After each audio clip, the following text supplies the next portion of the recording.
What's up, y'all? We're halfway through week 4 already. Can you believe it? It's LPL English back at it again with another night of some banger games coming your way. Rafa and Alk together, reunited. It's the Alpha Caster duo back at it again, y'all. So Alk, before we get into tonight's games, I just want 2 quick words from you in terms of overall energy and impression. What are you feeling?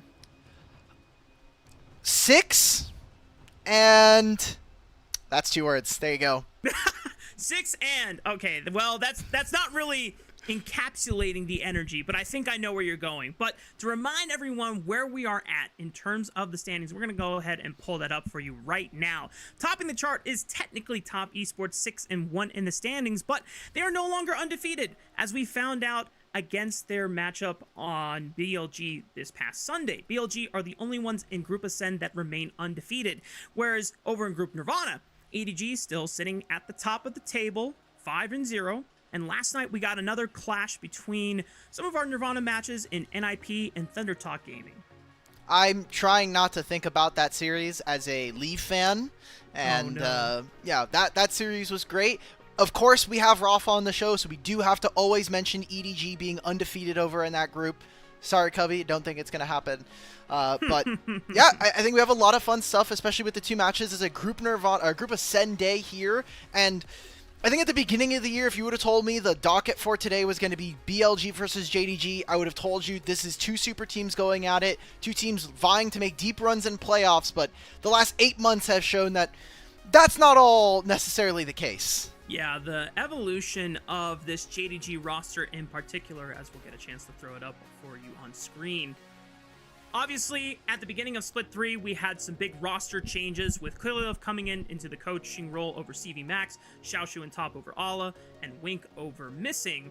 On paper, there were supposed to be some changes that helped JDG at least get some of their team fighting and some of those early laning woes together so that Pace could be escalated and elevated more, and Xiaoshu might be a better weak side top laner. And I want to kind of get a quick check-in on that, Alk, because so far in the first few series of this Split 3, there's a lot of problems that we got to dissect here. So, for one, I want to immediately come out. This is not their fault. Xiaoxu and Wing are, for the most part, if this was like a court system, I would judge them as not guilty. They haven't been the best in their roles, but the problems that we've seen for JDG stem not just from these lanes, but from some of the individual positioning and how this team likes to set up their team fights. Scout has been a huge question and something, a topic for us here on the show the past couple of games, and that continues to be just the issue here. Why are we picking up a weak side top laner and a support who is marginally going to be playing better than missing for us to still have so many mistakes from a legendary player? Pays here. He doesn't really have any escape tools. Donning Shadow buys time, but the seismic shove ends his life. Shanks finds the kill, and now they're going to fall off. Shockwave though to respond. They end up finding good damage on the Kyle, and he will end up falling. Shun's still alive here. Another side. I was hoping alive. Waiting in the wings. Even at the beginning of the year, started attacking the blue buff just to get some rage. As one Shockwave only lands on a monkey here. The Victor Laser's not doing a whole lot though. It just feels like they're getting low. No. The ultimate knocks out too. It's disaster. Scout's in trouble. He's got to run. Pays is low. He gets flashed on. He's able to get out. But here we go. They're in. It's a 5v2. He went deep. All out is there. Taeyun is alive. Taeyun is alive. He's exhausted. He's autoing. He's It's so frustrating, like you're saying, because I think Wink is making some engagements that are starting to put them in good positions. I think Xiaoxu, for what it's worth, the champions that he's been playing, I think the way that he's been approaching team fights has been a lot better. But if the mid lane position is never going to get its act together, you basically are skipping step 1 and 2 of a really great team. Mid has been one of the most influential roles, one of the most stacked roles here in the LPL. And so far, for 2025, I feel like it's taken a little bit of a regression in that sense. And speaking of stacked roles, their opponents on the other side of the rift, it is BLG with one of the most stacked rosters that we have ever seen assembled for the past couple years here in the LPL. Bin, Knight, and Elk, some of our biggest superstar carries, especially when they are in peak form. And Shadow, we're going to have to check on him again because this has been the biggest talk of the talk when it comes to the BLG roster, as if this is your first time tuning into the LPL this split, yeah, Shadow is new to the squad of BLG. He was previously on FPX this prior split before BLG said, hey, you know what? Beichuan is, I think, injured at the moment, so we are picking up Shadow for the time being. And right now, for the first 4 series, Shadow has been looking great here. Oh yeah, I'm really excited for what Shadow has done. When you looked at the community reception, we talked about, you know, some of the honeymoons that BLG has been going through with all their different junglers. I personally thought Shadow wasn't going to be much of a difference over Beichuan, maybe marginally better, but wasn't going to fix what looked like a disjointed BLG who couldn't really get on the same page. You can see right now the win rates of BLG after their first 5 series with some new junglers, Wei obviously coming in at the end of last year. Shadow seems like he is riding the ship. He's a talkative guy. Knight said that he's kind of the in-game leader for this team right now. Everybody's getting on board with Shadow right now. Yeah.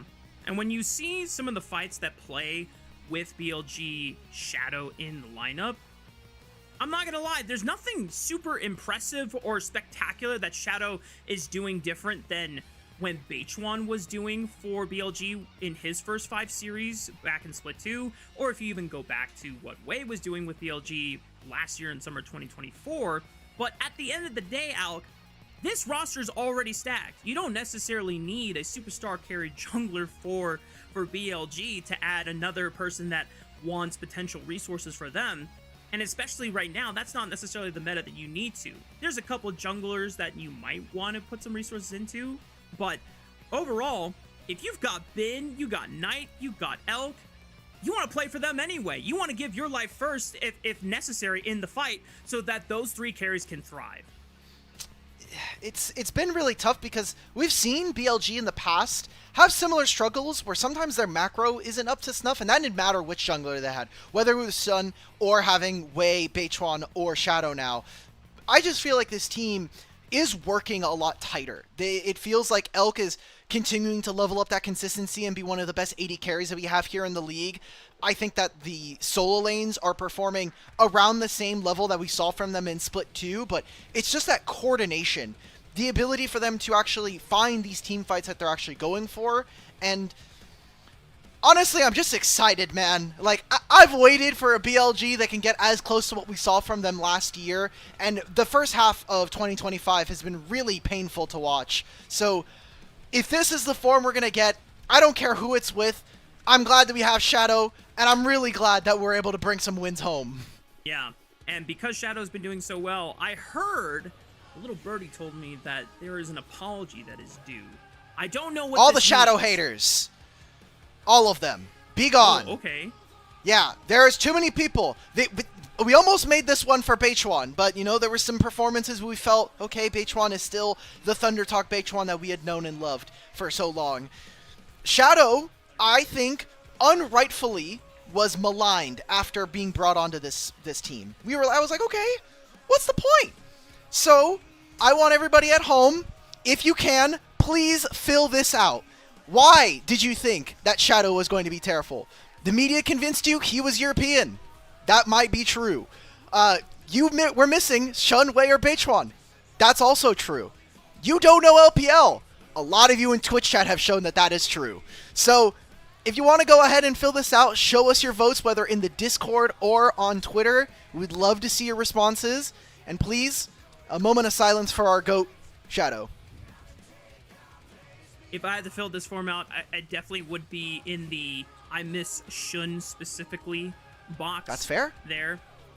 For me, that was still some of the best moments of BLG last year in 2024. And even if they lost World Finals to T1, I still think that was a great iteration of BLG. And sometimes, unfortunately, plot armor is just impossible to overcome when you're going up against greatest player of all time in League of Legends. But nice, man. Really earning your paycheck here. Hey, man. Yeah, I speak the truth. But for BLG, it's working. And lo and behold, we have to remind everyone that because we are playing against JDG for the side of BLG, they are going up against the one and only Shun on the other side of the Rift. So this is not necessarily the first time that JDG and BLG have played against each other this season with Shun in the lineup against his former team.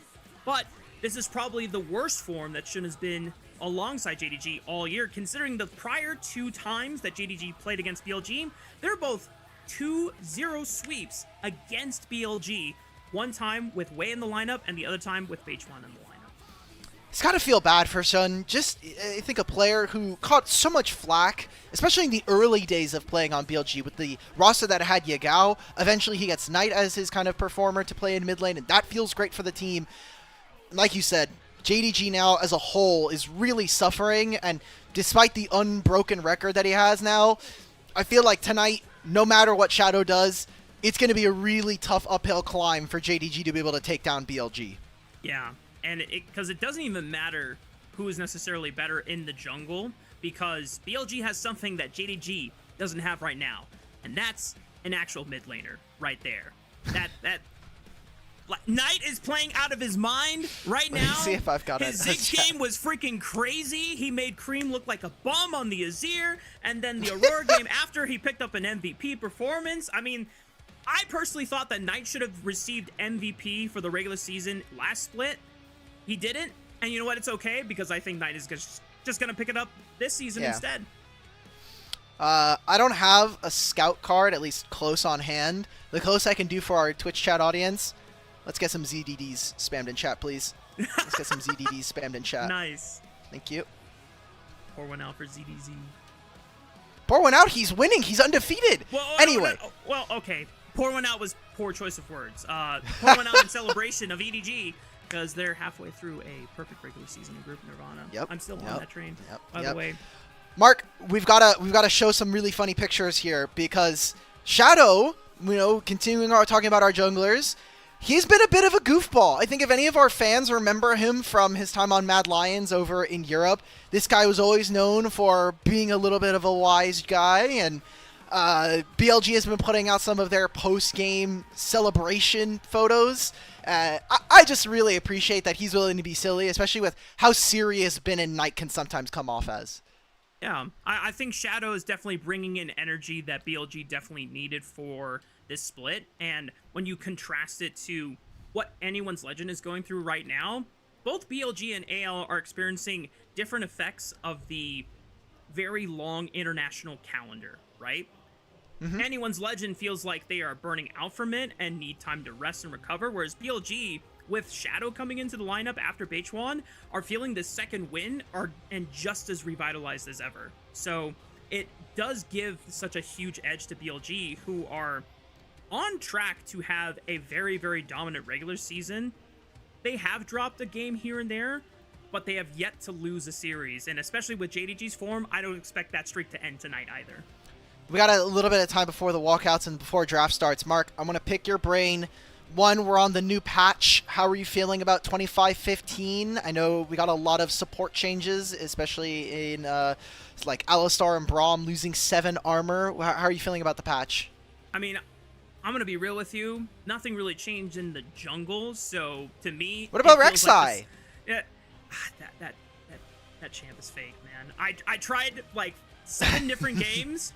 I genuinely think she became better as a top laner than as a jungler, because I'm seeing a lot of top lane solo queue players maxing E first for the true damage spike, and I have not tried that in the jungle. So maybe that's just the tech I'm missing, but it feels wrong to not max Q for the clear speed, because otherwise your clear speed is kind of dog.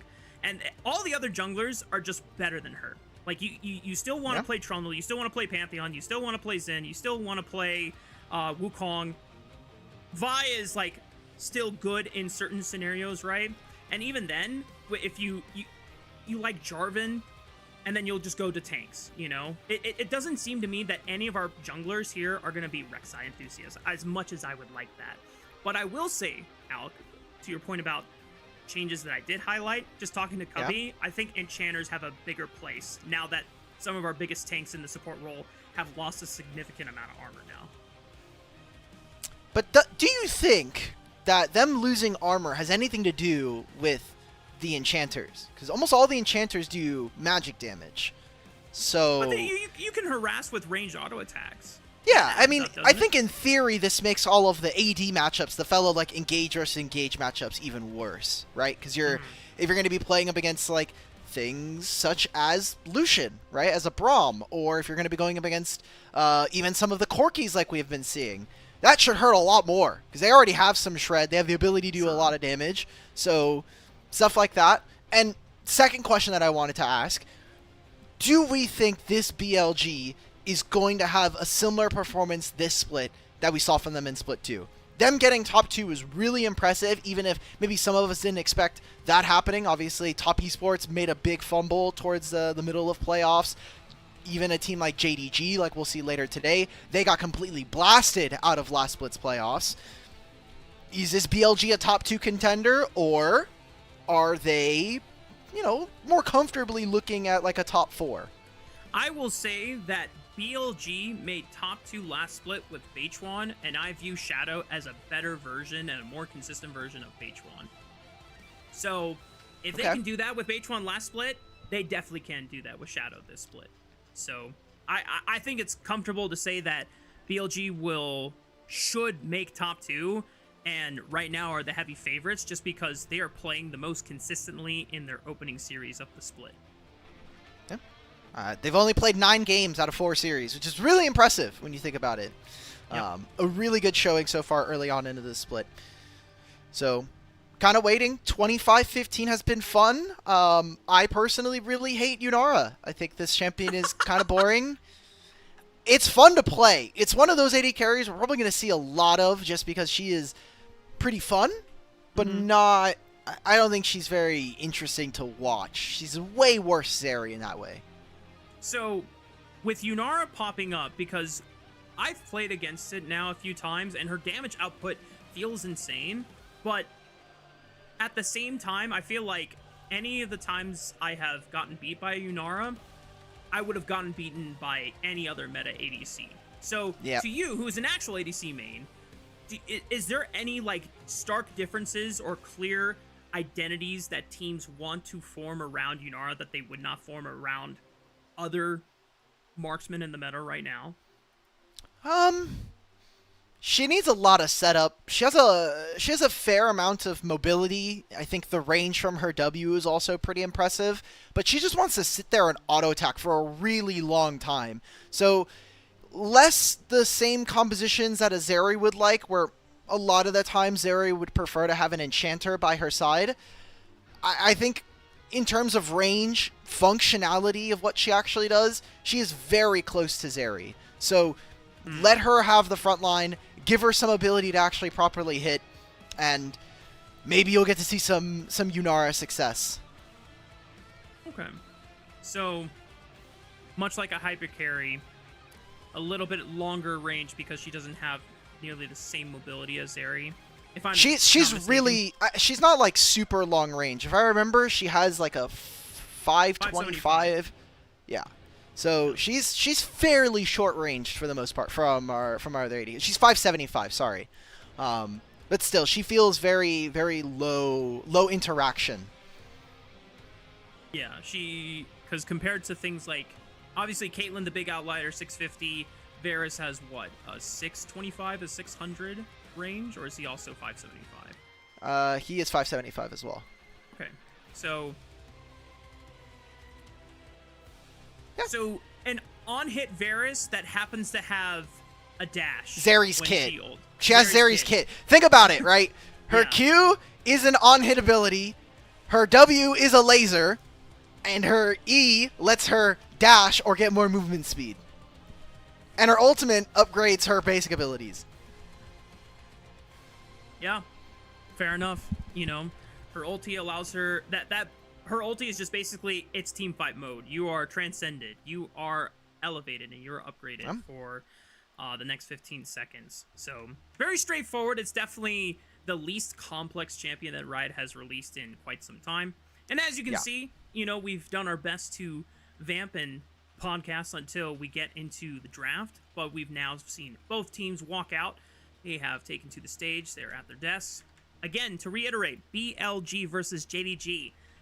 Earlier in the season, this would have been such a hype, exciting match on paper as two of our front runners, JDG being a super team on paper, at least, you know, when we saw the roster that was assembled at the beginning of 2025. Now, we are, if we're going to be honest, looking at what should be a very dominant 2-0 from BLG against JDG, despite what history says about their win rate against each other this season. My worry here for JDG fans is so funny. They got 7th through 8th in the last playoffs. I think if they got 7th or 8th again, I actually wouldn't be that surprised. This team is really, really dysfunctional right now. And there are going to be some good games. Like, Pays has been one of our standout, probably a top 380 carry here in the league. Shun has these games where I feel he can really dictate what happens from the jungle position as one of our few carry junglers still kind of living through that archetype. But just the mid lane, man. Scout needs to have a good performance. I don't know if it starts today. You're playing against the best mid laner in the league right now. Maybe fighting with Shanks over 1 and 2 right now. But yeah. To just really set up where JDG's few wins have come this split, it has been playing against teams where Scout actually picked up MVPs in at least one, if not both, games of the series. But his mid lane opponent were definitely some of the weakest mid laners in Group Ascend. And, you know, a couple of them, Terrace, might be weaker than some of the mid laners in Group Nirvana right now. So, yeah, Scout can, you know, look good against some of the lowest ranked mid laners here, but this is Knight on track to potentially be our front runner for regular season MVP. So if Scout wants to choose a time to lock in and remember why he was a world champion in 2021, it has to be today. We're already here in draft. Some interesting notes here. Probably going to be seeing that Rumble. You have to imagine, though, that Sion becomes a priority here, or Ornn. That is going to be the expected counter. I think it really matches what JDG want to get. And Pantheon is nerfed on this patch. Took a little bit of a hit on his monster damage for his Q, his Comet Spear. So we're going to continue to see less of a priority on this champion.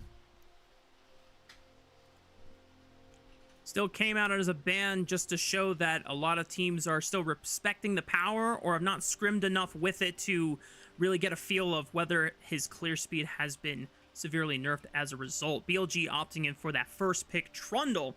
This does a lot of things. It sets you up to get Scion for yourself or any other tank top laner for Bin on this next rotation, whereas JDG just opted in for the standard Rumble Taliyah trade. Like we've seen with Rumble and Taliyah, it will mean that being able to play the side lanes is a little bit easier. We should expect for Xiaoshu to really have a handle on these lanes. Expecting for Bin to play tanks has been a way for teams to honestly punish him as a player. I think his Scion, he's trying to add Scion to his pool, and Bin needs a couple of games before he starts really showcasing his mechanical prowess on some of these champions. So right now for BLG, they have not a ton of damage. They have all of this setup that we were talking about and ways to punish a Rumble and a Taliyah. Now we need to see some of that damage come on through. If this Ornn is locked in, I see two big, beefy frontliners with little base damage, and then a Trundle, who, while yes, can win a lot of 1v1 skirmishes and scenarios, but he's range gapped, and he can get kited, he can get slowed if there is a lot of things that are preventing him from being able to approach a fight. Right now, JDG have some of the best tools to do so. Rumble can slow you with the Equalizer. Taliyah can make your life hell trying to walk through Unraveled Earth. And now with the Wukong locked in, even though it's not a guaranteed combo setup pre-6 like some of the other skirmisher junglers we've seen, like with Xin and Vi, this is still a carry jungler for the hands of Xun. And now for BLG, Alec, I'm imagining that you really need to ramp up the damage with your last two picks. And JDG do need to be careful because there's a moment in this game around 20 to 25 minutes where I don't think JDG are going to have enough damage to really punch through this front line, at least early on into the game. So we need to see them come with a game plan here into this second phase of draft. Already we're looking at support starting to get taken away. I think Rel becomes incredibly low value when you start to see what's on these opponents. Alistar shoots up in my mind when I look at what BLG want to try to get rid of. And in terms of AD carries, Kai'Sa for Pays has never been a bad option so far this year. And it would nicely work, at least with a lot of the dive identity that JDG have. Xun and Rumble want to go forward and try to at least create a lot of chaos that would set up. But JDG actually identified that, hey, BLG also have some decent ways to set up long-range engage with that Ornn and the Galio. So they try to get rid of the Kai'Sa away from Elk. And JDG, it's the Yunara slam for Pays. Okay. Wow, he wants to be able to play it. He has a lot of setup here. You have the Wukong, the Taliyah, like you were noting. All of these champions in the first three from JDG can slow a fight down. Whether or not they're going to be able to actually stop BLG is a completely different matter. Corki being taken here did get a couple of changes, but I think overall is a fairly similar champion. They adjusted some of his ratios for his Phosphorus bomb, but should be an early skirmisher here that BLG should be looking to play around early. And because JDG don't necessarily have a true tank assembled in their composition so far, it's not like BLG are necessarily gated on or running into the problem of, hey guys, there's going to be this front line that we can never kill. These are all semi-carries, if not full carries from each of the members of JDG. But Wink has to now lock in something that will tie this whole composition together. Yeah, he can't play Leona. I think Leona actually surprisingly gets a little bit of value here. Renata would be quite interesting with how low range BLG can be. The ultimate now, that alongside the bailout, could mean that JDG get the time in fights. Mark, we look at this team, there's a lot of health bars here from BLG. It's going to take a while for JDG to not only kill one member, but the entirety of Billy. Yeah, the nice thing that is that Xun will at least be able to spec into a Black Cleaver so he can help armor shred a lot of the resistances that BLG will be stacking on both Bin and Knight. That should help out Pays later the game goes on. And then both Scone and Xiaoshu should be able to at least figure out who's going to go Bloodletters, who's going to go Liandry so that they can burn down these giant health bars as well. When it comes to early game though, Alec, that's the thing about Trundle. You still have the leverage over a majority of the early game skirmishers in the game, and because Wukong kind of takes a while before he wants to start fighting, BLG should still have at least that nice bridge that allows them to get to the first two items in the game where these tanks become giant forces of terror.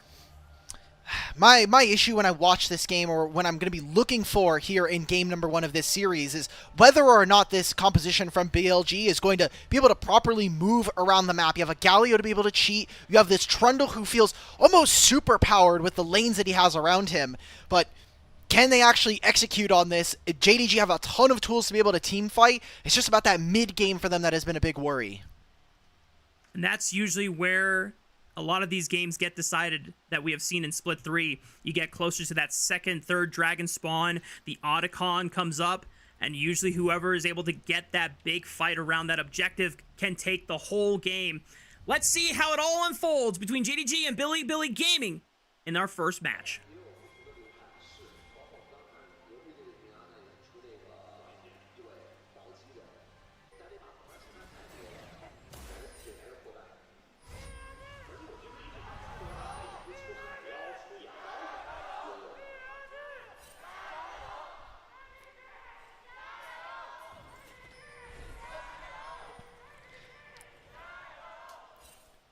All right. Okay. Let's go. So, early game already, we're seeing some 5 points. Shadow moving into enemy jungle to get some vision, scout out where Shun is. And when we watch this game here, Rafa, I want people at home to be seeing how JDG move these solo laners in Xiaoshu and Scout. They're going to have a big task in front of them to make sure that they're setting up side lanes. They're making it difficult for BLG to properly position on the map, because as this game goes on, I feel like on 2 and 3, they should be very scary. You're going to be seeing Corki with Triforce and Muramana already done. Shadow with 2 items on this Trundle should be a huge scare. Oh! On taking a page out of Perukia's level 1 Rel Flashbook. That's a lot of damage exchanged, though, just on the Pays. Both of his summoner spells were burned here, but Elk does take a lot of damage in the exchange, but at least he still has Flash and Barrier. That's why I love Corki. The early skirmishing you get with the Gatling gun and the shred that's alongside it. Junglers are both pathing bottom lane now. So the difference in summoner spells, I wonder if Shadow is going to elect to skip one of his camps and just go towards bottom lane once he has level 3. Because that pillar is going to be so impactful. Handshake. And he knows that On doesn't have Flash from before, but they don't have enough damage to actually take On out of the game. Elk is forced to burn his barrier, but because of that double range matchup into the tank and normal AD carry, Pays and Wink are still able to win out the push for level 2. Shadow's going to get spotted on Raptors here. This is really tough because Elk and On, they want to push forward. They actually want to play not on this wave, but the next wave that's going to be coming out of base here. They have an idea that Shadow is here. Corki just recalled. So this could actually turn into an advantageous position from JDG that all started from On looking for some early summoners. Because of the push, not only from mid lane, but also bot lane. They're swapping. Shadow is forced to drop the red buff. And Shadow doesn't even bat an eye. He says, okay, fine. You know what? You win there. You'll be able to take my red buff. He'll still get his Krugs. And as you called it, Elk is running back towards the top side of the map for a lane swap. This is huge for JDG, because not only did they stop the early kind of back and forth that we saw from these 2 bottom lanes, but Shun now gets an additional 2 camps on top of that. So the Wukong might be able to get to level 6 a little bit faster than his opponent. Doesn't need one of the grubs to hit that level breakpoint. Could even go for some scuttles here that might be able to make that breakpoint for him. So I want to see JDG now keep up the pace. Can we try to punish our opponents here? Xiaoshu might be in trouble depending on where the wave is sat at the moment. They have an idea that there could be multiple members on the top side, though, as Shadow was pinged out and currently taking a base. Xiaoshu will not fall susceptible to an overextension on this minion wave that is currently nicely frozen by Elk and On the top side of the map. I'm curious to see if they're going to try to swap this one out. No, Xiaoshu is just returning back to the top lane and taking the long walk. That's really tough. Thankfully, he is saving his teleport there. Ben did not, because he wanted to be able to immediately go back down towards his bottom lane wave. But as he can see, Pays and Wink are holding this. I still think, all in all, you know, things said and done, this should advantage over to BLG. Yes, you are giving Yunara some time to scale, but it does mean that your Rumble is getting cut out from the game. So Ornn's going to be fine in the long term here. He's only, like, maybe a quarter of a level down on his opponent. Yeah, Ornn will still be able to do the same thing with the Call of the Forge God. Meanwhile, Equalizer might slow, but it won't deal nearly as much damage if your Xiaoshu Rumble is not getting the farm and the econ that you would much prefer in a standard lane setup, but this is the choice that JDG are opting into, trying to give Paze the best early game setup. And considering that Paze has been one of JDG's best carries over the course of the season, obviously Split 2 being his most dominant, maybe this is their attempt at trying to reinvigorate that form. I don't see 4 Yumis on my screen here for JDG. So damn. They're going to need to try a little bit harder here. I want to see Karma support. Seeing Xiaoshu get engaged upon, loses almost half of his HP here. Very dangerous, especially with Grub spawning in 2.5. This is around that time frame that we would see BLG and teams start to set their waves up and vision around the top side objective. Speaking of, we didn't get to talk about it during the draft, but if JDG can get hold of at least 2 Grubs, I feel like they are in a really strong spot in this game to properly play these side lanes out. And the nice thing is that Shun, with the push from both bot and mid, he's going to get an early push on this dragon relatively early, just to, you know, under a minute before it actually spawns. So this is plenty of time for JDG to get their bases back in, get some decent purchases, and JDG can now send their bot lane towards the top side of the map, get Xiaoshu out of the reverse swap, and this should put JDG in a spot where they can compete for Grubs. You say that, but they are resetting here, and for all of the hubbubaloo that we've had in the early game with no kills going on, but a lot of summoner spells, Paze has his Flash and Cleanse coming back up, and Shun is barely a quarter of a level over his opponent still. So in terms of the spells that are going to be more important, I actually would favor BLG here, having the Hero's Entrance available versus a Weaver's Wall. I don't think is going to be as impactful. A good point to take mention of BLG. We'll see if Ben even gets a chance to join a potential Grubs fight, because his teleport will be coming up around the same time, whereas Xiaoshu just expended his teleport to come over to the bottom side of the map. If that is being tracked by BLG, that could be a teleport mismatch where JDG opt into a Grubs fight where they don't actually have Xiaoshu ready to answer the call there. So we'll have to track that, since Grubs will be spawning in the next 50 seconds here. Do I think they win 4v5 is a really good question here. I mean, Paze is going to be close to level 6. It's Spellbook Renata, so I think some of the playmaking there actually opens up. I'd be interested to see if JDG do opt to contest for this Grubs, as we were just talking about. Like you had mentioned, the teleport disadvantage will mean there will be a numbers there in advantage towards BLG. But they have some tools. Shadow's going to probably finish his bottom side camps and then head his way up there. So good from our observers to show the bottom lane wave. I want to see how Ben and Xiaoshu interact. I think the best thing that Xiaoshu can do is at least make Ben make a choice of, do you want to join your team in stopping us at Grubs, or do you want to lose a giant minion wave, as he's just constantly in crash mode. Shadow making sure to not go for the Krugs. He needed to beeline back over to the Grubs so that he can be there for the play. Shun is already the first one here in the river. Maybe they're trying to bait on into a fight and look for a quick pick. Nice Cyclone interrupting the crash down. Even with the flash, it's too late. On is turned off, and JDG pick up first blood. But JDG now are missing out on that Cyclone. Will BLG continue to move forward without their support? It's Trundle with Subjugate available.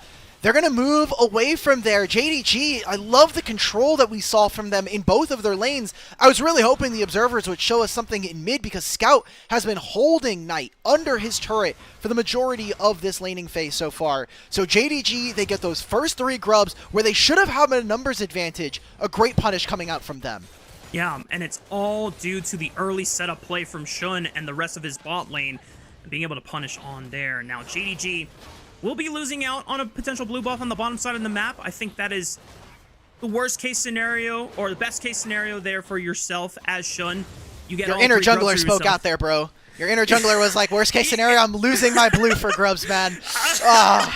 Listen, as a jungler, I don't want to lose anything to the enemy jungle, but in a competitive 5-on-5, these are the sacrifices you must make for the greater good of the team. And JDG right now having honestly, a more impressive early game than I was expecting against BLG going into today's match so far. It's not like JDG have had the worst early games. Surely there were some. I know you remember the Talia Jarvan game that we saw from Jingdong, but For the most part, I feel like JDG have been irrelevant in the laning phase. It has just come from mid-game team fightings, and specifically watching how some of the carries on this team position.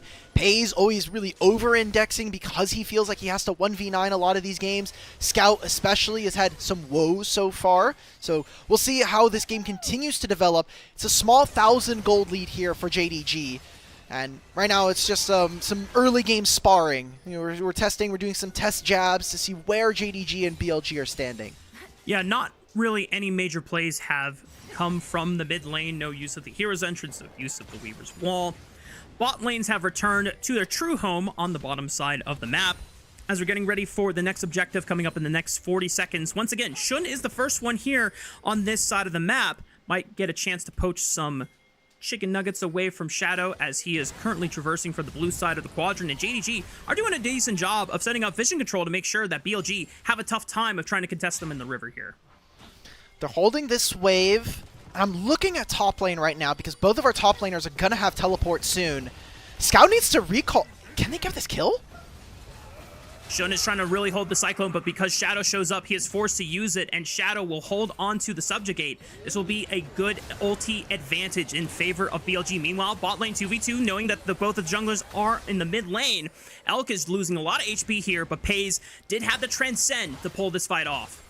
I don't understand why JDG were looking for that fight, because Scout was just, he needed to teleport back. He needed to get his reset, get back onto the map, spend a little bit of his gold, and he had no mana. So now we've basically forced our AD carry, our jungler anyway, to use the Cyclone. Wukong will not have that up and available.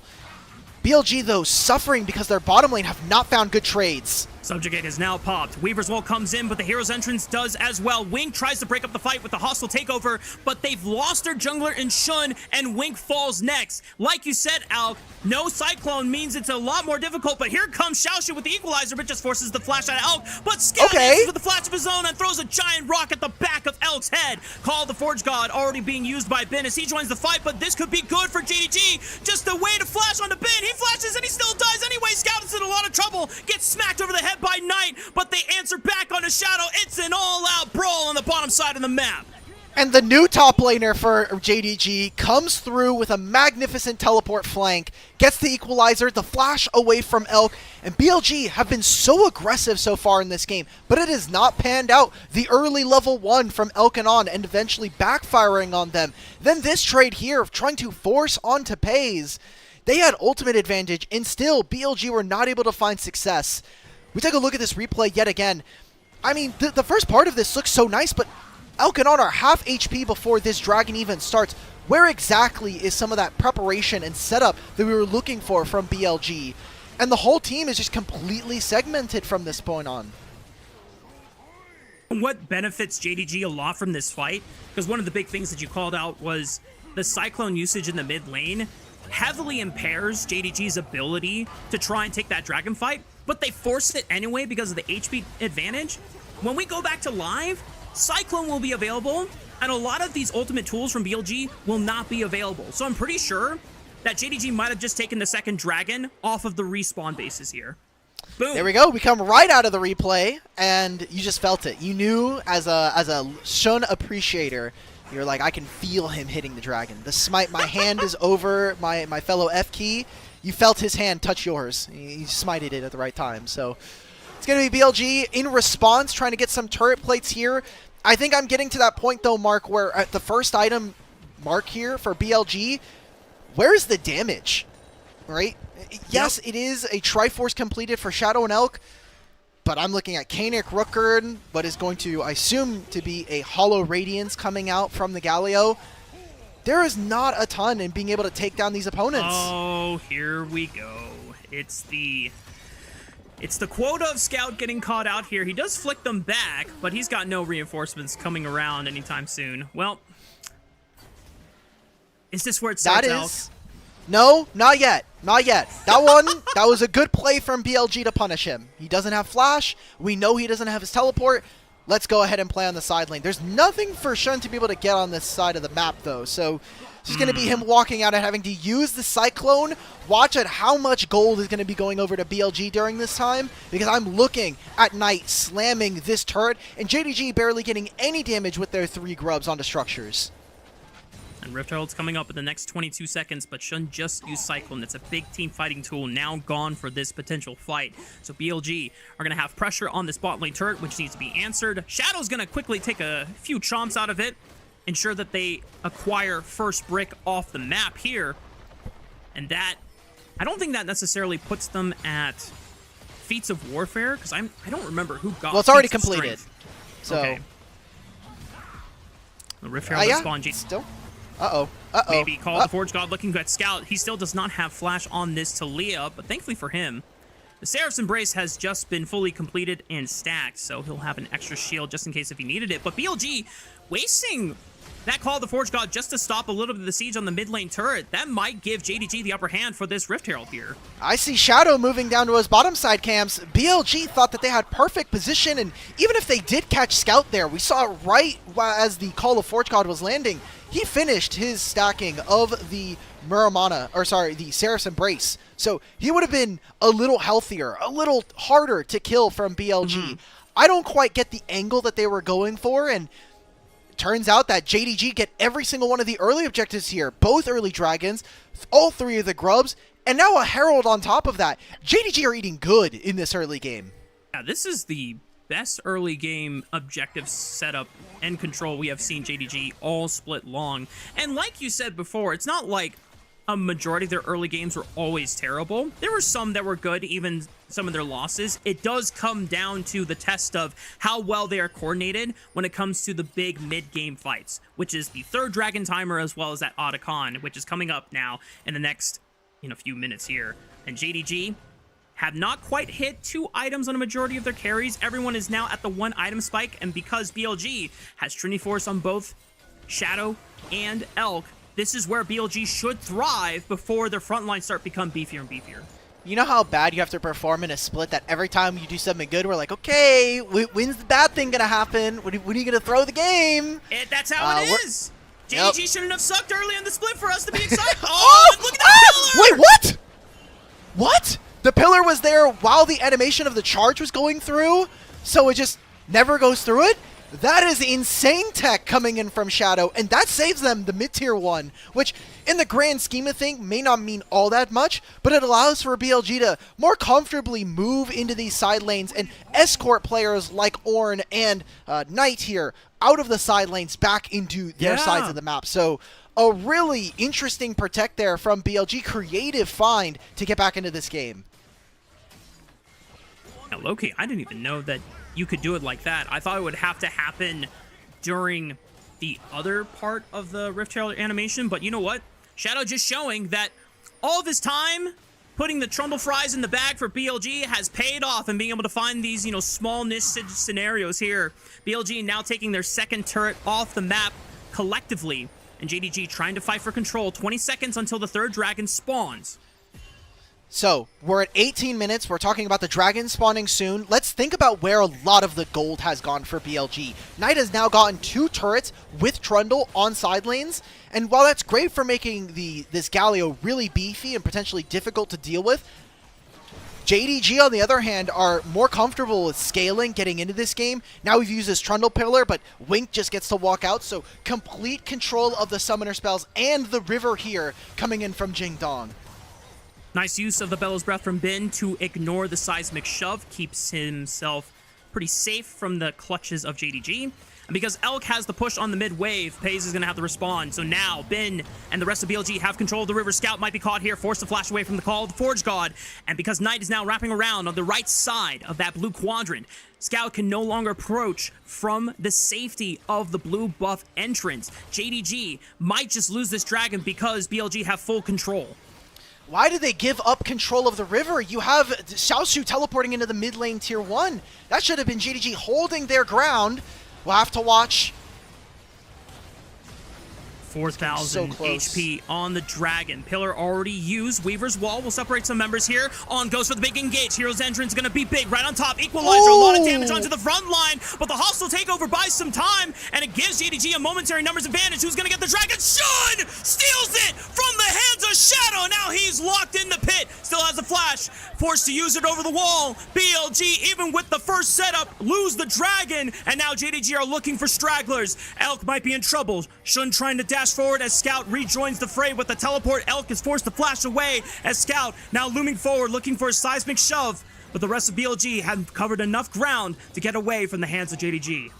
What was something we said from draft here, Mark? Oops, no damage is what was drafted by BLG. They have no ability to fight back. Maybe if Knight finishes a second item, and we had put a lot of stock into Shadow being maybe a pseudo carry for this team with a Strundle, but he's going for a tank item second here with the Spectre's Cowl and Kindle Gem. We gotta look back into this fight.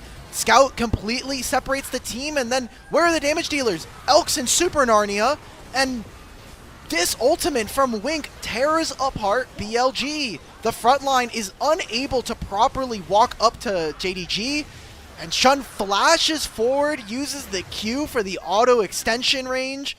The Smite Plus being able to beat up on Shadow, so now JDG are finding themselves at Soul Point. And check out that stat there from our producer, Kelsey Moser, on tonight's show. Before this game, BLG had averaged the most dragons in Group Ascend, but JDG has had incredible objective control in our first game against BLG. And I have to remind everyone, this was something that we mentioned briefly on the pre-show of this season. Okay, well, Scout's gonna die again. God damn it. Anyway, Scout, you're ruining my narrative point. As I was saying, before this match, JDG are 4-0 in game score, 2-0 in series score against BLG for the season. They've only played against each other twice in Split 2. And we were expecting that BLG, despite those numbers, should still be the heavy favorites given their current Split 3 season form. But Shun now has found Shadow isolated from any other members of BLG because they've already run for the hills. I think this is now fine. an opportunity. I mean, Otacon is on the bottom side of the map, so they might not have enough time to look for that objective and BLG trade a tier 1 turn on the mid wave. But, I mean, right now, JDG are doing some incredible work in this first 21 minutes.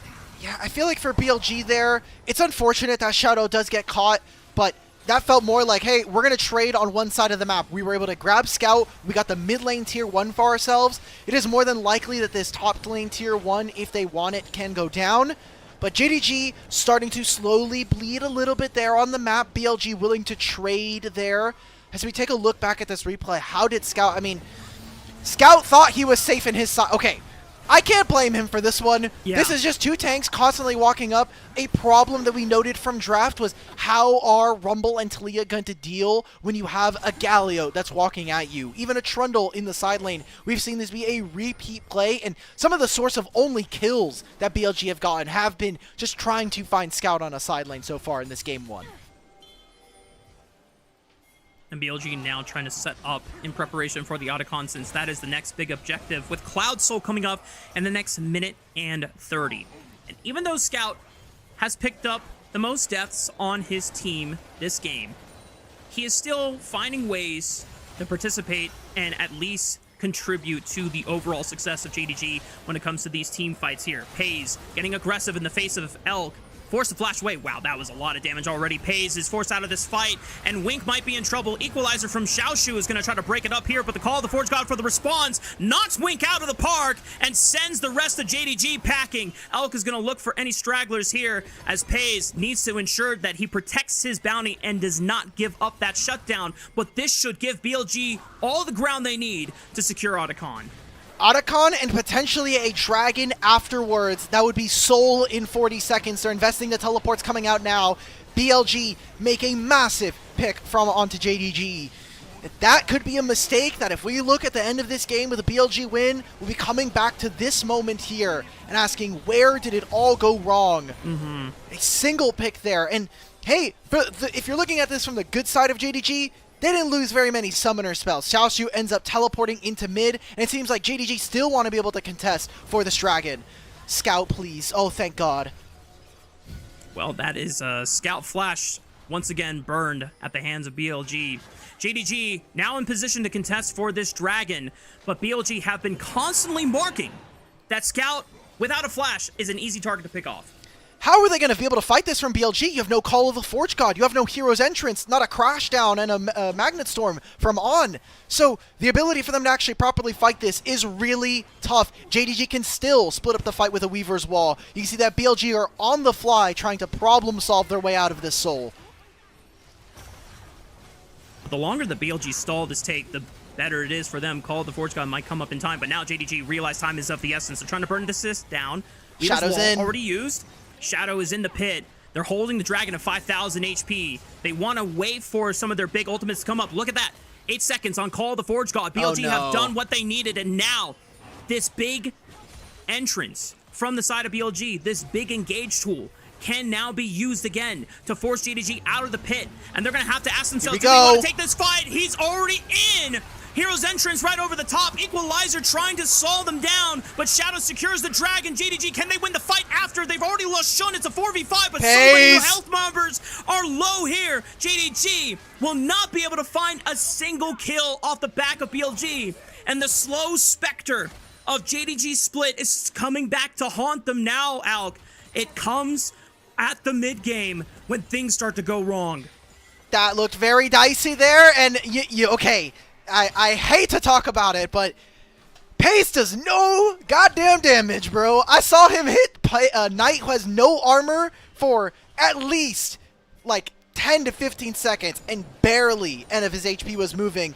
I think part of that is the fact that Pace and this Yunara, they deal magic damage, so with the Galio you get a little bit more in terms of your bang for your buck. Look at Pace this entire time. Nothing. Knight flashes out because he's in the middle of 4 members. The fact that BLG were able to contest this, I think a testament to the fact that they were able to move forward with all of their beefy frontliners, and because, like you had mentioned, they stalled out that fight for their cooldowns. And even though early game had gone so well for JDG, BLG are showing up when it matters in the game state. They have accumulated for themselves a decent gold advantage above JDG.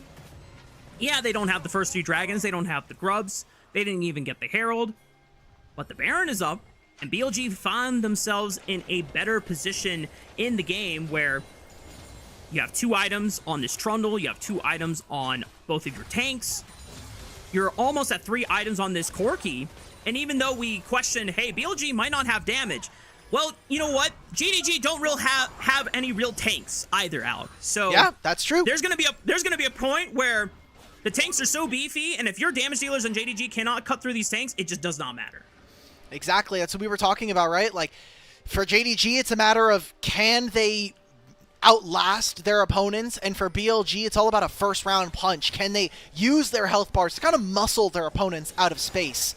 We see them setting up around this Baron, and 3 items for both of our AD carries. What was the power spike that we were talking about here for BLG? 2 and 3. Corki is extremely powerful. We saw him in that last fight. Chunk pays out. There's no flash available for this Yunara. So BLG get to very freely roam into this river and I think use some of the good work that they had done early with Knight, taking down these outer structures. Because now there's less room for JDG to safely operate from.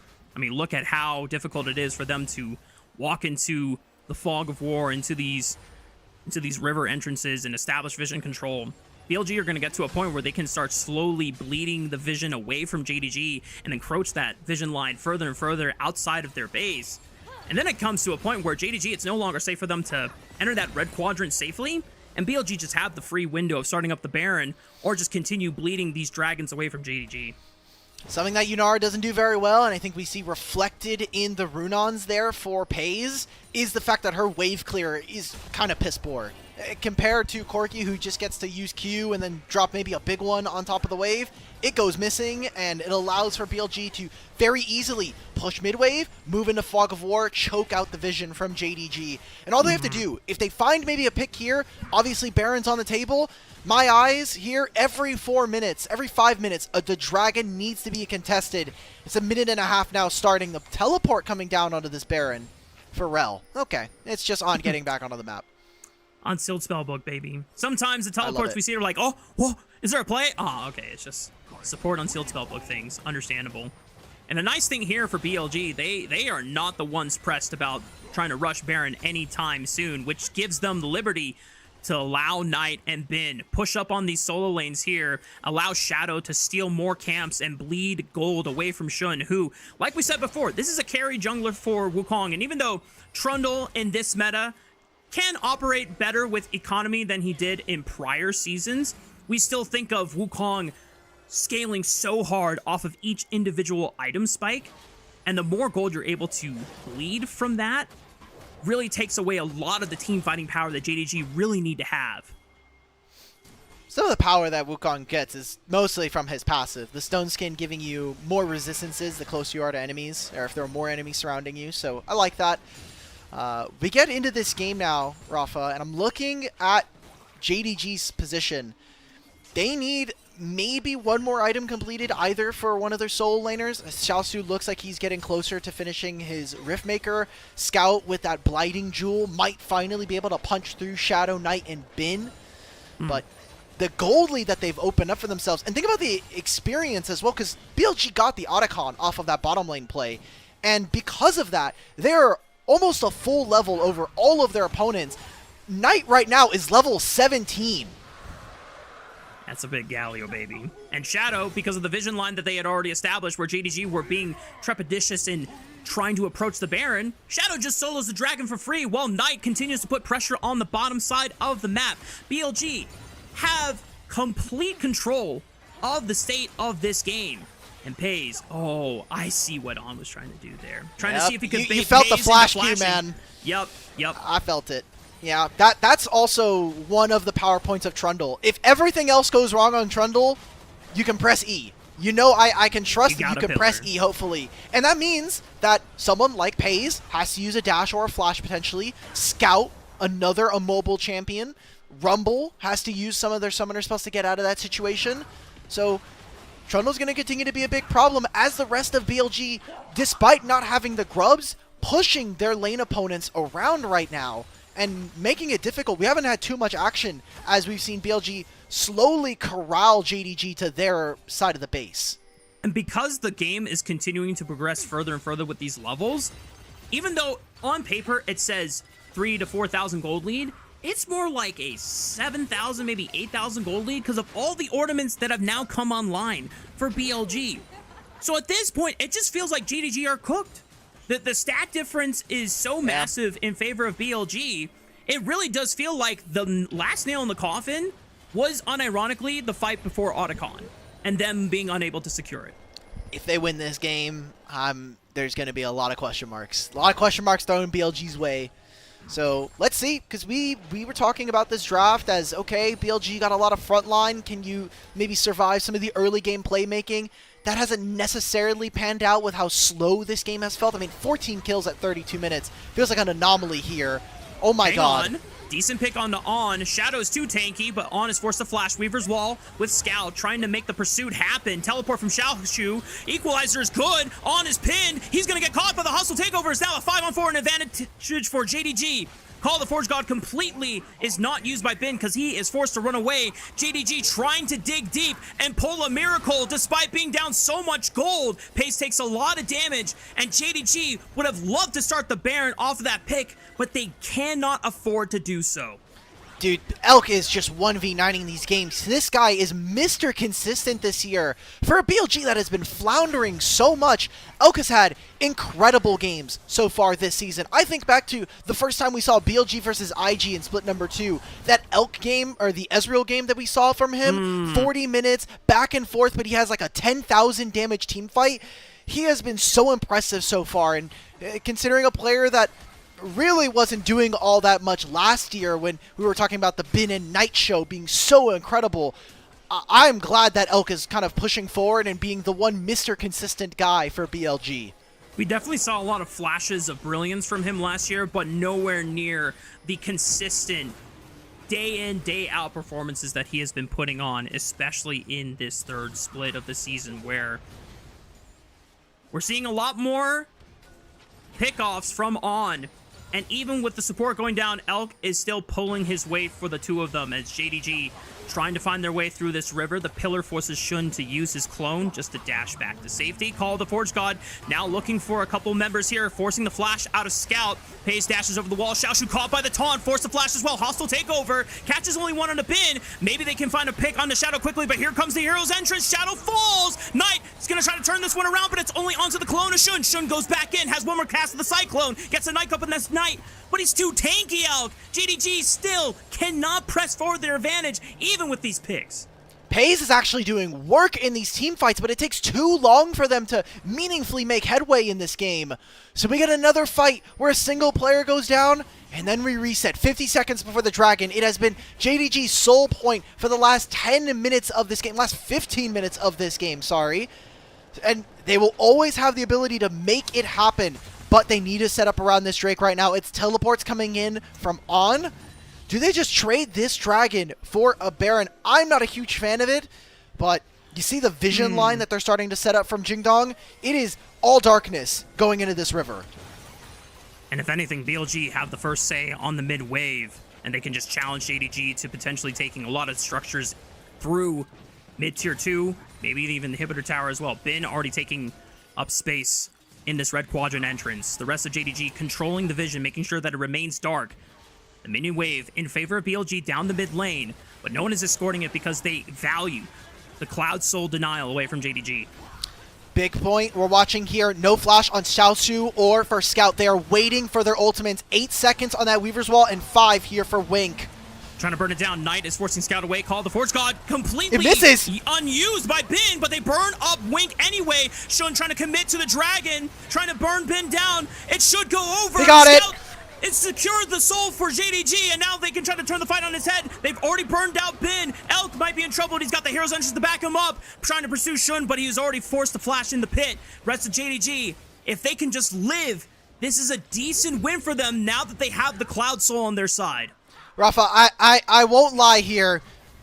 I think finishing this soul was a mistake here for JDG.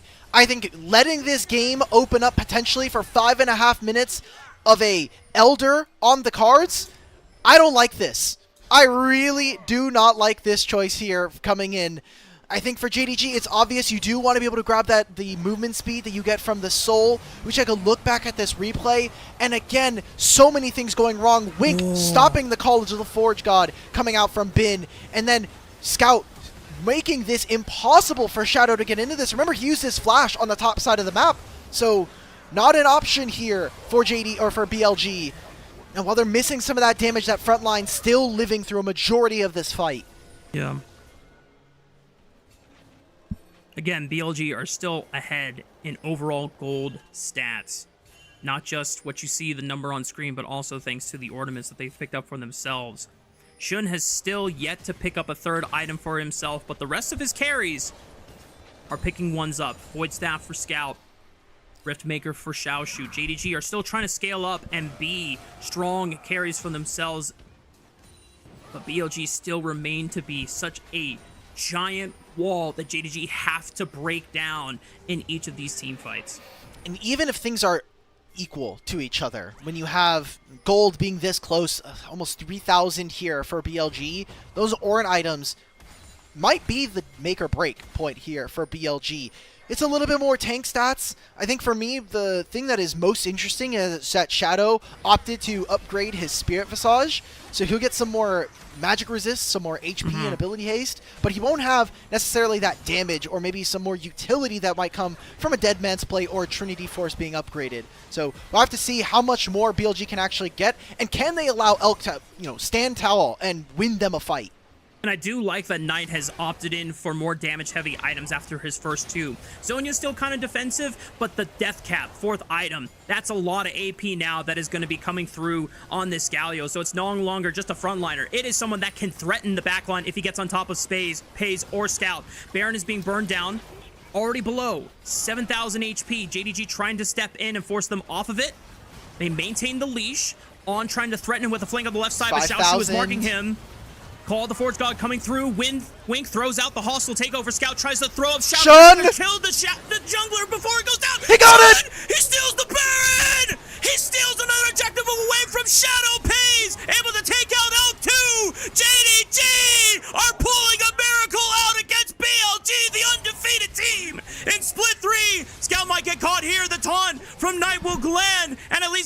revenge, but Knight has now condemned himself to a death to JDG. It is a full ace coming in for the side of Jindong Gaming. Oh my god, they've done it. They've got Baron. Shun has been on top of the smites, a mechanic that we have had some questions for whether or not he's really been as tight. But with 3 grubs and 20 seconds before the next member, I think JDG just won game 1. On is up in 5 seconds, but he's not a carry. He cannot kill the waves, and the rest of JDG are operating 4 men strong. Pays and the rest of JDG will continue to maintain their undefeated game streak against BLG for the season of 2025. That's awesome. That's an amazing start to this series, and maybe it's that home crowd here in Beijing, but JDG look amazing up against our undefeated BLG. I am so floored. This is game 1, though. I want to see JDG cross the finish line in the series in its entirety. But this is an amazing start and an amazing showing from a team that all game long, we were voicing our concerns like, okay, this looks good, but, you know, are they going to cross the finish line? And we even voiced our doubts where when they lost the fight leading up into the Otacon and they were down so much gold, we pretty much said, yeah, this game's over. BLG should win it. And here we are now, Alk. So impressive. So many things, I think, went into that fight. And just the game as a whole. Remember, we came back from the draft. We're like, okay, I don't necessarily see the way for BLG to meaningfully progress the game. You have been on a tank, which in years past we might have had more criticisms towards. Then we also have Knight on Galio, who has been putting a lot more games in this year than he has in past. But where's the real carry threat supposed to be, aside from Elk? We have some of the best solo laners you can buy in the world, and we're putting them on tanks right now. Not a good look from BLG. I think only one of them. You can have Knight on Galio, but you gotta have something going on top lane. You gotta get that Rumble or something else here for Bin. You can't do both. And there were a couple times where, you know, single picks, Bin was able to find the Call of the Forge God engages that he needed to, but there are also a few times where Bin is throwing out the Call of the Forge God when they're not in a position to actually re-engage or counter-engage. They were in modes of retreat. And there are even also times where someone was interrupting him and ensuring that there was no Ornn engage actually coming out. So I guess that's just the magic there. JDG thankfully high-rolled a scenario where Bin's forced to play a tank. Knight is also kind of on a tank. He spec'd into damage later and he was still a threat, but that last fight, Alk, I'm just going to be replaying it constantly in my mind because I went into that scenario thinking, okay, BLG should be able to keep them out of the pit. If Shun steals it, they should still be able to win the fight, but somehow Elk just died. Elk got blasted. And that was the Mr. Consistent that we were praising for BLG, so I want to know, and hopefully we'll see in this highlight reel, where it all collapse for BLG. BLG had like a crab tank comp. You know, we got a lot of armor surrounding the squishy bits, aka the one Mr. Carry in Elk. I don't know, man. Like, this composition is very weird here. I do like how JDG played out a large portion of this game, and for some of the players that we had some questions for, whether or not Xiaoshu and Wink were really going to be able to perform here, this Renata got so much value in so many of these fights. Just looking at the ultimates alone, being able to stop the low-range composition that we saw come out from BLG, all of these hostile takeovers make it incredibly difficult for Billy to walk forward. You know, despite all the picks that they made onto Scout throughout this game, for the most part, it looked like Scout was still at least contributing to the fight. He didn't seem like he was missing any crucial spells. Anytime he made a flash aggressively, it was to connect or confirm a kill for JDG. You know, I'm not sure if I'm ready to forgive Scout for everything that has happened this split so far, but as a whole, JDG stepped up big time in this game. But it's these one-off games that give us false hope, where we're like, okay, there's some life here for JDG, and then we get 2 games in a row that are absolute stinkers. So in a league that is known for some of its high highs and low lows in gameplay, I really want to see whether or not JDG can consistently apply pressure to their opponents here in BLG. Finally got a chance to see what happened there to Elk. Pace just found a moment where he flash W'd and just annihilated him. We're just at that stage of the game where Yunara just does insane amounts of damage. Are we counting Scout dying there as Scout getting picked out? No. Okay, that I'm going to tell the mod Knight team saying, that we can well, turn down the timer. This is the most that I can do. Look at the damage share. I think that's the biggest takeaway. Remember at the beginning of the game how JDG played their early, almost like 15 minutes out. Jesus. Paze and Wink had a pretty good lane start where it was On that engaged early, burned both of the sums from Paze, and yet they still hit level 2 for the wave control. Pushed Elk and On out of lane, forced them to lane swap away. Got a lot of gold for themselves, and then they got the first 3 dragons, the first 3 grubs, the Rift Herald, pretty much everything had gone their way, and Paze had farmed up a storm and gotten so much gold for themselves. And we had talked about constantly, even when in prior series where we started seeing the specter of JDG's potential downfall in this split, that we're like, okay, as long as Paze can still be the dominant carry he was in Split 2, everything is fine. But even then, in some games, as you pointed out before, Paze doesn't have a lot to work with if everyone on this team was falling behind and not able to do their part. Well, this is a game where, in the moments where space was created for Paze, he reigned supreme. Honestly, I think this was a Shun game, if we're being clear. Like, Shun ran the map despite having, he started off with those 2 camp leads over Shadow. He is moving with his team into right spots, and his smites were on point tonight. So, at least in this game 1, if there's anybody that gets an MVP, it's going to either be Shun or Paze. And really exciting stuff if JDG can actually get over the hump and find a win. Defeat the undefeated BLG. I hear MVP music. Give it to me. There it is. Shun, dude, he continues to be one of the bright spots on a JDG that has been full of lowlights. Yeah. And the funny thing about Shun here is, once again, this is against his former team, BLG, that he went to World Finals with against T1 just last year, and constantly proving that he is able to find moments where he can walk away from a game and say, jungle diff. But he's now done it to 3 different junglers on BLG's side so far. So we'll see if that story continues going into our second game of the series. But before we toss it to break, we want to remind everyone that if you would like to support LPL English, consider becoming a Coffee member, because Coffee is the best way to support the LPL English project, since the vast majority of your contributions will go directly to the show. A lot of the initial payments go into upgrading the broadcast, but a huge bulk of it pays on-air talent and content creators. Subscribe to our Coffee linked in chat to unlock perks like early access to content and the ability to ask interview questions for our unique on-site interviews. Without further ado, y'all, time to toss the break. We'll see you on the other side for Game 2.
Welcome back, y'all. We're getting ready for game numero dos between BLG and JDG. And if you missed it, well, check out that game score right there, y'all. 1-0 for JDG. Not for BLG, it's for JDG. That is freaking crazy. But before we get any further in breaking down what happened in game 1 and what we're looking forward to in game 2 between these two teams, if you want to play like the pros in your own solo queue games, take the opportunity to learn directly from the pros themselves. Whatever your rank, the best way to start climbing now is to schedule a coaching session at prodiff.gg. You'll work one-on-one with the active or recent player in the NACL, ERLs, or LTA who will teach you to play like a pro. Get personalized coaching from the pros today at prodiff.gg. Use code LPL10 at checkout to save 10% and support the LPL English broadcast. At the bottom of your screen, you could have, I forgot who is actually, I think, if I remember correctly, Dokala used to be on prodiff. Is there any names that come out to you? I know that Armeo Perry's is on the... there.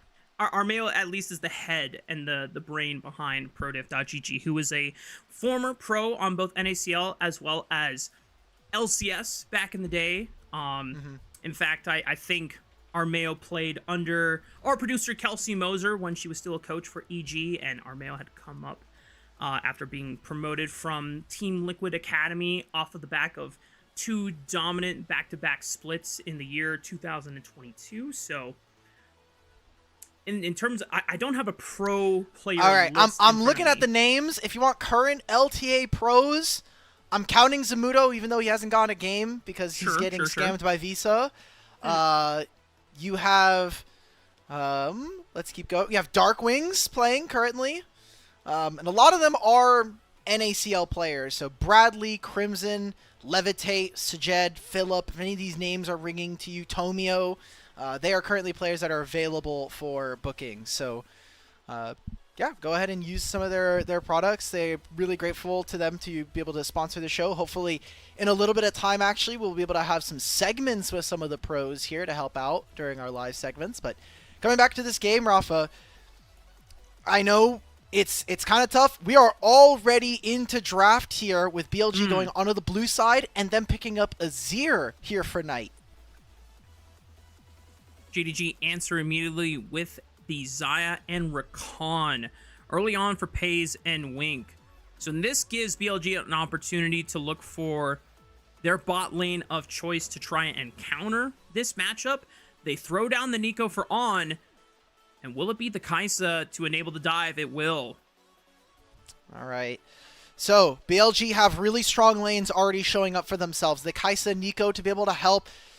You also have this Azir. So in terms of team fighting, the tools to be able to stop and prevent JDG from dealing any real movement is really impressive so far. Especially talking about objective control, which was a problem in that last series. We are now getting a champion that Knight was one of the first people to bring out here in LPL this split. He takes the Ziggs into the Azir, and this feels like an ultimate gauntlet throw, not only just in the matchup, but also in the 2 storylines that we have between Knight and Scout so far in 2025. I mean, Knight on the Ziggs absolutely outclassed Kareem's Azir earlier this week in their Sunday match against Top Esports. So now Scout, even though that he was focused a lot in this prior game, he was still able to contribute a lot on the Taliyah, be able to find crucial picks to enable Shun to burst down key targets on the Wukong.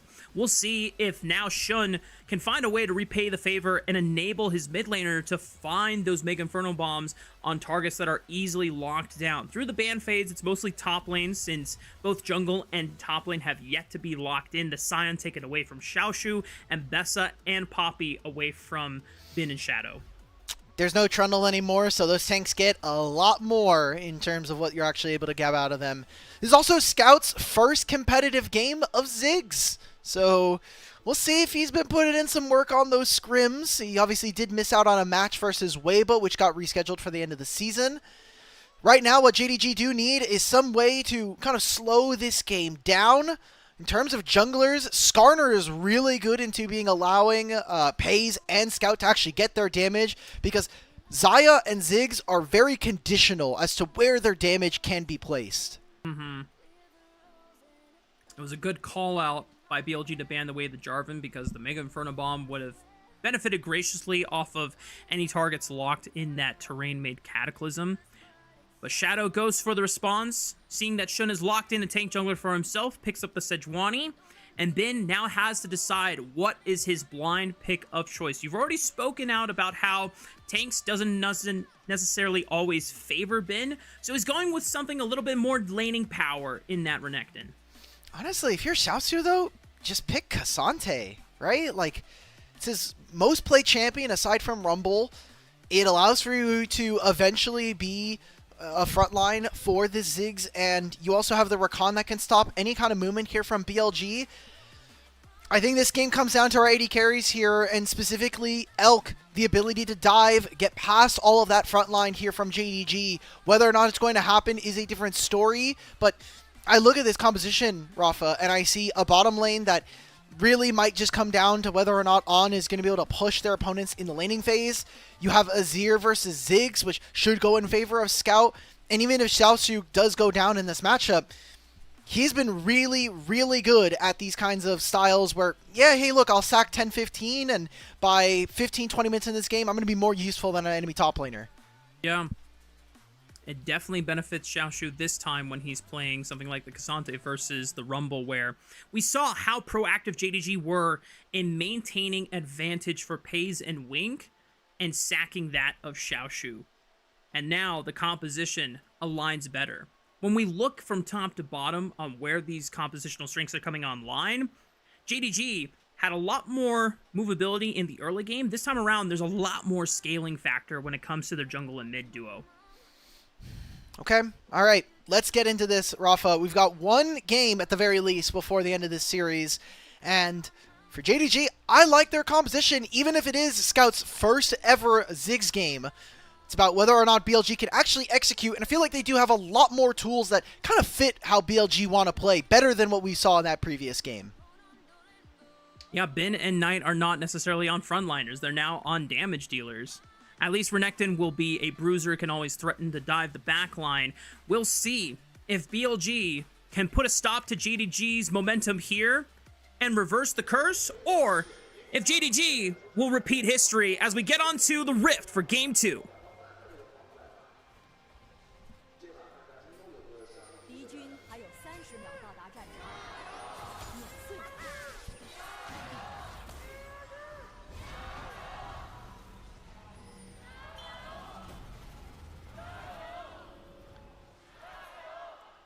I didn't even hear the fan chant leader. What was that? I didn't hear a jing dong like that. There's usually one JDG guy who's leading the chants that he goes wild on them. So I hope that guy's doing good. Honestly, no fan chant leader compared to the EDG one. That dude's the GOAT. Rafa, they're not even playing today. You already did your mandated 2. You got your 2. They're perfect in Nirvana earlier. I had to get it in. What can I say? One thing I will point out, though, related to this game in particular, I like what Shadow is doing with the unsealed spellbook, knowing that, hey, he's not going up against an early skirmisher like the Xin or the Trundle, where he has to opt in for some early game runes that would help him survive or win out on those trades. Unsealed spellbook is going to give him a lot more utility, and we'll see if he can find some creative uses, whether it's a use of a ghost or even a teleport to make some cross-map plays. That's really tough. Wink actually went for Electrocute on the Rakan here. Loses the Ignite. And now, Pays and Wink are half HP with their jungler on the opposite side of the map. He will be pathing down towards them to cover. But not a good look start for the lovers duo of Pays and Wink. Yeah, last game they were able to win out the level 2 race as well as the push. This time, it's a different story. Elk and On getting that push in for themselves. Shadow is pathing towards the top side of the map, however, so there won't be a chance to make the most out of it. There is a ward from JDG spotting Shadow on the Raptor camp, but hang on.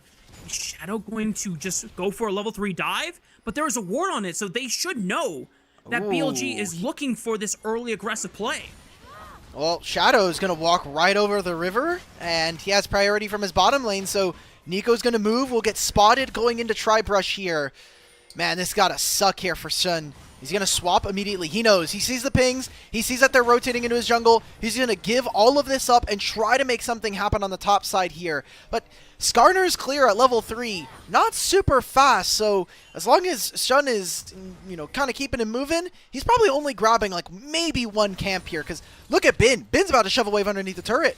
Yeah, and this gives so much control over to Elk and On because they force Pays and Wing to recall because of the danger of potentially getting dove by a 3-man with Shadow leading the charge. Shun might be able to at least grab this blue buff from Shadow before he gets there in time. Scout's recall is stopped here. He's forced to flash. The Permafrost Sun comes in from Shadow as he just might try to solo out Scout here. Does he have the satchel charge over the wall? Please, no! It's first blood for Shadow, and JDG lose out on their mid laner at 3.5 minutes. Moderators, that counts. That counts as Scout getting caught out. So he loses his flash early. It's also going to be his teleport when he comes back to lane. And like we said, it was only a single camp that Shun was able to steal there. While Shadow now gets the top side scuttle, he gets all of his bottom side camps, and maybe they look for something onto Wink and Pays. Ace has been channeled here. Doesn't look like it will be the case, as Shadow would have liked to have made something happen, but now it might be Shun's turn to create some impact on the map. Xiaoshu and Bin battling to the death. And Bin is able to flash over the Shistal's impact. Xiaoshu forced to flash away as well, but now it's a sitting Croc, and he's got nowhere else to go. Good push by Xiaoshu with the W, and that is a revenge kill for JDG. That's a great start, though. JDG get to push this bottom lane wave. I don't know why we need this replay. I mean, yeah, Scout. Oh, so it's 18 seconds on his satchel. I'm looking at the bottom left right now to see the timer. He doesn't see Shadow move through the mid lane, so good positioning there. He gets stopped on his recall. Okay, let's see it. Flash. 5, 4, 3, 2. He throws it out and is mid-air taken out. All right, well, I don't think it's all that bad. Remember, it is only Shadow who gets the kill there, not his lane opponent. But this is now a Ziggs down flash. And if I'm Knight here, I'm calling my jungler over as soon as I hit level 6, because I am Shurima shuffling this little Yordle back into my jungler and ensuring that Scout goes down 0-2 when that level up comes out. And I think JDG are going to have to respond in ways to either protect Scout or just say, please don't die when this hits level 6. You know what's the best part about that is that Ziggs is one of the greatest champions at being able to do that right now. So he's getting pretty low. So might just have to be a recall, and he's already out of mana. The mana, conservation needs to be a little smarter here. How Scout is using his spells is a very big key. Is to kind of break apart the good from the bad in terms of Ziggs players and most mages as well. So it's another recall here. This does mean that BLG should have first pick as to which objective they want to move for. Do they want to get set up really early in advance at 2 minutes before these grubs? Or are they maybe going to be focusing on this dragon after they're able to get their bot lane to reset? Despite all that, the funny thing is that Scout is still ahead of Knight in CS. But now Shadow might make this dive happen onto Pays and Wink. There are both sums for Pays. He tries to get the Blade Caller into Shadow. It might be enough. Mega Inferno Bomb over the top. Pays is burned out, and the Mega Inferno Bomb is just a little too late. The snare from On locks down Wink, and that's the Fate of Warfare secured for BLG. 3 kills, first one's on the board, and it's 2 for Elk. Dude, On is so smart, by the way, using the Nico clone to give him damage reduction versus the turret. Bin activates the Dominus. Can he 1v2? Should time out soon. Oh, but Knight, or it's actually On teleporting to the bottom side of the map with that early teleport. Scout is here to make it a 3v2, and On is only level 5. No Pop Blossom available, but the satchel charge goes completely wide. They've been confundled. They thought it was the one in the bush, but On completely hoodwinks them.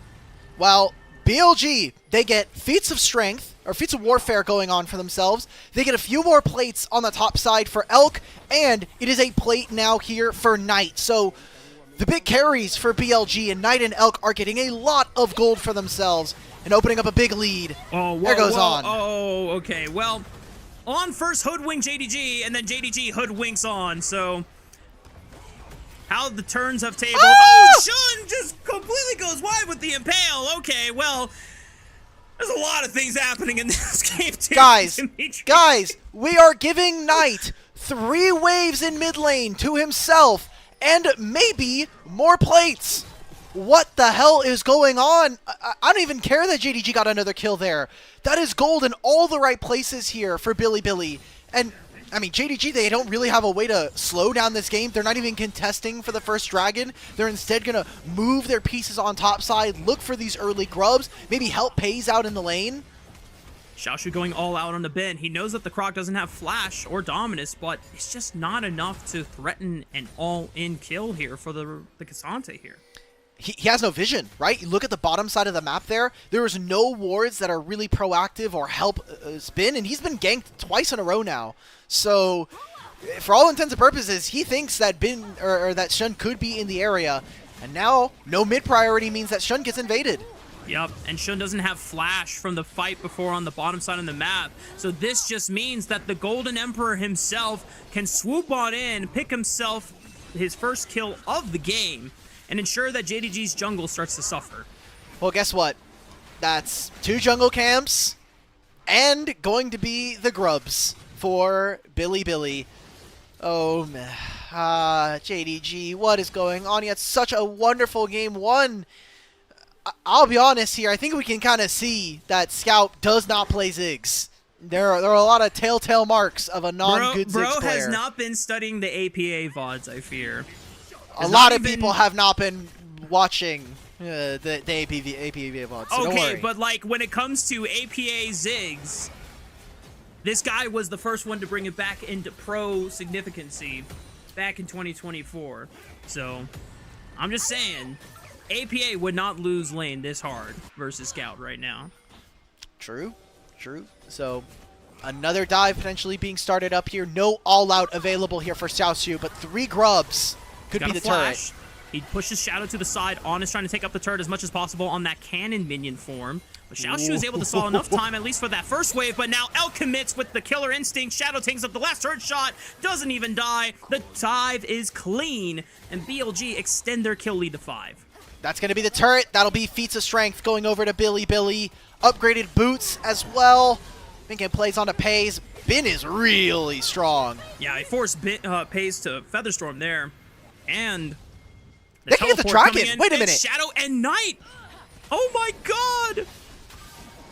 Elk, give me the game. Give me the game, boys. Give me the game. Unsealed spellbook tech. Shadow able to teleport with Knight at the same time.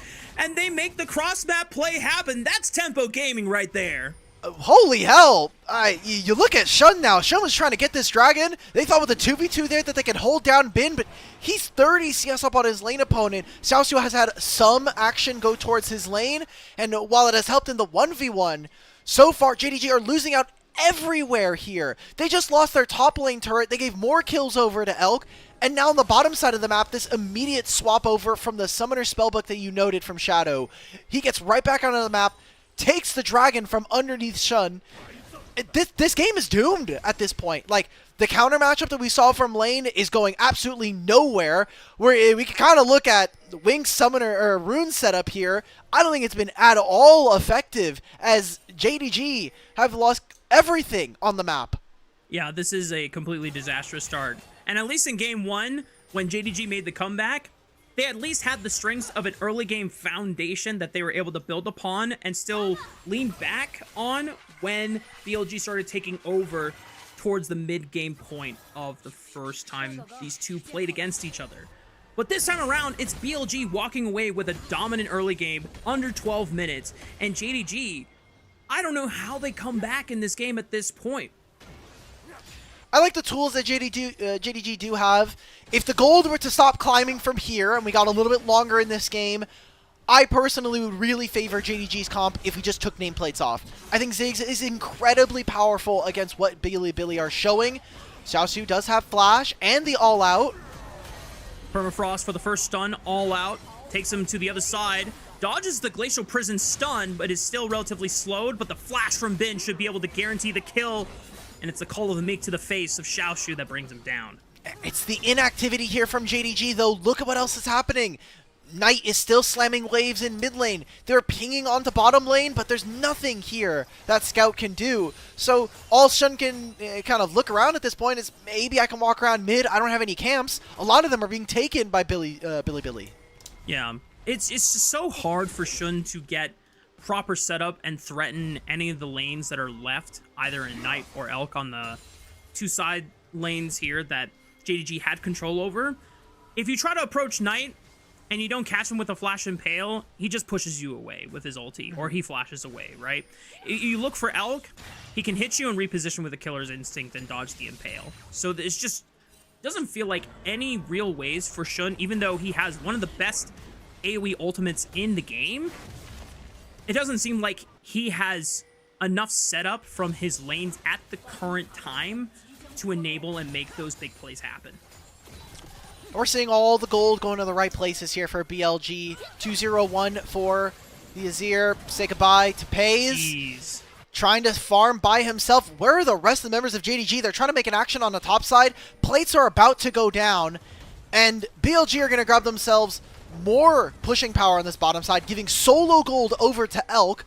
And we've got Dragon spawning in 2, Herald in 1. BLG are already getting set up for the next play, while it feels like JDG are really playing catch-up at this point.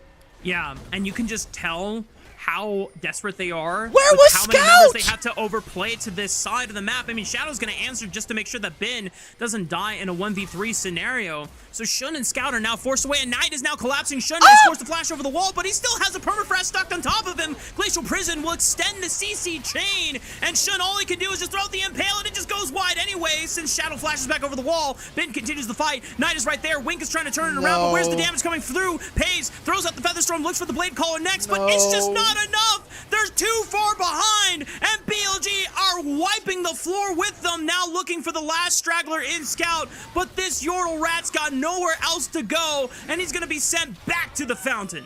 This content is unsafe for unmature eyes right now. Jesus Christ, JDG. Yep. What was the setup there? I mean, Scout's not even auto-attacking the turret consistently, trying to utilize the passive of the Ziggs. So, all in all, it's a full-on ace for JDG, or for BLG, and they get even more turrets here. They get to take more of the jungle camps from Jingdong. I just don't understand this. Cool, Shun gets out, but he uses his flash. Mark, I'm flabbergasted by the form that we've gotten from 2 games. Game 1 was not even like 20 minutes ago, 30 minutes ago at this point. It literally looks like we're watching a different team. Like, if you took the nameplates off, I would have assumed, oh, we're playing best of ones, because this can't be the same team. This is an EDG Ultra Prime game. Yeah. Bro, I'm watching LNG Ultra Prime. I'm watching TT Nip from yesterday. Oh, type shit, bro, type shit. As now we look into how this game will resolve. BLG have a 9,000 gold lead. It's close to 10,000. 16 minutes? 16 minutes. This game is wrapped. This game is donezo. This looks like a scrim match that has gone wrong, and JDG cannot get out. All right, so you know what this means? This means we open up the notes. We start. All right, we throw darts at a board. Okay, who on BLG do we want to talk about here, Mark? Pick one, just random one. Let's talk about Knight, baby, because he's got 10 stacks in that Medjai Soul Stealer. Hell yeah, he's the kingmaker, bro. He has been every single team he's been on in the last couple of years has been a top-level team. You look at top esports in years past. You look at even bringing JDG to almost a golden road now, purchased out by BLG. It's been so great to watch Knight, and honestly, there were some questions coming into this year, right? Like, all of last year, he was by far the best mid laner in the league. Then this year comes in, all of BLG is really struggling, and he's still having some great performances, but I think mostly adjusting to the Fearless format. And now he gets to play his Azir. It has not all been rainbows and sunshine, especially for him trying to learn this champion so far. Well, thankfully, he's playing against Scout Ziggs, and he is looking great so far. Just saying how it is. Yep. BLG picking up their second dragon of the game, taking their sweet time with the state of things, as the next few objectives should never belong to JDG or should be acquired by JDG unless a series of unfortunate events. But I don't know. if Lemony Snicket could write a series of disaster worse than what JDG has experienced in the past 17 minutes of this game, Alec. Mark, I do want to get your thoughts. It's kind of gone now because they did this lower third mabobber. I'll drifting. I'll hold. Ooh. Is this the most exciting part of the game? Oh. Doesn't matter. Shadow should be tanky enough to survive this, right? The Impale is going to bring him back, but this is a Chihuahua. It's mattering. Wait a minute, Mega Inferno Bomb. Okay, wait a minute. JDG do get a decent pick. It's a shutdown going into the hands of Pays. That is 1 out of 4 potential bounties that JDG can start to hunt and pursue. The gold lead is still massive to overcome, but you know, in the LPL, I guess you can say that anything is possible. It's a freebie, guys, bro. It was a freebie. It was a one freebie he gets. Like, let's be real. This should still be BLG favored. Yeah. Do we think Heartsteel was the right idea? Because I think you're right with the kind of the thought process of, okay, I'm playing into Skarner. Aftershock is pretty meaningless for the most part on Sejuani, so let's take this to Unsealed Cellbook. We've seen Heartsteel, I think from a community perspective, really fall off in favor of some other tank items.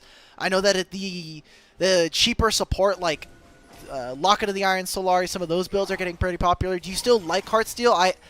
I'm just looking at our 2 junglers and them having like almost 100, barely 100 stacks. I think this item kind of sucks. It definitely sucks when you're not fighting a lot and getting a lot of stacks. I think if this game was a lot more competitive, we would be seeing a lot more value out of the Heartsteel rush, right? But because the game feels pretty much over with this 10,000 gold deficit, it's like Shadow could have built anything. He could have built a Sunfire, it would have been fine. He could have built he could have done like something where it's like some Giant's Belt into Warmog's Rush, that would have been fine. He could have built a Locket, it would have been fine. Hell, honestly, he should just build defensive utility items after, and it'll still be fine. As JDG are about to lose another tower on the map. There's nothing fine going on for JDG at this moment. Everything is on fire. Everything is really sad, too, because we're not even seeing JDG, like, commit to fights anymore.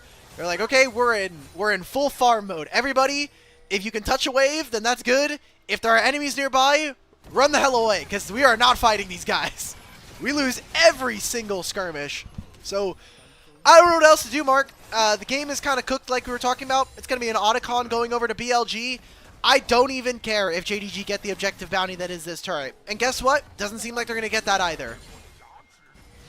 I will say what JDG are trying to do now and just expend as many resources as they can to take freestanding gold and getting those objective bounties is the way to play out this state of the game.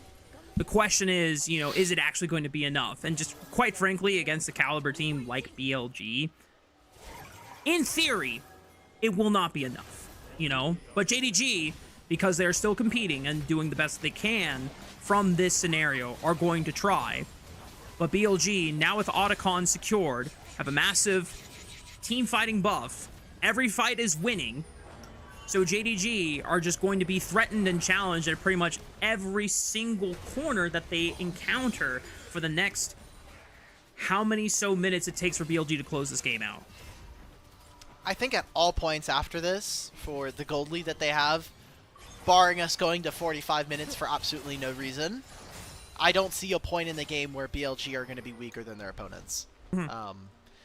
In theory, if everything was even, like we were talking about earlier, I still prefer JDG's draft, but at the position in the game that they're currently in, and the trajectory of, you know, what we can expect here in this game, Dragon Soul points coming up in 35 seconds. We're expecting BLG to grab that as well. There are very few, if not zero, windows left for JDG to really fight in this game. That don't include BLG straight up giving up all of their gold to their opponents. Yeah. I like this from Shadow, just actively trying to proc Pays' summoner spells there. So now Cleanse is gone. And BLG just setting up for this next dragon on the map here. It's an Infernal map for this second game of the match. And with Pays now down to summoner spell, he's going to have to take extra caution and trying to walk up and contest space. This is a Kai'Sa that is... Yeah. Look at the summoner. I'm looking at the player cams right now. Bin and On are laughing their asses off while Shun and them are dancing on top. Shun's having a good time too. You know what? Good on Shun. Just to understand that this game is washed and try not to let it bring him down and just, you know, take the fun. Yeah. There's so many 11,000 gold. There's so many fun things here, part of this match, obviously, between Shun and BLG. Oh, Wink's looking for a flash there from Elk to get out of that. Oh, he just walks out of it. Nice. Supercharger out, and he's good. So that was a long-range engage try from JDG, and it goes absolutely nowhere. Yeah, and it was a good stop by On as well, being able to catch Shun in the wall with that tangled barbs, preventing the Skarner from being able to do anything. And look at that. Bye-bye. Scout has been clipped by the Glacial Prison. Doesn't get a chance to flash or react to the engage coming out. Shun might be the next one on the chopping block here. Permafrost not used. The rest of BLG just taking spaces where they can. Shadow will dash back over to the safety of his team. As JDG now down to their last towers inside their base. Man, 300 games played between Bin and On together. Obviously playing here on this BLG roster for a while, and then eventually, or previously playing on a Suning roster. Here goes On. Two-man Pop Blossom. Shun is able to answer back with an Impale onto Shadow, but this guy is way too tanky to be brought down early. And JDG just do not have enough firepower to be able to knock down this Boar Rider. And BLG get what they came for. The early inhibitor on the top side fully laid to waste. And JDG now going to have to deal with super minions pouring in through the top side of the map. They're not going to be able to really contest for this Baron. It spawns in 20 seconds. By the time they actually get into a position to contest or fight, BLG will already be back out on the map. 3 teleports come out immediately so that BLG can cheat tempo, get back out, and Wink now. Uh-oh, buddy. You are lost. You are in no man's land. It's going to be the ultimate coming out from him. That should just be Baron. You can see that BLG are hunting right now. No mercy in this dojo. Okay. BLG will ensure that there are no survivors. And JDG now operating down a man, trying to compete for BLG in the space of the red quadrant. Oh. And Shun gets clipped inside the wall. That's a dead Scorpion. Don't tell Captain Flowers, otherwise he's going to be sad. And BLG now extend the man advantage to 5 versus 3. Surely this is a Baron secure. Every time we come out of these kills on this Shun, I'm just looking at player cams, and it's On laughing, and it's Shun's laughing. He knows. They're enjoying some of the previous camaraderie they would have had as teammates. I just want to really focus on the difference that's happening in the bottom lane right now. Elk has maintained somewhere between a 3,500 to 4,000 gold lead over FaZe for a large majority of this game. And you look at how Elk has been performing. I know we called him Mr. Consistent in last game, but you look at some of his stats. For 80 carries, so one of the few things you need to be really good about is generating resources for himself. We'll see this now. He's trying to generate no resources here for FaZe. Uh-oh. But Elk has a cleanse, thankfully, but Wing catches him with the grand entrance. Oh my god. Okay. Well, BLG Caster Curse just lost their 80 carry. That's a big shutdown bounty going over to the hands of JDG. And a well-timed and a well-necessary one as well. But I still don't think it's going to be enough to offset the deficit that BLG have over the hands of JDG. Wink is looking for a flank. I don't know. What I was trying to set up there is that, like, when you talk about CS per minute, Elk is 6th in the league overall. Gold per minute, 1st overall. Let's see if they can make it happen here, JDG. Wink finds another grand entrance onto Knight, but a great flash into the Emperor's Divide pushes all of his foes backwards. Xiaoshu tries to pursue him through it all, just does not have enough gas to be able to actually finish off the golden left hand himself, and BLG able to bounce back from a disastrous comeback made by JDG in Game 1 to show that they are just as dominant as ever and will pick up their first win against JDG in the season of 2025. Well, if you're a Beichuan or Wei fan, this does mean that at the very least, if it is still a BLG win, he will tie their records for game score at 10-2. But, you know, if you're a Shadow hater, you are praying that JDG actually get to come to play this next game. JDG still have a chance to maintain the undefeated series score against BLG for this year, but this is now their first official dropped game, and quite frankly, that second game, Alec, is something what we were expecting out of JDG the first game of this series, because a lot of these JDG series, when you look back in weeks 3 and 2, their first games sometimes are just so terrible, so disastrous that everything has fallen apart, and we're just waiting on game 2, and then game 2 looks a little bit more competitive. Obviously, not the insane comeback that we got earlier in this series, but definitely a better footing. So now, looking forward into game 3,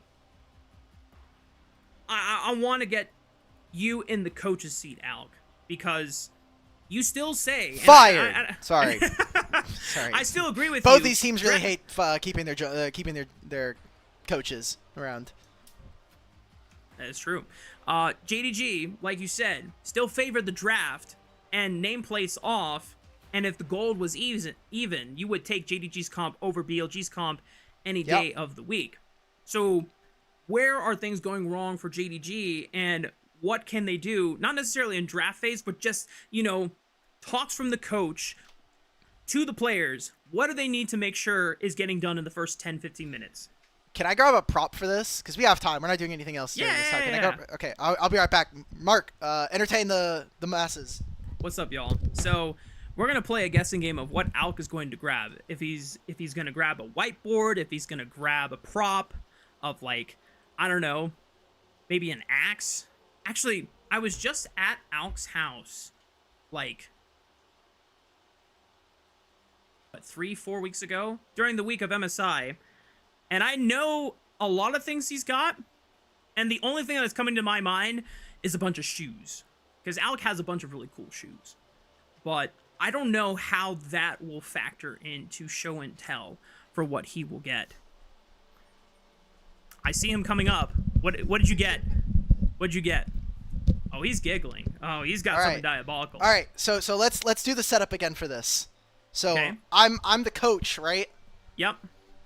All right, so we walk back into the locker room.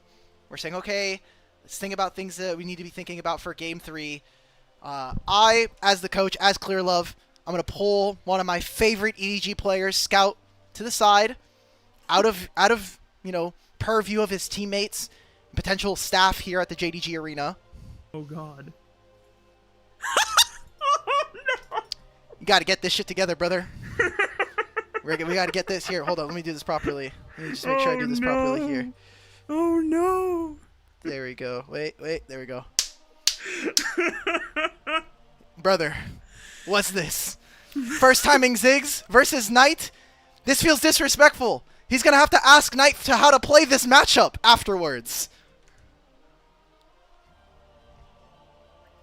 It really does feel like the woes of this game stemmed from both Pays and Wink losing the lane push early on with the Wink electrocute recon gamble, and then Scout just basing in what seems like, obviously we have omniscient view where Shadow's going, but that really was kind of a lazy spot to base, because if you're basing at least in the bush, you will have information if Shadow's like coming towards your way and you'll have time to move.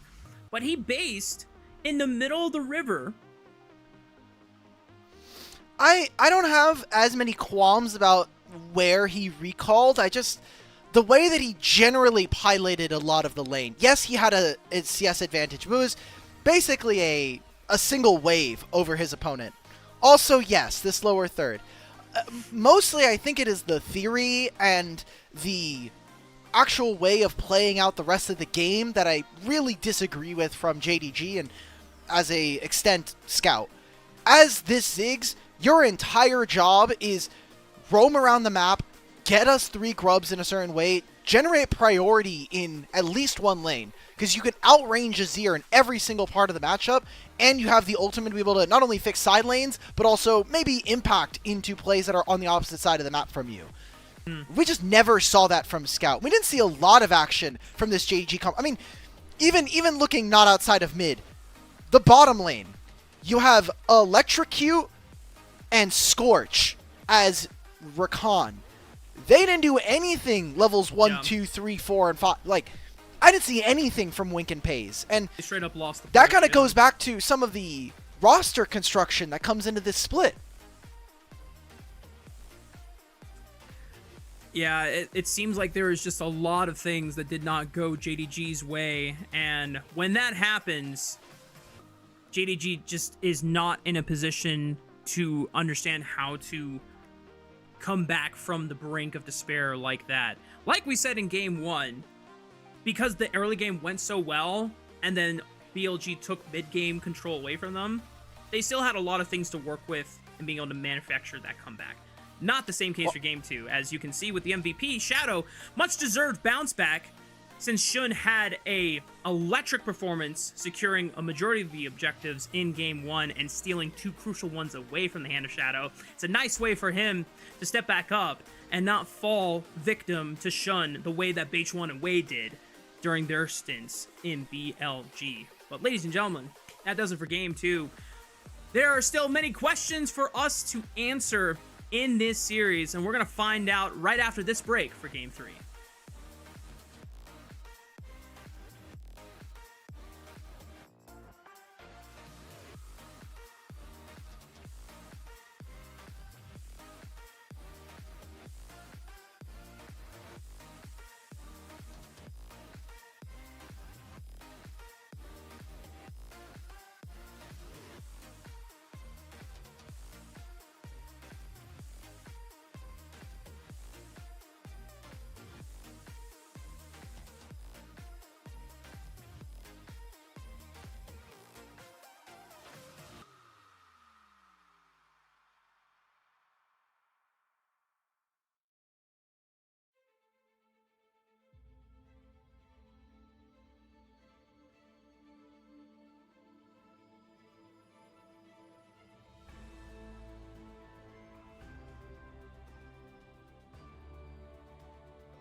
Welcome back, y'all. We're getting ready for game number 3 between JDG and BLG. And if you missed out on game 2, well, I've got 2 cards right here, and I'll show you exactly what happened. God damn it. See Scout? I forgot.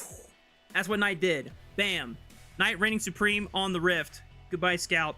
Never pick up Ziggs again, or at least watch some more APA VODs, because that was... He needs to watch Knight VODs, brother. I mean, yeah. Or watch someone's VODs.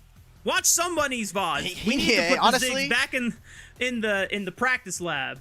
He needs to be watching his own VODs, because he needs to be improving from what we have been talking about on the show. Actually, he needs to be going fair. back. Actually, fair. We have time. I think we have a lot of time since we have talked. We've had a lot of downtime in some of these games, and I know you have your LPL trading cards. You have a couple favorites you want to share for the audience here? Sure, I can. So, obviously, I think this was my best pull, because it's not only a super rare, but it's also a horizontal one, so it's got this nice little glossy finish. And, of course, it's Knight, who's on track to be regular season MVP, just calling it how it is. Let's see here. I got this one at Tarzan. This one's pretty cool. Oh? The vertical one, he's, if I can get camera to focus, he's looking pretty dapper. Nice. Got the vest going on. And I think this one of Jway is pretty funny because he's got, like, headphones in, and he's pretty nonchalant. I wanted the Cyclops bin one. The one where he's wearing the glasses that are, like, the full band across his... I want those so badly. I think one of my packs was my favorite, so I'll show this one.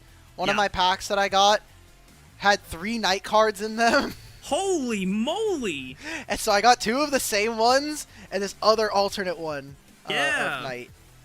And when Yanni, fellow friend of the show, also another broadcaster here, he had cards from 2024, and he let me pick one and to keep. So I picked Top Esports Tien, who's a player that I really love. I love watching Tien play. Yeah. He's been really, really fun to watch, and I think one of the only reasons that Weibo win some of their games. Yeah. We won't talk about the Xin Zhao one. That one was not his fault. Some of it wasn't. We erased that one from memory. I just want to give a shout out to Patty, who you may know is one of our interviewers that gets to go on site for some of our interview content. She was the one that hooked me up with the box, and it was a wonderful gift. And this is where I keep all the cards. You see, there's a Beach one in here too, and this is where I. Oh, dude, I have some, like, really the unfortunate ones. We will be getting to draft soon. We are merely... Oh, yay! Throw the cards away, boys. We've got game to talk about. No more gotcha. It's time for pick and ban. All right. So JDG are probably going to be on blue side. Yeah. Let's go through some of the checklists of what JDG would like. Now, a lot of the things went wrong in their early game of Game 2. But is there things that they could lock in for themselves in this third draft that will alleviate some of those early game woes and give them a stronger footing similar to what we saw in Game 1? Just some kind of engaged champion for Wink. He's looked his best when he's able to play things like the Alistar, like the Nautilus. And those have been consistently targeted throughout this series so far. Really been on the back foot in this series versus his opponent who, very similarly, has had some career-defining engages, positive and negative, at these international tournaments. So I kind of want to see whether or not that's going to be a big focus coming in. Third series of the day so far, and JDG going to be taking away the Gwen, the Annie, and the Poppy. So in my mind, I'm looking at things like Orianna that start to gain a little bit of value. Aurora becomes a really big pick for both Xiaoshu and for Scout. Yep. Scout had an MVP performance on the Aurora. So did Knight. So that is going to be a contested pick, and like you called it, Alec, that is the first priority for JDG. BLG now looking down the line of picks that are still available that have yet to be picked this series. When you talk about junglers, Xin Zhao is not banned, and there's no Trundle to counter it, so that becomes the cream of the crop here for BLG. Okay. Wonder what BLG are going to go for in mid lane, or are they looking for another blind? I mean, in terms of AD carries, honestly, you could try to set up for that bottom lane. You can already see it now there with the Braum. Braum to follow up with Xin Zhao engage does mean that the front line here for BLG, well, I think a little conditional, is actually have some teeth here. Let's see if JDG can punish this, because me and Cubby have both discussed at great lengths that while Braum in itself is a great champion, picking it early when the composition from your enemy team has yet to be defined can be very risky, as if JDG, if they are able to draft around it and play a lot of range in ways that Braum finds it hard to actually get into the fight. Never mind, Alec. So far, JDG are drafting a lot of melees, which plays into the hands of Braum, so... Looks good to me. Sounds good to me.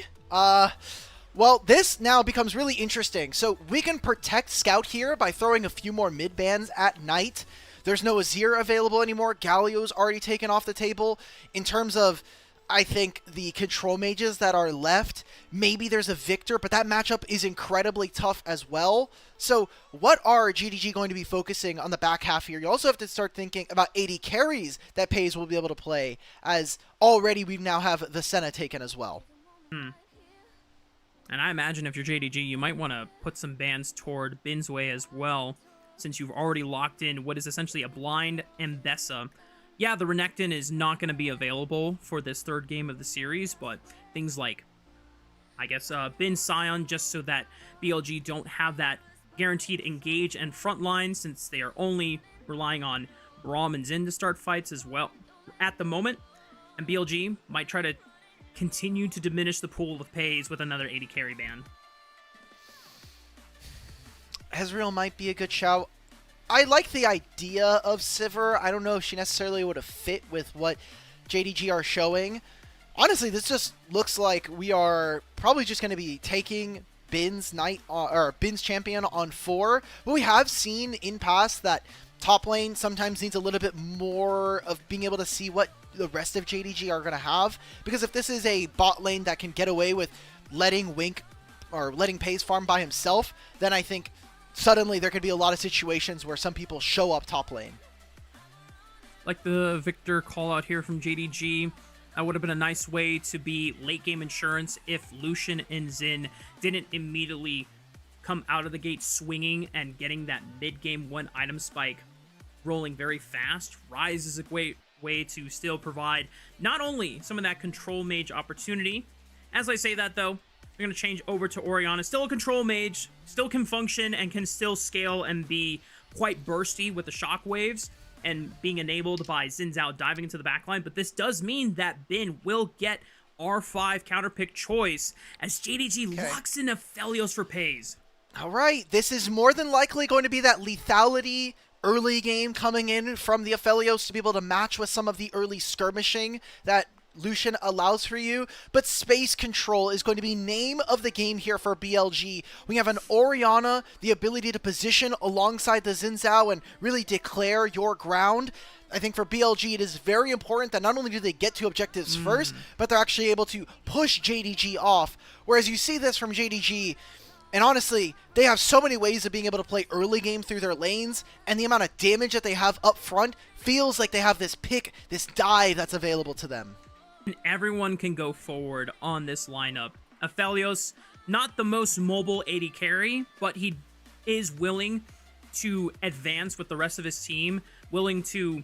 We have seen FaZe in the past before throw out a Flash Moonlight Vigil just to help secure kills or finish off any low health members on the opposite side of the Rift. BLG, though, are kind of straying away from the 5-on-5 structure with this Yorick pick, Alec. So now this introduces some side lane split pushing capabilities, and I wonder if BLG just looked at the 5-man setup that JDG said, or they saw and basically said, guys, I don't know if I can pick a champion that is going to allow us to fight better as a 5-on-5. I'm just going to try and break up the group so that we can have better advantages in isolated 1v1s, 2v2s, even 3v3s.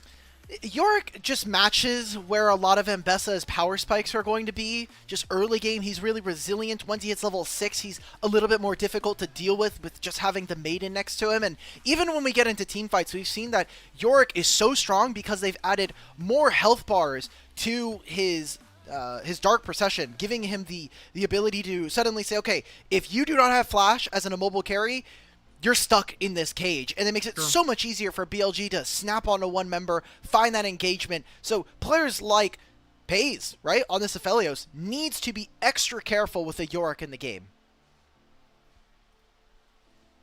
And for what it's worth, in game 1, when BLG had control in that mid game, they did a great job of being able to consistently get flash timers off of the carries of JDG and put them on the back foot. Obviously, Call of the Forge God is a lot more powerful than Dark Procession, but then again, Dark Procession comes off cooldown much more often than Call of the Forge God, so BLG might be able to enable that same plan here. This is the final game between JDG and BLG. To remind everyone at home, this entire season, JDG and BLG have played against each other prior to this series only twice. Once with Wei in the lineup, and the other time with Beichuan in the lineup. And when Beichuan was playing with BLG against JDG, BLG were on a 6-series win streak before JDG destroyed them 2-0 and ended that win streak and gave Beichuan with BLG his first loss. JDG had a monstrous Game 1 performance, being able to come back from the brink of a gold deficit that BLG had manufactured off of an Otacon fight before BLG had a very, very, very dominant, one of the biggest blowouts we've ever seen in LPL Split 3 so far, with a 10,000 gold lead at 16 minutes.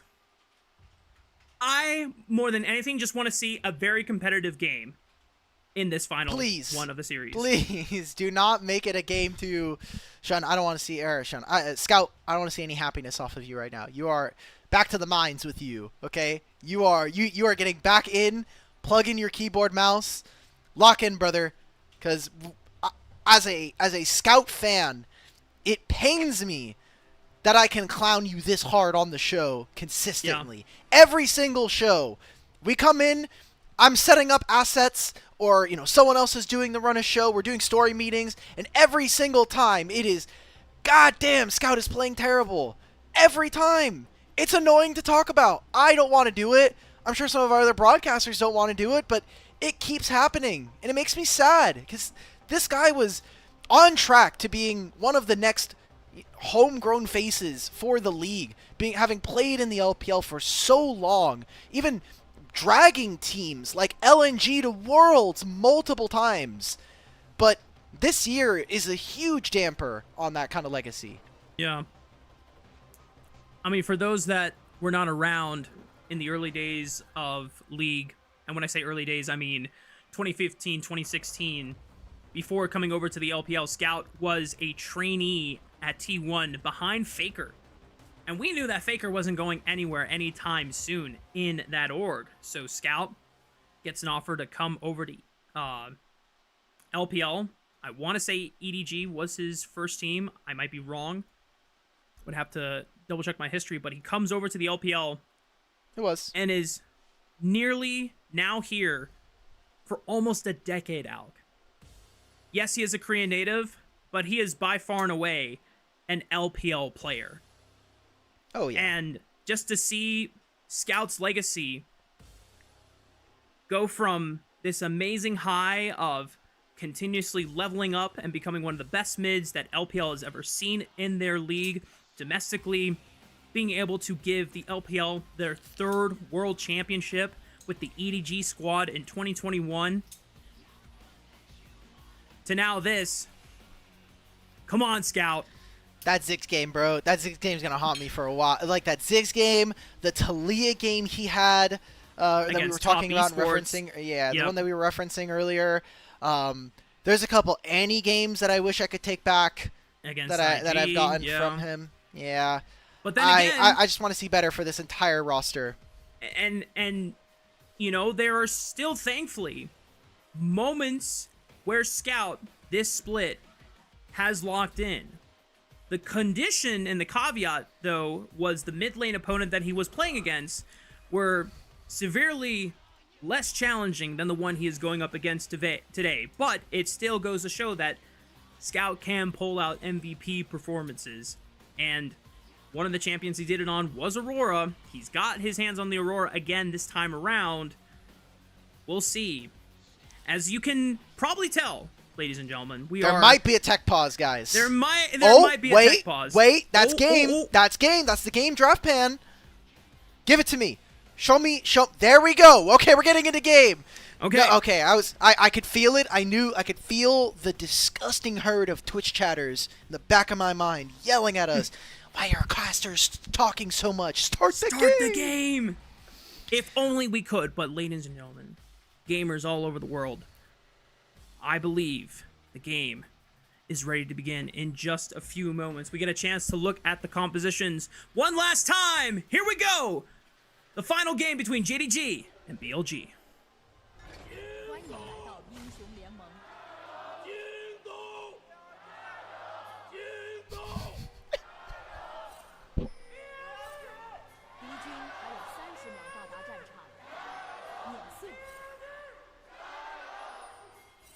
There's the EDG fan chanter. Also, let's go. To the guy the guy in the second JDG chant, who just randomly said BLG next to the mic.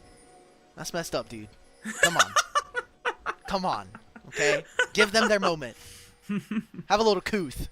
I will at least respect the fact that, you know, in the second game, the JDG fan chanter that was starting it off was nowhere near as charismatic as the one that we got in Game 3, but he stepped up and made sure that JDG had the most morale going into this final game of the series. One of the big things that we're taking a look at is how the bot lane level 1 plays out. It has been quite instrumental in how well Pays, Wink, or On and Elk are able to get their feet running and off the ground here, as Elk and On already tagging Wink for a lot of damage thanks to the power of this Lucian Braum lane. Wink does not get procced for that concussive blows 4th stack, but still, that's already 200 HP gone off of this Alistar. Yeah, and it's Braum Lucian. He's waiting. If he gets the Ardent Blaze, they can actually find a stun here. They are really trying to min-max this range from Elkanon. Pays swapping between the Severum and the Calibrum, whether or not he wants the lifesteal or the range. Level 2 is going to be here soon for Elkanon, and both junglers are on their way. Ow, the heal pop just to get that extra movement speed to go in for a quick tag onto Pays, but Wink quick thinking with the headbutt punts Elk away so that they are not able to get as much damage onto Pays during that moment there. Meanwhile, as we take a quick check-in on the junglers, both of them are pathing towards the bottom side of the map. And I think that's the correct call because bot lane has been quite volatile in all games of this series. And with Elk and On getting a huge push onto the bot lane, Shadow just needs to ensure that On and Elk are protected on this crash. And a very offensive summoner spell taken here by Pays with the Ghost.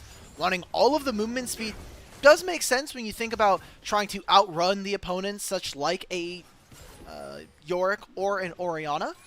But does mean that in terms of being able to stay alive versus a barrier, his prospects are not going to look as good. Shun's already done with his 5th camp, could be 6. Does have a ward placed into his Tri-Brush there, so I don't think there's going to be too much action on this bottom side, especially with where the wave is currently lying. Scout getting decent trades back onto Knight despite being down in HP. Will get his opportunity to push in that wave fully and look for a quick base into more than likely a teleport. But Shun has abandoned the bottom side of the map, will not even look to contest the bottom crab, will just go over to the top crab and ensure that he is not falling behind Shadow in the farm department, trusting on Pays and Wink to rely for themselves. What I want to see this game is how Scout is going to move around. He has so much mobility on this champion, and especially early on, the Aurora matchup is very, very punishing for Knight. There are a few moments where you can actually take advantage of it, but in terms of your... Oh, wait a minute. This is a gank. This is a gank. Oh, my God. Yep. Pays had the defensive position over to the left. Wink, not the same story, and that is first blood for Elk's Lucian. And look at this wave. It's going to push into BLG. Elk can't do anything. He's going to try and walk up, but he knows On is matching him on this side of the map. And honestly, if On wanted it, and he knows that AD carry is going to follow, this could be a flash to make sure that you apply those concussive blows and make it very difficult for Pays. So he's going to lose out on a ton of golden experience here. Yeah.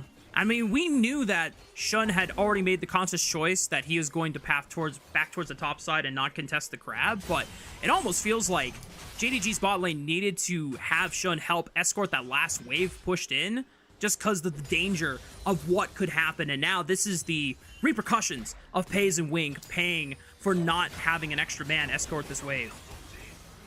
You as a jungler should know, once he crosses over like the halfway mark of mid, he's not coming back. He's like, sorry guys, these camps are done. So that just means that Paze and Wink didn't set their lane up, didn't play the wave correctly. And thankfully for them, they are able to get back in, especially with Wink coming back to the lane. Infernum and Gravitum guns here means that Paze actually has a lot of ability, not only to wave clear it, but to splash and deal some damage onto his opponents.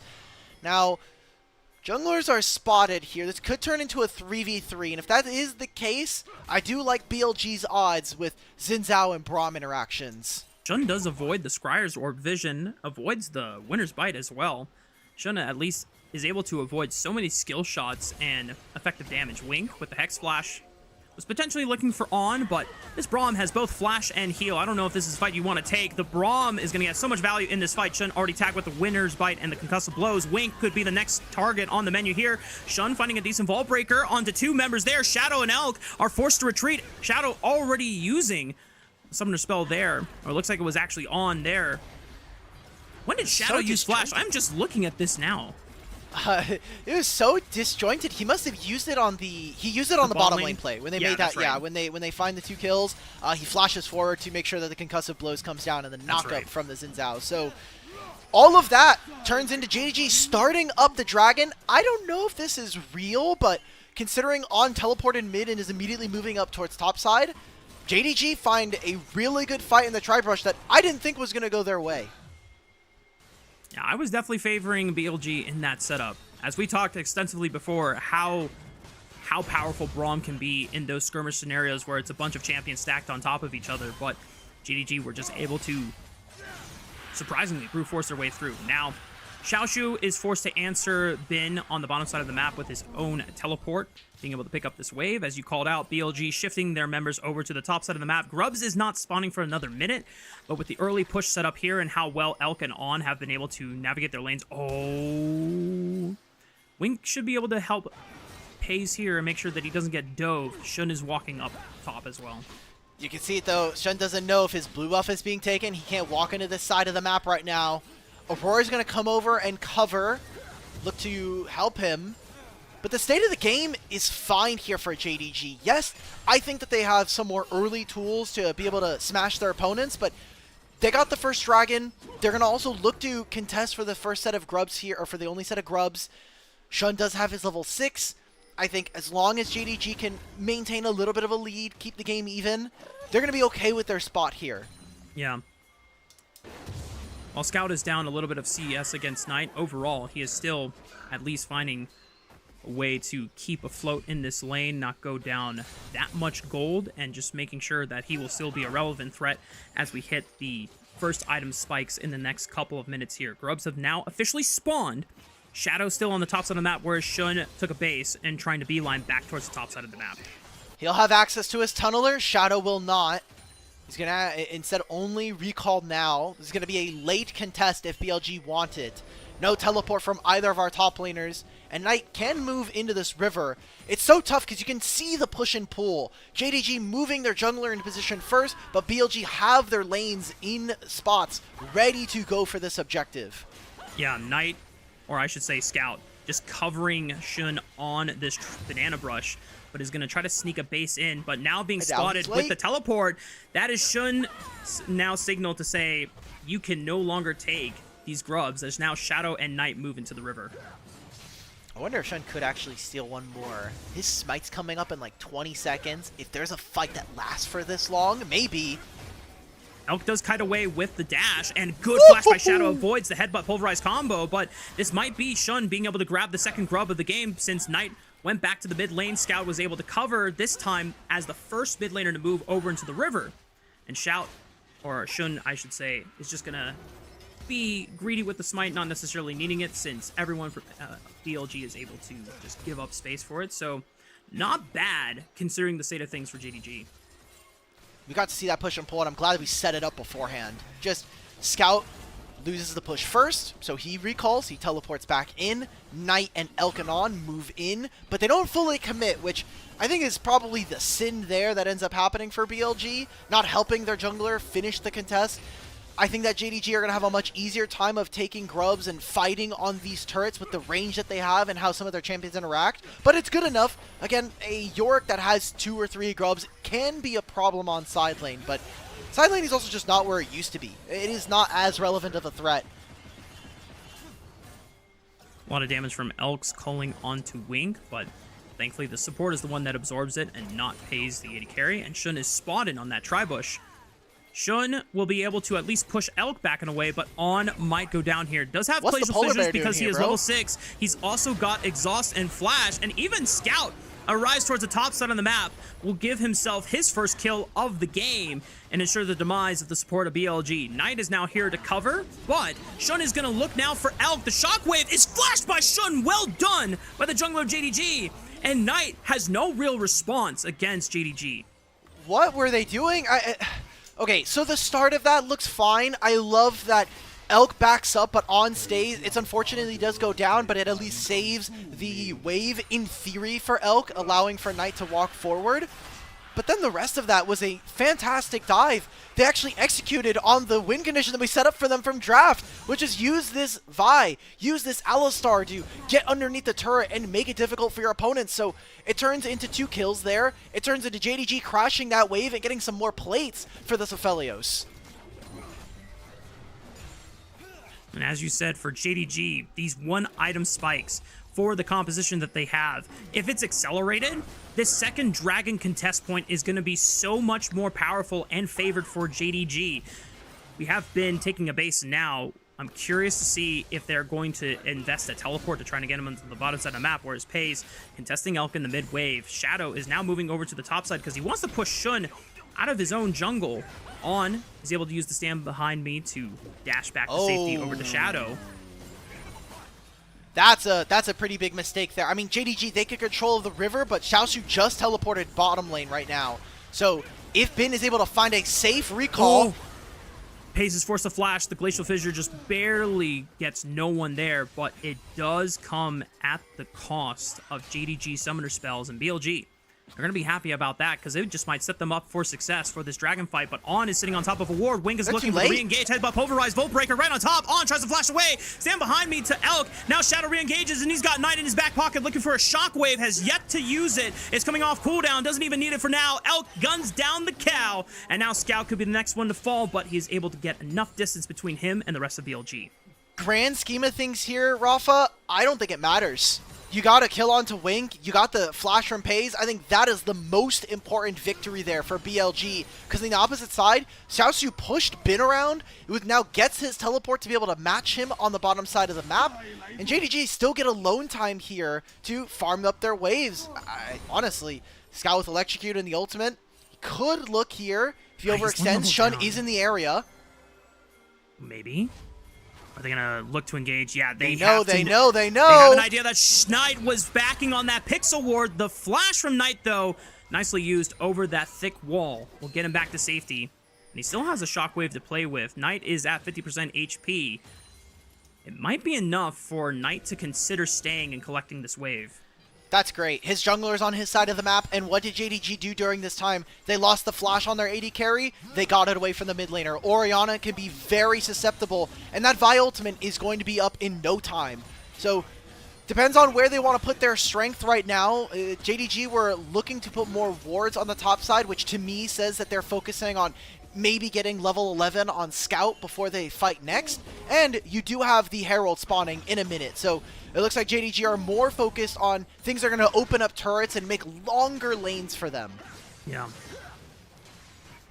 I think for JDG, it is a good look for them to give a priority for the second dragon and just invest resources into trying to get Scout ahead of Knight in this matchup, or at least allow him to have the pressure necessary to push Knight into the turret and keep him kind of chain locked so that he's not able to move as freely around the map. Because we've seen in past series where, all the criticisms aside from Scout, he has had some stellar games on the Aurora, this split. And JDG really need another MVP-like worthy performance from Scout this particular game to pull off an upset series against BLG. It's hard because your opponent is Knight. He has a bunch of accolades to himself. Knight as well, in terms of stats, #1 in his role for CS per minute and gold per minute. Second in DPM and gold difference across mid laners, which is absolutely insane. Wink. Headbutt pulverized just a little wide on Elk as he doesn't pull off the knockup in time. That could have been a setup for Shun to flash ulti with the cease and desist onto Elk. Might have been at least summoner spells burned, if not a guaranteed kill. But that gives BLG an opportunity now to move and take control of the Rift Herald. The whole point of the play before was to make sure that Knight was uncomfortable. Maybe they make a play going back in because they still have ultimates. They still have abilities to play with. Shun going in. He finds the cease and desist right on top of Knight. Massive knockup from Wink. Can Scout get in there? But good shield from Braum as he's able to block damage. But Pays finds Knight in the back line with that Moonlight Vigil. And now Pays trying to step up and be the hero for JDG. But Shun goes out. Shadow flashing forward onto Pays. Pays can only go forward, but is he going to get any kills back? No! BLG turn the tides of the battle and now find themselves ahead in the game. I want to watch that back because I don't think Wink was doing his damnedest to make sure that Aphelios can fire. That is his entire job this game, is stop Xin Zhao from getting onto him, stop Braum from applying any meaningful CC. So BLG, they get kills, they get Scout's flash as well, and they grab the mid-tier turret so that they can get Elk some more gold. This is a huge win for BLG and gold back into the pockets of their carries. And for JDG, it is not a good sign for that one item spike play to go disastrously as we take a look back. So the ult lands onto Knight. This is what we set up beforehand when they got the flash. Wink is in the pit. And I'm just watching Pays this entire time. He gets this long-range snipe onto Knight. He's dealing as much damage with this Calibrum. Wink, we don't need to press any buttons here. We don't have to press anything here because now he doesn't have Headbutt. He doesn't have Pulverize to stop anybody from getting onto Pays. AD carry is just left alone to die in that 1v3, and just good patience from Shadow identifying an angle where Pays was pretty much caught out and nowhere else to run. Pays does maintain his flash, but BLG now finding themselves with a small gold advantage over JDG at 17 minutes into the game. We talked about how important it was for JDG on this one item spike to start skyrocketing ahead, and the only person that's still ahead right now is Scout, and against someone like Knight who is scaling up on this Rod of Ages, JDG's time window for that advantage is starting to run out. Scout should have his second item soon. It'll be 7 minutes before that Rod of Ages, and I don't think it'll make or break the game, but it definitely means that Knight is going to be really difficult to kill. I think it makes him actually a little bit more potent on side lanes because you have all this additional HP at your fingertips. You can see how much vision is now placed to make sure Orianna is safe. All of the blue side jungle for JDG is lit up in wards. And BLG just maintaining a lot of information on their opponents this time around. As you can already see, I mean, Scout is able to get a nice chunk of health off of Knight's bar there, but not anywhere close to going for just a complete 100-0 anytime soon. He went for the Liandry so that he could at least burn the HP off of that Rod of Ages stacking on Knight's Orianna there. As you called out, I think it's a mistake, man. This Liandry's is so fake. So fake. Does no damage. I think you need a little bit more here from Scout, especially if you're going to go for this Electrocute build. We'll see. I mean, Rafa, we're 30 seconds away from Dragon right now, and BLG are still maintaining a small gold lead. They're going to be able to move their pieces into position. Knight has teleport for this play. Look at where JDG are setting up right now. And they're trying to take control of the top side of the map, but as you called it, with Dragon spawning in 8 seconds, you would feel that JDG would rather try and accelerate the pace of the game and stack more Dragons for themselves. And with Knight and Shadow pinned on the top side of the map, that could have been your window there. But now Shun is taking a base. So the overall Dragon is being delayed in its taking, and that just favors BLG in the end, no? Thankfully for JDG, Knight, or Shadow, is shadowing Knight right now. He doesn't know. Scout doesn't know that there's a Xin Zhao in his arms, but he's waiting there, seeing if Scout's going to over-aggress in this matchup. So for the time being, it looks like it's just going to be a little bit of push and pull. It does favor BLG, as you were starting to hint at, because look at how the turrets are. Yes, it's a top lane tier 1 in favor of JDG, but for BLG, they're able to take the bottom lane and the mid lane tier 1 here. So this means it is so much easier, more convenient for Elk and Bin. Push those lanes out, get into the spot so you can get this dragon. So third dragon of the game goes over to BLG, and honestly, we're looking at Jingdong as a bit slow here to the push. We've not actually seen our top laners join so far. Yeah, there's a moment here where Xiaoshu has 2 items on this Eclipse and Spear Shojin, which is a really, really strong spike for Mbessa in general. And Bin delayed his second item just to get the tier 2 boots so that he could survive in lane. This should be a moment where JDG are proactively looking for a teleport flank. Try and play off of this really strong spike for Mbessa. It doesn't seem like JDG are either taking the means to look for it, or BLG are giving them any windows. And I think an overall trend, I'm curious if you agree with me or not, Alec, but as soon as JDG find their first, like, decent loss of a fight in a game, they just slam the brakes and say, okay, guys, we're just going to be passive. We're just going to... They're like, oh, everything's gone wrong. Okay, time to go farm. It's a bit of an overreaction. But yeah, I could see that that's something that they have done in the past. Also, we've had a lot of games where everything just goes wrong. Like we said, Scout gets solo killed in mid, and then there's just things that kind of keep on slipping. We'll see what happens with JDG here. The game is pretty even for the most part. We are seeing BLG start to move some of their weight and priority into this top side. Otacon is up, and I wonder, is this going to be the call here? Because we said from one of the conditions that BLG can win or find easier fights is get entrenched first and let Orianna dictate the fights. Make it so that JDG do not have clear lines to walk in, because then they're going to have to deal with you know, an illusion sending a culling or a shockwave that completely ruins the game for them. FaZe did get a chance to shove in this mid wave. Elk is trying to pick it up at the moment. Scout just completed his second item of the game with the Bloodletter's Curse. JDG are trying to set up vision lines now and control the space on this Otacon. An attempt from Scout to try and poke out on, and even through the Braum shield, gets a decent amount of HP off of his resources, but he's able to heal up decently. Looks like Ondo will have a chance to maybe base. I'm curious if he'll swap to a teleport just to get back on the map sooner, or if he'll just ghost to walk on over. But this is a window now. JDG pulling the Otacon right now. And do they know? They don't know. Think BLG know. Yeah, this is a huge mistake coming in from BLG. Shadow's going to move on over now, but it's already too late. Scryers comes out. Wink knocks him out. That's Otacon for free going over to JDG, and now you're going to see the rush come in from BLG. How much more can they grab? They're going to be able to push a mid lane turret. Maybe they get one more jungle camp, but there's not a dragon to play for. That's just experience and adaptive force going over to JDG. Yeah, and JDG just finding the one window where BLG were not in position to clear out vision, to safely walk up or step up. They immediately burst down the Otacon, even expending a teleport from Scout just to make sure that he is back on the map faster and help with the execution of that objective. This is the first time this series that JDG have picked up an Otacon for themselves, and now this is a major team fighting buff that can help them try and turn the series around into a win. As Wink engaging onto Shadow for a knock-up there, Shadow answers back. Glacial Fissure will slow down the fight. Wink might be in trouble, already popping the ultimate for damage reduction. Shadow has him locked down with the Dark Possession. Scout goes in, Shun onto the backline, looking to blow up Elk. They got the Lucian, and now JDG, can they carry out the fight? On's gonna be the next target to fall. Shadow trying to turn the fight around, looking for Scout on this Aurora and blow up these stacks here as they finally knock out the Aurora.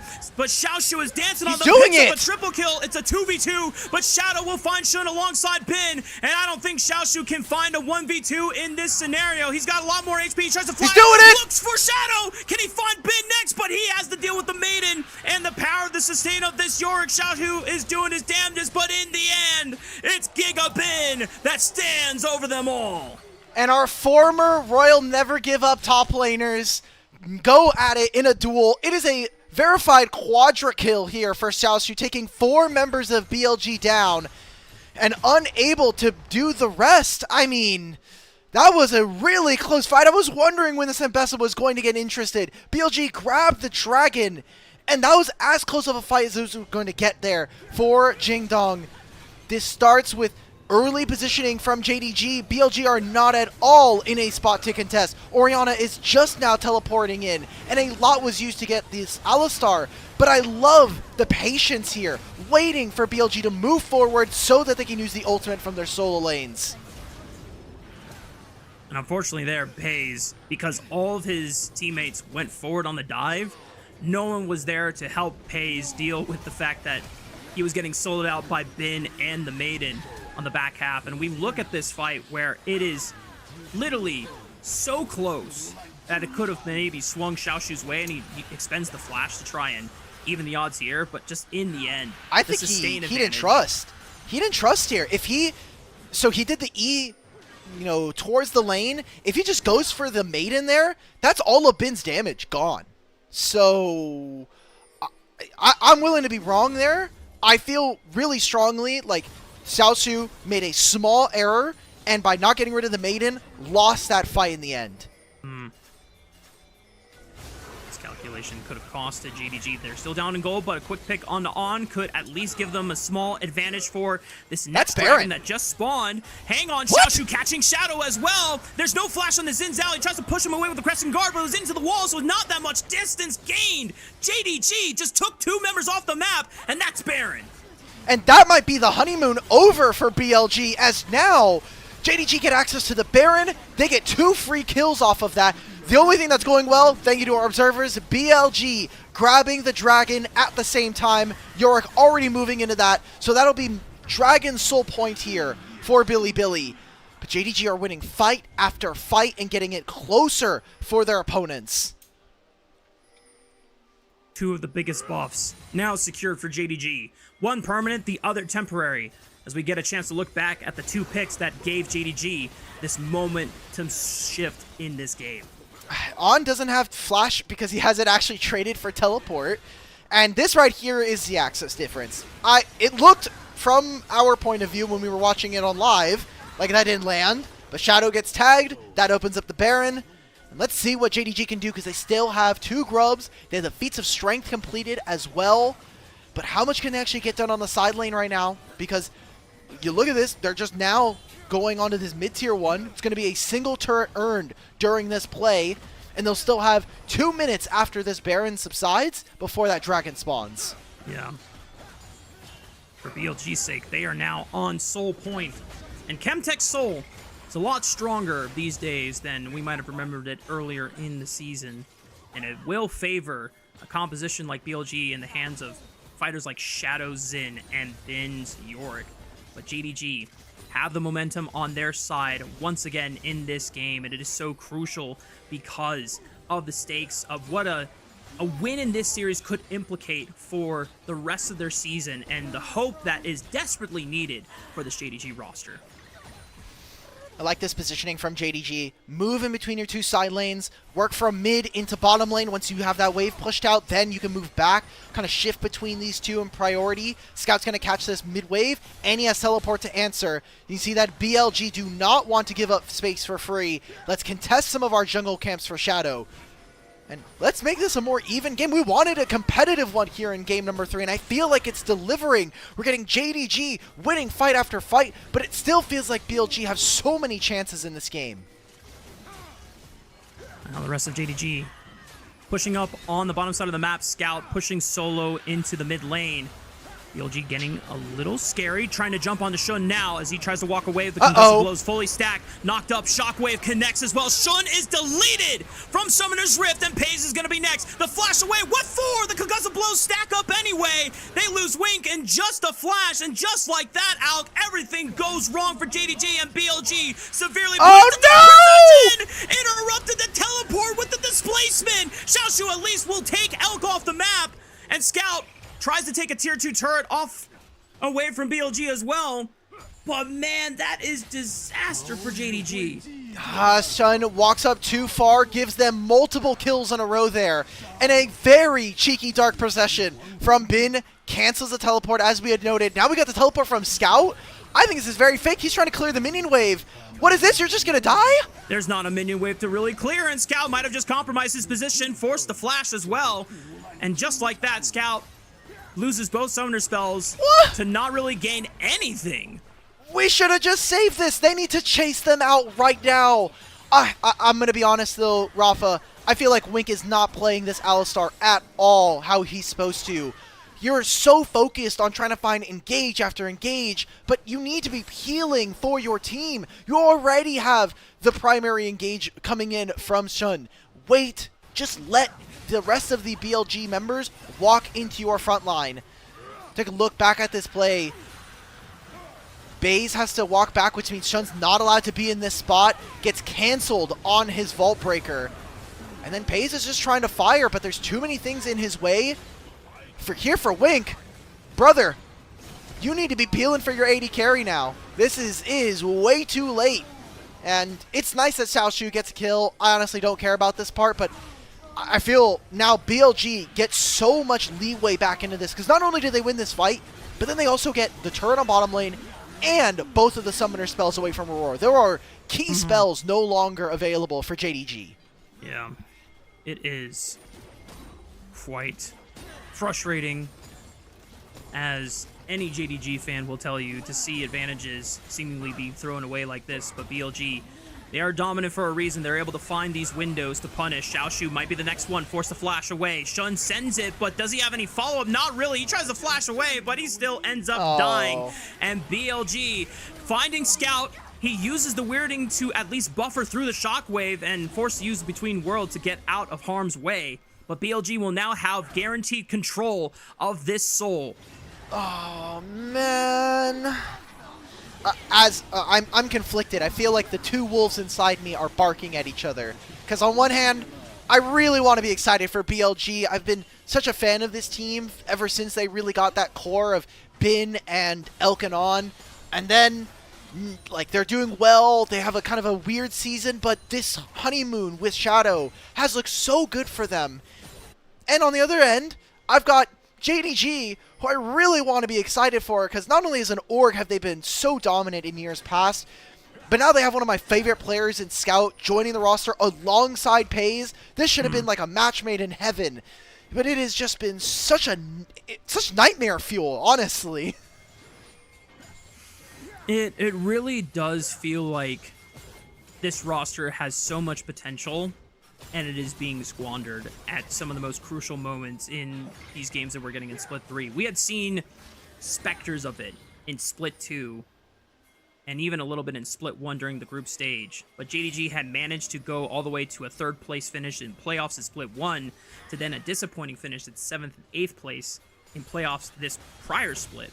And now, there's questions of JDG even getting... They're starting the Baron here.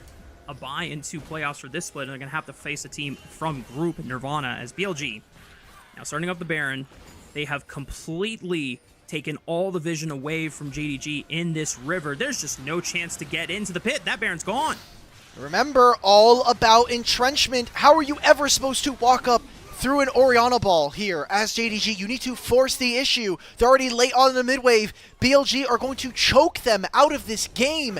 And if the dive composition couldn't get ahead early enough, or at least push their advantage, how the hell are you ever going to cut through a Guardian's Angel on Shadow and Elk, plus the damage resistance you're going to have thanks to having all of these Chemtech Dragons and the Soul? Yeah. All of your ideal targets for this dive composition are either now too tanky from Rod of Ages and Seekers, or like you called out, they have second lives in the GAs, and the Chemtech Soul doesn't make it even easier. So BLG are now at a prime spot where every fight is favored for them. JDG are now hoping that members from BLG will decide to take a solo walk through the jungle quadrant by themselves, no walking buddies at all, and that can be a way to manufacture a comeback. But BLG are no way in hell gonna be giving JDG a freebie like that in Game 3. At least they should not on paper, but a teleport is coming in from Scout. A last-ditch effort. This could decide the game, as Shun is gonna send it on to Elk. He has Flash and Barrier. Scout is able to join up with him. The GA is gonna be procced here. Massive damage from Paze with the Moonlight Vigil and the Infernum Gun, but Elk is now able to survive. The Flash from Paze gets himself away from Shadow, and a good knockup from Wink distanced himself, but Xiaoshu will fall and pay the price. Wink is the next one, and BLG, even with the engage from JDG, JDG still stand tall with all 5 members on their squad. They rout off Pays, and BLG are about to put the final nail in the coffin, and they will finally put to rest the undefeated streak from JDG in series score. JDG, they beat him up twice in the regular season of last split, but it won't matter. BLG, this honeymoon continues. Shun goes on a one-way mission to go tag some former teammates. It's not enough. BLG are looking to continue being 5-0 in the LPL. Game 1 does not matter in the eyes of BLG. It's all about how you finish the series in the end. BLG will take down JDG 2-1. A very competitive series here between JDG and BLG, but these last 2 games felt pretty clean from BLG. Yes, there are mistakes, but I like the way that they're setting up around the map. I like some of the presence of mind that they are showing of, hey, we're consistently looking to get gold on tonight. Let's see how we can play around him. Let's get vision around him. And still, I think the carries really showing up on the day for Knight and Elk. Mm-hmm. Even been having a pretty nice bounce back with the York in this game 3. We know that game 1, the Ornn was a little lackluster when it came to teamfight presence overall when he didn't find the call the Forge God engages. But once again, BLG, as a roster, you have 3 players in your top, mid, and bot lane as superstar carries. All you got to do is just facilitate them and make sure that they have complete reign to be able to win and carry the game for you. And for Shadow, he definitely got challenged in game 1. A lot of objectives were stolen from him by Shun, but admirable bounce back in the way he controlled the early game in game 2. And then game 3 was a stronger showing from JDG overall, but still being able to hold his own. And like you said, the honeymoon phase does continue for Shadow on BLG. Exciting stuff. That means he does end up tying the score, 10-2 in game score, 5-0 to match Beichuan and Wei from summer last year. They're getting away with it. Do you think we can fill out the apology form now? Do you think I know we were waiting to see what the results of today's games were, but that's the end of their first round robin because BLG and IG were postponed until the end of the season thanks to typhoons. Maybe, that's the end of their first round robin, which means they end 5-0, which is incredible, especially for the form that we saw from BLG, even coming out of MSI. Yeah, they still... Which one was it? Which one was it for you? You said it was you miss Shun? Yeah, I miss Shun. That is... I still find for myself my favorite iteration of BLG being the one where Shun came back after Wei was brought onto the roster last summer and at least helped carry BLG all the way to World Finals against T1. And he was the best matchup that you could have asked for into Owner.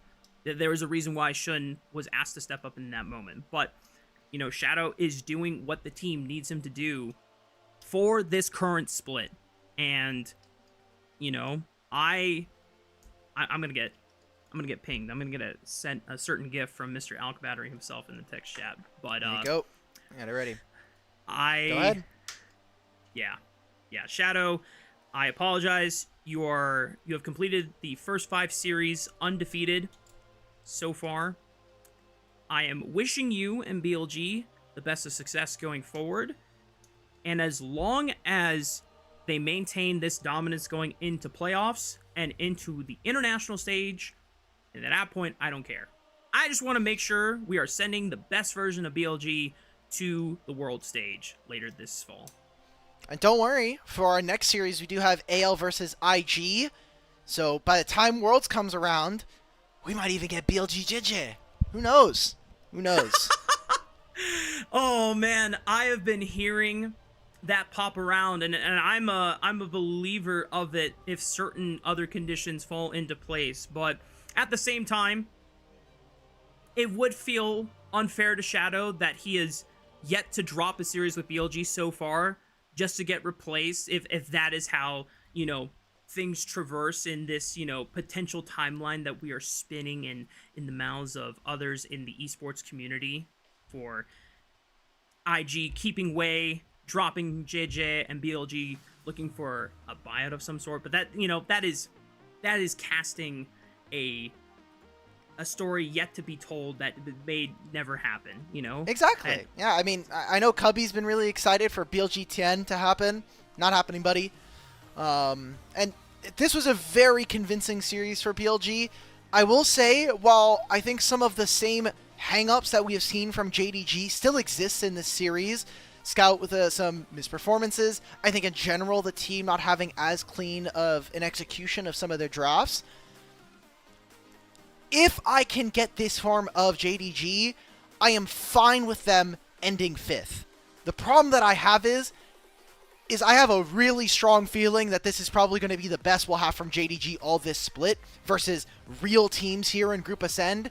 And it is more likely than not that we're going to see a very disappointing end to playoffs yet again.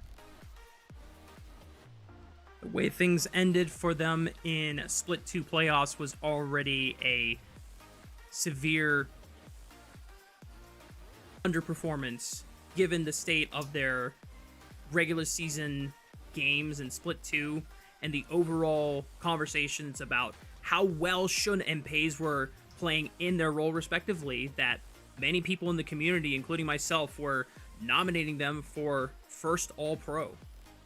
Despite Kanavi picking up so many regular season MVPs and, you know, getting the All-Pro nod in his own right that way, you look at the games and you think, man, Shun is really working with less than what Kanavi or even Tarzan has on his roster, and he's still putting in the work for Split 2.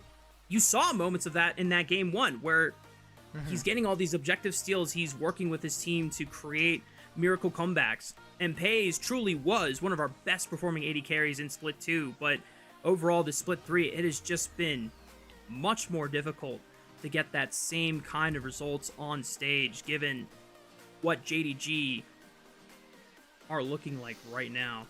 I think it is fair that they'll probably beat whatever Group Ascend or Group Nirvana team that comes their way, seeing as they're likely to finish 5th or 6th. Yeah. It's just after that becomes a really big scare.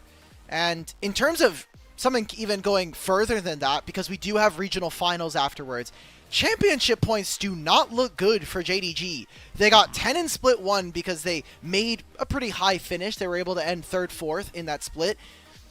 Then they have 10 from Split 2. So they're currently sitting at 20. The next highest is 25 from Weibo. But I think Weibo already are showing much better games compared to their opposition here. So at the very beginning of the season, we said that JDG would be one of the teams here in LPL that potentially could vie for one of those world slots. I think it is looking increasingly likely that this group of 5 miss out on internationals this year. Yeah. JDG are really on a lighter note, who's our MVP, Rark? I called the last one. This is you. I believe in you. It's probably Bin or Shadow. That's where my money's at, because like Elk had a lot of damage output on the Lucian, but he was also pretty much singled out by the dive from JDG multiple times, so he doesn't get a chance to really play the game as effectively. Knight was also put back and decelerated. Spin it up. It's Bin. Let's go, Mark. Yeah. Let's go. I think they go. Yeah, they I think they put the favoritism towards Bin because, one, he was the last one standing in that big fight that could have been the one that JDG needed to turn the state of the game around. The Dark Procession interrupting the teleport off of Xiaoshu was also pretty slick, and he was just overall just a giant terror to deal with in these team fights once he started joining. It's good to see that Bin is playing a little bit better, because we had some reservations to his play at the beginning of Split 2 and even in Split 1, where we saw them take a loss versus Thundertalk. So good to see that we're getting a BLG that is back in form. I think fans can start to get excited. I know some of the BLG fans on Twitter are saying you missed the last train for the hype train back at MSI, but if you want to be late bandwagoners, no one else can stop you. Buy that BLG jersey. Make fun of Shadow some more. That apology form gets filled out all the same. True. They moved to 5-0 now in the standings. Unfortunately, this doesn't still put them over top esports in the standings because they're 6-1, even though BLG are yet to be defeated in overall series. But I think we can all agree that BLG are looking like the #1 team in the regular season right now.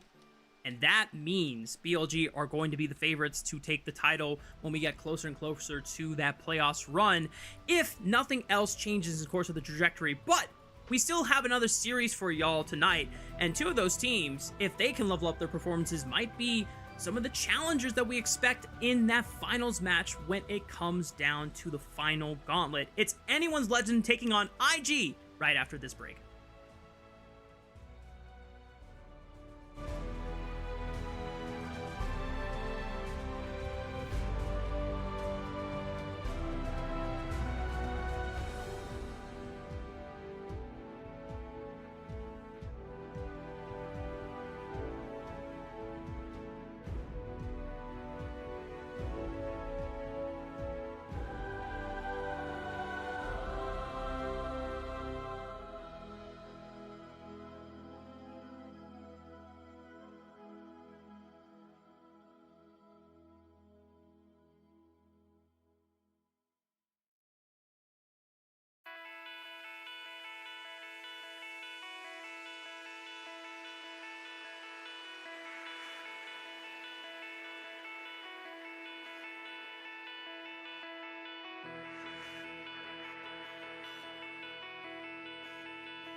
Welcome back, y'all. We're getting ready for our final series of the night between Anyone's Legend and Invictus Gaming. Just to get straight into our little pre-show for this series, I want to take y'all back to Anyone's Legend and the roster they are rocking for tonight.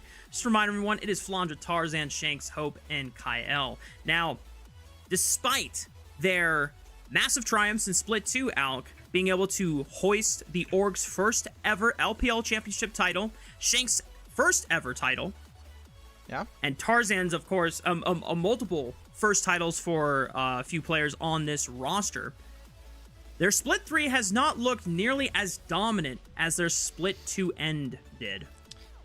I want to cast our minds back to Split 2. We were talking about that. For AL, we expected them as a high-level regular season team going into the playoffs, but even then, they finished second, went 13-5. They played 42 games that were possible there out of their 18 series that they did end up playing. They weren't the cleanest in the regular season, but this is already starting to look like some of the mistakes I think we got from AL all the way in Split 1. When AL were yet to ascend to that final peak form that we got towards the end of Split 2 playoffs, and even the flashes of brilliance that brought both T1 and Gen G to a Game 5 at MSI in Vancouver. And one of the players that we have to start putting a microscope on is Shanks in the mid lane. I think Shanks is actually playing really well for the most part. Sometimes I think his Annie is not as practiced, but high impact, I think Shanks has been really, really trying to push this team, especially forward.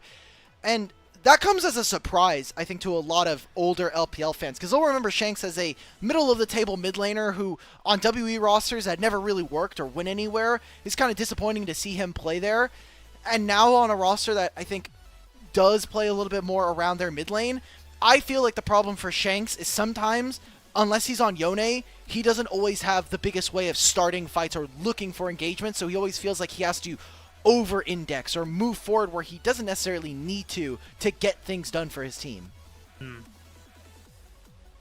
The shakiest performance that I saw was definitely their first series back in the LPL against BLG, where, you know, prior going into the end of Split 2 and even at MSI, Shanks was consistently getting the better of Knight, but in that series alone, Knight was able to just find a much more bigger impact. Shanks is definitely getting back to form with each consecutive series throughout this Split 3, but I definitely am in the same ship with you that Shanks doesn't get a chance to find nearly the same amount of agency in the current champion pool that he's trying to play with. And I know one of the things that you mentioned, Alec, is the fact that Anyone's Legend had mentioned that they're still figuring out the meta. They're not sure what really works for them right now. A lot of their post-game interviews have just been, hey, we're not really understanding the meta. I think that, you know, there are some issues with how they play the map right now. In particular, one of the ways that we got to see them play so well was Split 2's meta was a lot about jungle. Yes, we still have Trundle as a layover, but remember, we had a super strong Nefiri for half the split. Yeah. We had Zed in the jungle for a while, and that champion has basically disappeared from Split 3 now. So the junglers having to move back into engage. I think Tarzan and Kyle have not been able to link up the best so far, and how AL have played the map has struggled. And meanwhile, their opponents on the other side of the Rift is a team that, while Anyone's Legend has almost paled in comparison to their end of Split 2 performance, IG are just starting to heat up. Yep. IG went from strength to strength, I feel. They got rid of the lane swap meta at the beginning of Split 1. They really quickly retooled themselves into a team that really leads from the front in their solo lanes.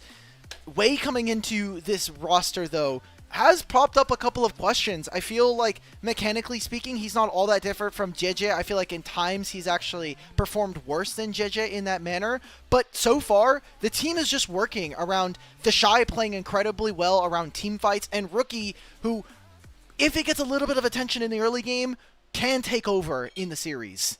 Yeah, if Rookie is propped up for success, he is putting out some insane damage numbers. I know we saw somewhere in the stats that he is like actually highest in damage per minute across any mid laner in the entire league. Any player in the league, actually, right now. He's number one in DPM, 901. Crazy work. crazy work. But looking at his performance, it can be polarizing because the times when he is not propped up for success or he's not finding windows, sometimes he's just simply overplaying his hand and putting himself into spots that really cripples his own economy and just his advantage in the game. A lot of times I watch Rookie and I'm like, what are we doing here? A lot of the times he's, like you said, either mispositioning or playing a little too much with his HP bar. And for me, what I'm wondering for IG is, I love that we're getting a Thashai that is playing incredibly well, but it's not going to matter in this meta where top lane is a little bit more muted in its input when we're looking at other players like Rookie and Gala who are having kind of night and day performances in their own series. Yeah, and both of those carries are pretty polarizing. Sometimes you'll get some peak cinema performances where they're playing out of their minds. Rookie on this Yone started off a little shaky, but by the end gave us a hell of a comeback banger for IG to rally behind and overcome Weibo, who should have been dead to rights, the ones that won this game with the massive advantage that they got for themselves here. But looking at the rest of the IG roster, we have to talk about still Wei and checking in on how his performance is with the rest of this IG roster, because it is now approaching our 5th series with this squad with yet any signs of whether JJ is coming back off the bench, if he is even here with IG, because I know that there were some reports that JJ was not with the team currently. He was like at home visiting family, but yeah. I don't know how long that has been. Brother, it doesn't take 3 weeks to visit family. That's all I'm saying. That's a hell of a vacation right there. You already had an early vacation because you got knocked out of Split 2 playoffs in 3rd place. So there also was, when Wei was announced, that it was going to be a 6-man roster, so JJ was going to come in for performance reasons. I mean, hell, even going back to a team we were just looking at for BLG, I think a lot of fans going into Worlds were thinking that Shun was just going to be on the bench the entire time in the tournament. And push came to shove at the very, while this team was on the edge of potentially getting knocked out in the Swiss bracket, we got to see the fact that Shun got to start. So coming into this series, I'm looking at whether or not Wei is really going to continue to perform, because mechanically he hasn't been very sound, and I think in theory, I personally would still prefer to have JJ. Yeah, I think the overall peak ceiling of JJ and some of the best moments that we've gotten from him this season, I think about the Elder Dragon steal against Top Esports back in Split 1 playoffs in Game 2. I don't ever see Wei pulling that off, and he has not been put in situations where he can succeed in those. Wei, when it comes to early game structure and direction and just getting the map started and getting his lane set up for success, he's clocking in. He's punching his card, he's checking up on his lanes, he's getting a decent amount of objective control for IG done, and in a similar situation for BLG, when you have really strong laners at your disposal, sometimes that's all that you need to get done. Unfortunately, IG's lanes don't have the same consistency as BLG's lanes, even if the ceiling is comparable. I think they've been performing well enough, like we said at the beginning. This is a super team that is starting to finally play like one, and I think that gets me really excited, because I had my worries. I thought that this IG team was just going to flounder as we get in. We get right into draft here. It is game number 1 with IG on the blue side. So the Aurora ban is interesting to me. AL are not a team that really prioritized this champion. So it seems to me like they are setting up for a weaker top lane matchup. Something like the Gwen or even this Rumble. Maybe even wondering, depending on what or when the Trundle ban was going to come out, if IG were just trying to preemptively set up for giving the Shy a decent tank. And with Trundle being banned off the board, that possibility is even more likely. IG have a plethora of junglers. The Pantheon is open. That was one of the junglers that we mentioned that was nerfed on this patch, but teams yet to really seem phased by it. We've been seeing a lot of Pantheon. We saw it started to creep into Game 2, Game 3 drafts especially. So the early skirmishing already very good. We talked about Wei providing that structure. I think Pantheon obviously allows for a lot of early game playmaking here. So AL, what is their response going to be? I think snapping up something for your mid lane matchup and getting Tarzan into a good position is an idea that they can go for, but giving Hope one of his best performing AD carries on the Kai'Sa. First time I saw Hope have a pop-off Kai'Sa performance this season was legendary. And you knew it was the truth. As soon as you saw it, you're like, oh, okay. Yeah, I knew that Hope was going to have his best year yet, and that was back at the beginning of Split 2, and it has given me so much excitement about seeing Hope ever since then on continuous games of the Kai'Sa. Shanks does lock in the Taliyah for himself, and now IG are considering what options to look for in matching the Taliyah. Annie does give you guaranteed stun setup, but I imagine that trying to match something like the Taliyah in terms of push or even just mobility, Orianna will at least give you a little bit of extra control with the power of the Shockwave. Okay. It's so tough for me here, Rafa, because yes, the Taliyah can be very disruptive, but being able to break up that pair of the Taliyah Pantheon that we saw so powerful in Split 2, and eventually what's going to happen is that a Taliyah is not going to have enough HP to deal with both a Pantheon and an Orianna Shockwave. So already we're setting up a lot of success, a lot of ways for Rookie to impact this game. We're getting a blind Yunara. I do not like this. I think this is a terrible part of this game to try to pick this champion, and AL has still so many options to stop a champion. Like, honestly, taking something like a Maokai here could be huge.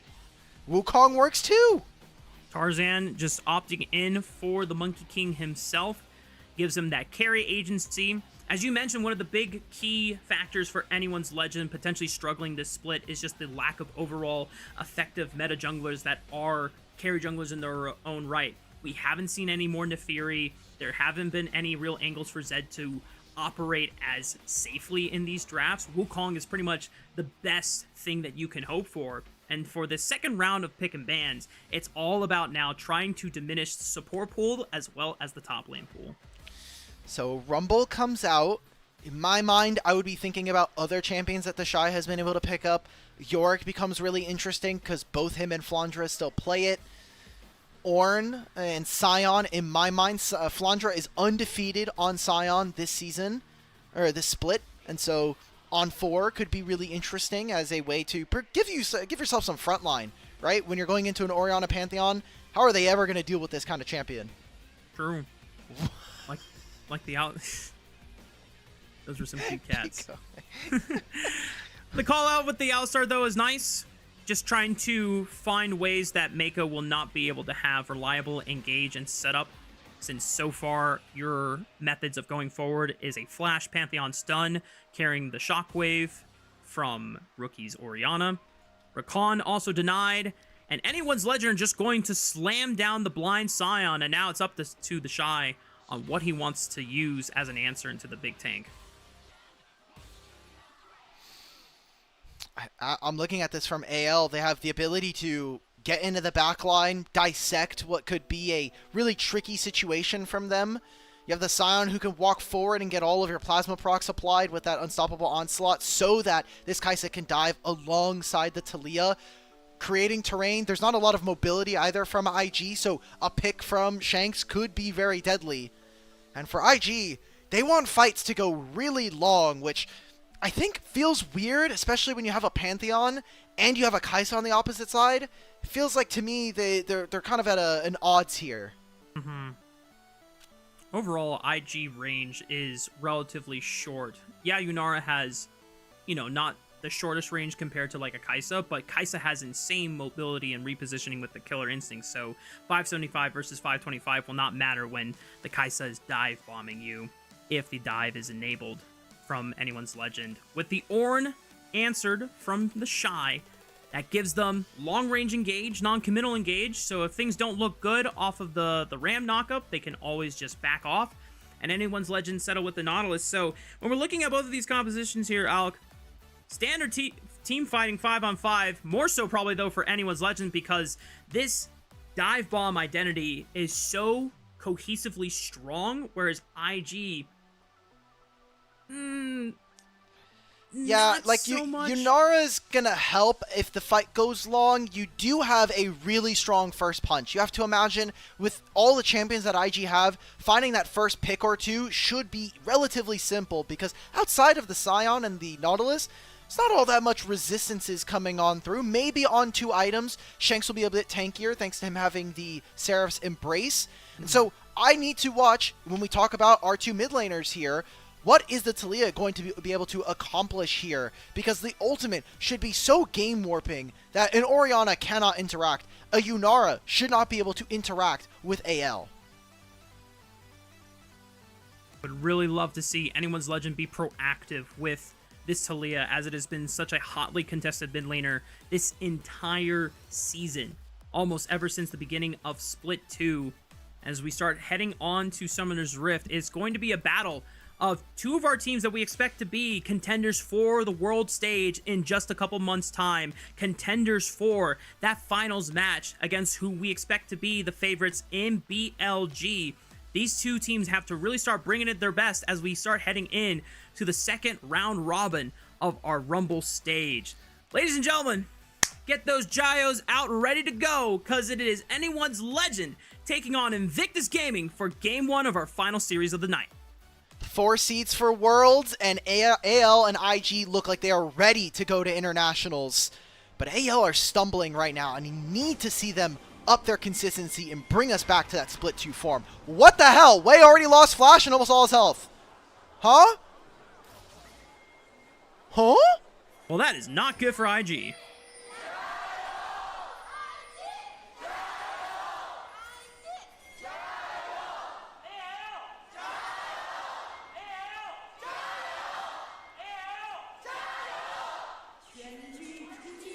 Okay, Alec, if I was IG and I just saw my jungler lose Flash and a lot of his HP, I would not be singing Giants right now.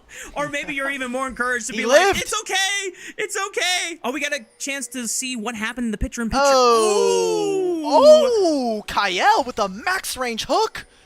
Damn, barely doesn't get that kill onto Wei. Still, I mean, aside from Pantheon not having Flash, I don't think it's going to have too much of an impact. I don't think Tarzan should be looking for early invades as a Wukong into Pantheon. Yeah. So I think the times that it will matter is if Wei ever overextends himself for a skirmish, he will not have the same amount of safety as he would before, and plays where he would normally like to look for a Flash W-empowered stun, he will not have access to it for the first 3-4 minutes of this play. But Tarzan went for blue buff, takes Decoy second, so that he can go for a red buff steal. Remember, this is something that we've been seeing some of our junglers, mostly Kanavi, experiment with back in Season 2, or Season Split 2. Really good job from Tarzan. You're going to cut out so much efficacy of this Pantheon. Not having that red buff early on means that some of the damage isn't quite there. And honestly, if he wants, what'll happen here is he'll start these Krugs, finish them. By the time that Wave finishes Raptors, he can be here for this bottom lane wave as they are pushing heavily. This could be a massive advantage found by AL early. Yeah, this would be such a amazing play set up by Tarzan before IG have any idea. Look at the vision that's set up. IG have no idea that Tarzan is even around the corner. KL flashing forward for Gala, but Tarzan will not reveal himself quite yet since Gala already dodged out on the dredge line. The summoner spell burned, and now Wade just finding out that his red buff and Krugs are gone. That's so genius, though. I love that from Tarzan. Seeing that his bot lane isn't able to execute on that fight means, hey, let's just back off. I'm not going to go for this. Instead, I'm going to go towards our top side. Defend my Raptors here. Shank's in a bit of a weird spot right now. It seems like he's going to get wave priority first. Tarzan's going to show, and now Wei. He's running out of mana. He's so screwed, man. Oh, no. Wow. He got 4 camps, and now he's homeless. Yeah, that is crazy. Even with the fact that Shanks doesn't have nearly as much mana to combat in a 2v2, Rookie just cannot help him out as Hope is forced to burn his flash from Mako as he went down for the crash down. Kael looking for the dredge line, forces Mako's own flash, but the stun puts Kael in a weird spot, and this could be first blood going over the hands of Gala's Yunara as Hope is able to exchange one back onto Mako. It's a 1-for-1. Wei gets spotted out on vision, however, and this could be a dive. I don't think it's going to look like that as Gala really wants to get this recall in. And honestly, happy days here for Wei. He got a respawn Gromp here. That's as good as it's going to get right now. I mean, if I'm Pantheon, I'm sending it for this Kai'Sa. Wow, okay. I mean, Hope has no flash, he has no barrier? Yeah, You're but Pantheon, Kael's coming. Okay. And now the TP was being committed, okay. so... Oh, no! He got canceled! He can go back towards the top side. It's not all doom and gloom, but Wei is definitely getting the treatment here. I don't know, Alec. I'm gonna be real. I mean, maybe it's the safer play to just go for Gromp and get your guaranteed level 4, but there was a moment where before the teleports came in or were even being considered, I think you could have forced the play onto Hope. He had no summoner spells, but IG, that's a missed opportunity potentially, but they go for the safer play, and now Tarzan is able to at least still walk away with a majority of the camp advantages on his side, and that's the big story right now, Alec, as Wei has not been able to really manufacture anything for himself as this Pantheon. He's not even all that far behind. It's 200 gold. In the grand scheme of things, it's probably not going to matter. We were even talking about this in the game 1 of the last series where Shun got 2 camps. We were really excited, and then nothing really came out of it because it eventually minimized itself. So it's some early game troubles here for IG, but again, laning phase has not really been their strength so far this season. I feel like when we've seen IG at their best, it has really been in watching their solo lanes and watching their laners walk in through team fights and how they're able to play the rest of the map from that point on. So for right now, Wei is going to stabilize himself. And something that I wanted to touch on, that graphic that we saw while we were talking about that, Rookie and Thashai, 400 games together. I think so incredible, especially Thashai, who has made it quite known at points that the only other person he really wants to play with as a player is Rookie. If any other Rookie lineup is possible, that's a lineup he's willing to play for. Otherwise, he's got no interest. About a couple minutes away from Grub spawning. Both of the bot lanes have already taken to the top side of the map. Doesn't seem like either Wei or Tarzan are going to try and invest any time into looking for an early dragon. Another bot lane 2v2 all in. Mako burning down to the Ignite. Gala trying to ramp up onto Kael. That is the Yunara damage just stacking up. Hope trying to look for the 1v2, but the barrier comes in clutch for Gala. That's the feats of warfare secured for IG, and Gala Mako are running this bot lane. I think a lot of people might say, why didn't Hope use the barrier there? But versus a Rel, she has the shield break on her Q. Shanks coming on through. This should be a free kill. All right, he gets the shutdown onto Gala, at least makes up for some of that play, and a perfect time for him to roam because, I mean, Hope and Kael, they respawn, they're able to grab this mid wave, and they can help Tarzan if he wants to contest for these dragons. It's about another minute before Grub spawns, so that now would be the time to do so, but we'll take a look back at the replay at just how close this 2v2 was. So, good damage. Mako doesn't have Q. That's what I'm looking for here. That is the shield break part of the kit. Mako doesn't have flash either. He goes for a crash down. I mean, he has to have Q in this moment, and I mean, it's maybe close if he gets the barrier. Between that and the stun, it's unfortunate. It does mean that Gala starts off 3-1 in this game at almost 800 gold over his opponent. He's going to have Kraken Slayer very soon. If not, maybe even the Blade of the Ruin King, which seems like that is more likely going to be his option. Yeah. You are going into the Scion, so someone is going to have to start shredding the HP off of this giant meat stick that anyone's legend have at their disposal from the top lane. We're about a few seconds away from the Grub spawning. None of the junglers went for the dragon, so their tempo is now dedicated to just trying to be in position for this Grub fight. Level 6s both on the docks for Tarzan and Wei. Level 7 on Shanks and Rookie respectively. Weaver's Wall will not be available, but that might not matter in the slightest. We'll see if anyone's legend can still brute force their way through it. And Flandre, the fact that he's walked all the way towards topside, if the Shy wants to contest, he will have to burn teleport. The Shy does have the ultimate, so if he gets into mid lane, he can impact this fight right now. Remember, no Weaver's Wall available for Shanks. Flandre stepping up, just making sure that Wei cannot get into the river, but he's now taking a lot of damage. The Shy now getting in range, and they're not able to get more grubs. Good shockwave flash from Rookie, secures the kill onto Flandre. He'll step up in the undead passive, but IG will now get a chance to secure the remaining 2 grubs. One of the things you have to learn, Mako's going for more! Mako sends it over the wall with the Magnet Storm. Wei comes in with the Grand Starfall, finds another one onto Hope's head, and Kael will fall next. It's absolute disaster for Anyone's Legend on their way away from the grub fight. Tarzan should survive here, but IG being able to find a huge early game win. They get 3 grubs. Gala gets to take this mid wave, and he gets more and more fed. That shockwave from Rookie was impressive. And this all starts. Tarzan gets caught by himself. Oh no, can he find Rookie? He's sending it for Rookie. Okay, Cyclone will at least kill him, right? He flashes over Gala's W slow, but now Tarzan has got nowhere else to go. Was it really worth it just to send it? I feel like that was overambitious. And now he's late because he has all of these camps up, right? Wei is going to finish his camps, and he has 2 options here. Depending on how much gold he has, he can go, reset, buy, and take his items. Flandra teleported back to this, so he's going to get some plates.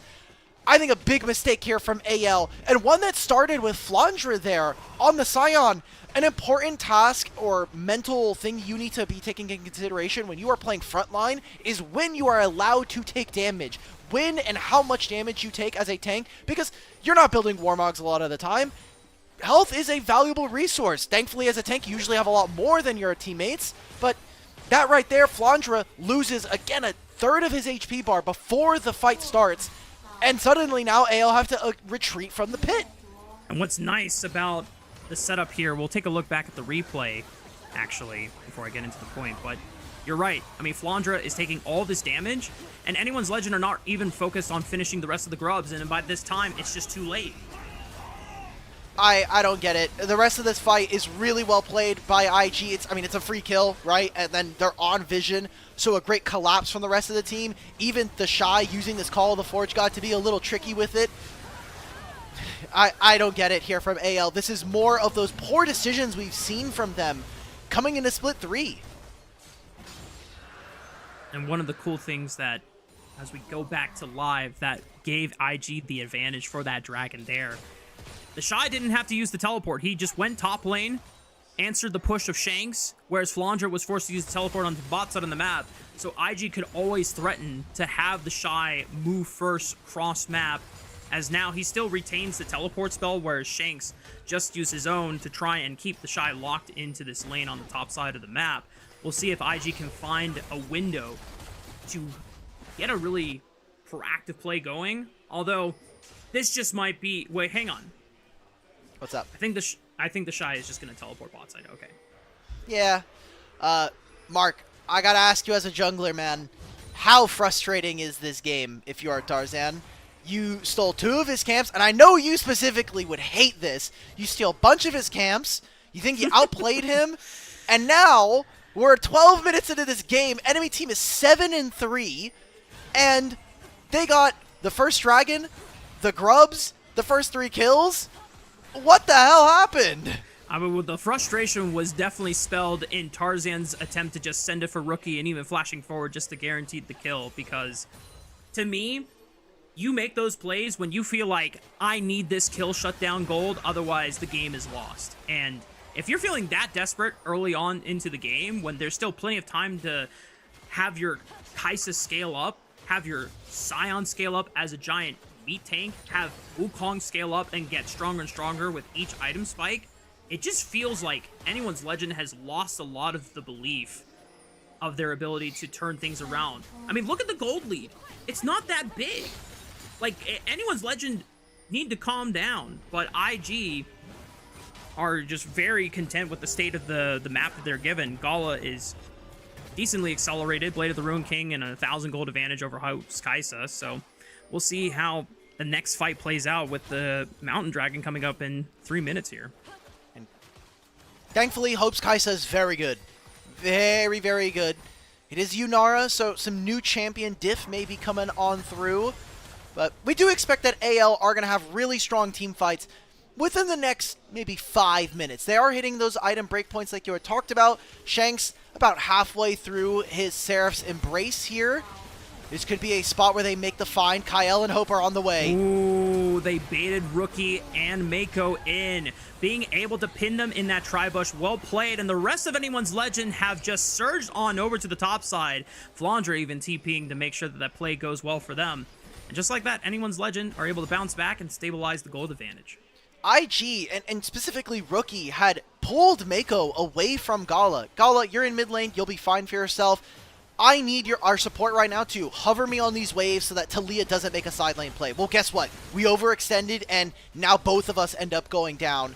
The biggest benefactor on IG is actually going to be Gala and the Shy being allowed to hit this turret away from the Scion for the time being. And that slows down the pace of the game, but I don't think it makes or breaks it so far. And look, right here again, like, Wei's in no position to use his ultimate here. This is a great pincer. I think the teleport from Flandra is a bit much, but I think he ends up using the unstoppable onslaught to make it down to this bot lane in time. The nice thing about that ultimate is got great global usages to move either for a play or at the end of a good play. Is nice. IG and Anyone's Legend are gearing up for the next couple of objectives spawning.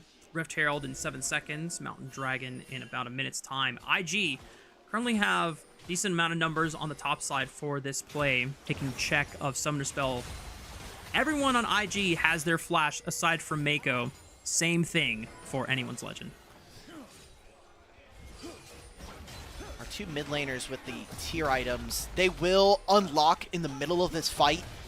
Shank's already level 11. Rookie does not have that second point in his ultimate. And that'll mean that our mid laners are going to be very, very tanky to deal with.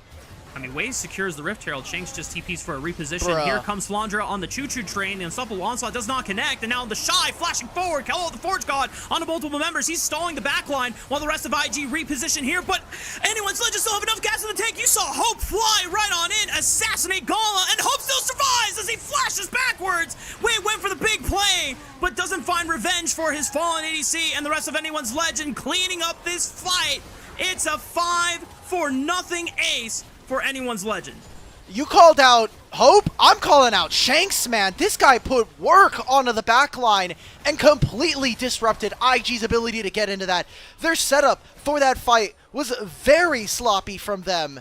And AL finally get a part in this game that looks as confident as we were in them beforehand.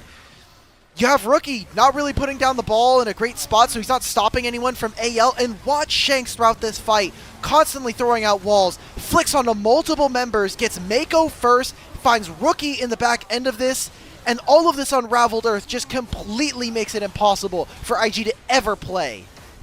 And it's so crazy that the Shy gave so much time supposedly to IG to restabilize themselves in the initial engage, flashing forward, getting a multi-man knockup, but like you called out, they are on top of the Unraveled Earth, and Flandra was able to effectively do his frontline job just better than the Shy, because Flandra lived until the very end, flashed at the last second, and Anyone's Legend once again find themselves in control of the game. It's been a bit back and forth in this game one of this series, but Anyone's Legend team fighting and overall decisiveness starting to show its veterancy, and the reason why they were able to walk away with the Split 2 title. For IG, that'll have already completed their feats of strength because of the fact that they got the first dragon. They even got the Herald there, so they had already gotten the kills, so don't care about first turret. Who needs that? We're going to be moving on to Flandra. No flash, does have his ultimate. Can Mako block? That's a yes. Unstoppable Onslaught is blocked by Mako, as you called it. The good stun from Wei locks Flandra down even further. And they'll try to looking for Rookie right now, mid. Kill over to Gala. It is given. Big shutdown, but Rookie is called out. And a flash was used by the Orianna to no avail. The Orianna still falls. And Anyone's Legend are in position to not only take out the mid-tier 1, but also the dragon on the back half. This is the game one we have seen from AL all season. They have won all of their game ones going into the split right now. It's so impressive to see, but the problem that comes and bites AL in the back later on, it's them being able to close out series. Game 3s have been a little bit of a trouble for this team. As we take a look, Shanks is going to use his Weaver's Wall to get back in. Can he survive? He still has Flash. Ooh, good Flash, just barely avoiding the Q stun from Mako. You saw that Shanks was trying to use the Weaver's Wall to hopefully not only get to the turret in time, but also stop the Rift Herald from making the charge. It still gets the damage down, but the tier 2 turret still remains standing, and the dragon is secured for AL. This is what I was looking at. When you were calling the Scion fight, I looked on the minion wave, and I was like, hey, I looked on the menu, I was like, hey, I see Tarzan walking towards Rookie. They are looking for Rookie's flash constantly. We saw it in the top lane play when they were trying to get Rookie out of that spot, and we saw him go down the first time, or one of the other times. Now they happen again. This Orianna not having flash could make it very difficult for IG to play, especially as a linchpin to this composition. Yeah, we talked about it in draft. For AL, this composition is very holistic and cohesive with each other in one single direction, and that is forward. So many champions can enable Hope to easily Killer Instinct to a stunned or CC target, and now without a flash, Rookie becomes a higher priority target for them to easily pick off. Gala, his flash cooldown will be coming up just in a few seconds here. Wait, Gala... Dude, okay. One of my gripes about the spectator client is whenever a summoner spell is about to come back, it turns dark cooldown, for a second. Yeah. It turns dark for a second. And it makes me second guess myself thinking, what the heck? Is it now gone? Did he just burn it? But it is gone. His Otacon respawns on the map. AL are already on it, and they have a Kaisa, so this turns into a very easy contest for them. You see that Shanks is not even near his team, but he has Weaver's Wall coming up. Rookie is so far pushed underneath his turret right now that he can't go for another blue trinket comes on out. So IG know now that they're going to have to fight for this, and Rookie's making his way over to this objective. Mako puts a ward down in the tri-bush just to see if there's going to be a Weaver's Wall angle. Shanks throws it out at 5,000 HP. The Shy is able to break a hole in the wall, and so... Way's not here, does though. Come down, but Flandra, he interrupts Way's Grand Starfall. He's not going to get a chance to get into the pit. It's secured by Tarzan, and Flandra has done his job of keeping Way and Rookie at bay on the left side flank, but now Anyone's Legend have to turn around and turn this fight around, or Anyone's Legend are going to have to be retreating because their tank is just about to die. They're Tarzan looking for it. Anyone's Legend got to bail. They just lost their two frontline members, both Tarzan and Flandra biting the dust. Oh, look at Rookie, look at Rookie. Using the stasis at the perfect moment, avoiding the seismic shove. Shockwave connects right onto Kyle, and Shanks and Hope is the last member standing. Killer Instinct. Oh! A quadra kill for Gala. Penta for Gala. And it's on the new Yunara. Pentakill coming in for Gala. Stone-faced as ever. IG are going to look to make good off of that play. They lost the Otacon, so a lot of gold and experience going over to AL, but they could not fight back on the end of that trade. A turret goes down for IG, and another one expected here in bottom lane. And just like that, the tables have turned. It looks so good out. Flandra stops Way from getting into the Otacon pit. But it just seemed like Anyone's Legend were indecisive of whether they wanted to actually fight or just retreat. And look at Hope here. I mean, he's completely split. He's sitting next to Flandra. He thinks that Way's going to jump onto him. He's not at all in the right position. So Hope is looking, trying to see if there's an angle in this fight, but it is too split. There are not enough tools left for AL. And at that point, you should have just let Flandra sacrifice himself, because now you've thrown away the entire kitchen sink and the baby with the bathwater. It's just so confusing. Awesome for IG. I mean, you can see the coach's reactions like, oh, nice, pentakill for Gala. But to be quite honest, it was really Anyone's Legend just kind of spoon-feeding themselves into IG's mouths one after another. The indecisiveness now might plague Flandra as he's caught out on the side lane, has no flash, and yeah, this is another easy pick for IG to make. This is what we've seen consistently from them, trying to make picks on the side lanes to open up the other side of the map. Gala's going to take this wave immediately. Way and Mako reset. Dragon spawning in 35 seconds, and AL are already in position. All of this vision here put with red wards from Anyone's Legend, but they have a numbers disadvantage. Flandra does have teleport in 20 though, so he can show up for this fight. And there will be some summoner spells missing, as well as some pretty key ultimates like that ultimate from Way. IG now find themselves in the advantage state, 2,000 gold ahead of Anyone's Legend. The Otacon buff still was secured for AL and will give them a nice bonus in these team fights, but the way that IG are able to bounce back, some of these item spikes coming in. 3 items now for Gala off the back of that pentakill. This Yunara is so strong as long as IG can create space for their AD carry, as AL currently struggling to get into the river. Do you know how impressive it is, by the way, for a team that lost the Otacon to be even or ahead in certain roles in experience right now? Yeah. That is a massive win for IG and keeping them in this game. They're just going to trade the Dragon. They know this does not matter. Let's take turrets. Let's get Gala into an amazing spot way further ahead than this Kai'Sa and absolutely leave no avenue for AL to maybe even wiggle back into this game. And they spotted Tarzan looking for a flank around in the red quadrant jungle, and Rookie, when hunting, is able to at least scout out Tarzan, and now this monkey is all by himself. Tries to throw out the Cyclone. Hope is going to send the dive bomb right after Gala, but the Shockwave will burst Hope out of the game and put in the death realm for 40 more seconds, as the rest of this fight should surely go IG's way. There's no real damage left. Shanks is deleted, and the rest of anyone's legend is just falling and completely collapsing. That's the Dragon, and that'll probably be the Baron as well. Gala does way too much damage. 12 and 2, almost 4 items. He's going to have a GA on 4. An impressive game for IG, and one that, honestly, Rafa, I think comes from out of a place of surprise for me, considering that Gala and Mako, so maligned in this split so far, have not had the best performances for this team. But I think in Split 3, Gala is starting to pull his weight on a team that he was kind of one of the dead weights, if we're being honest.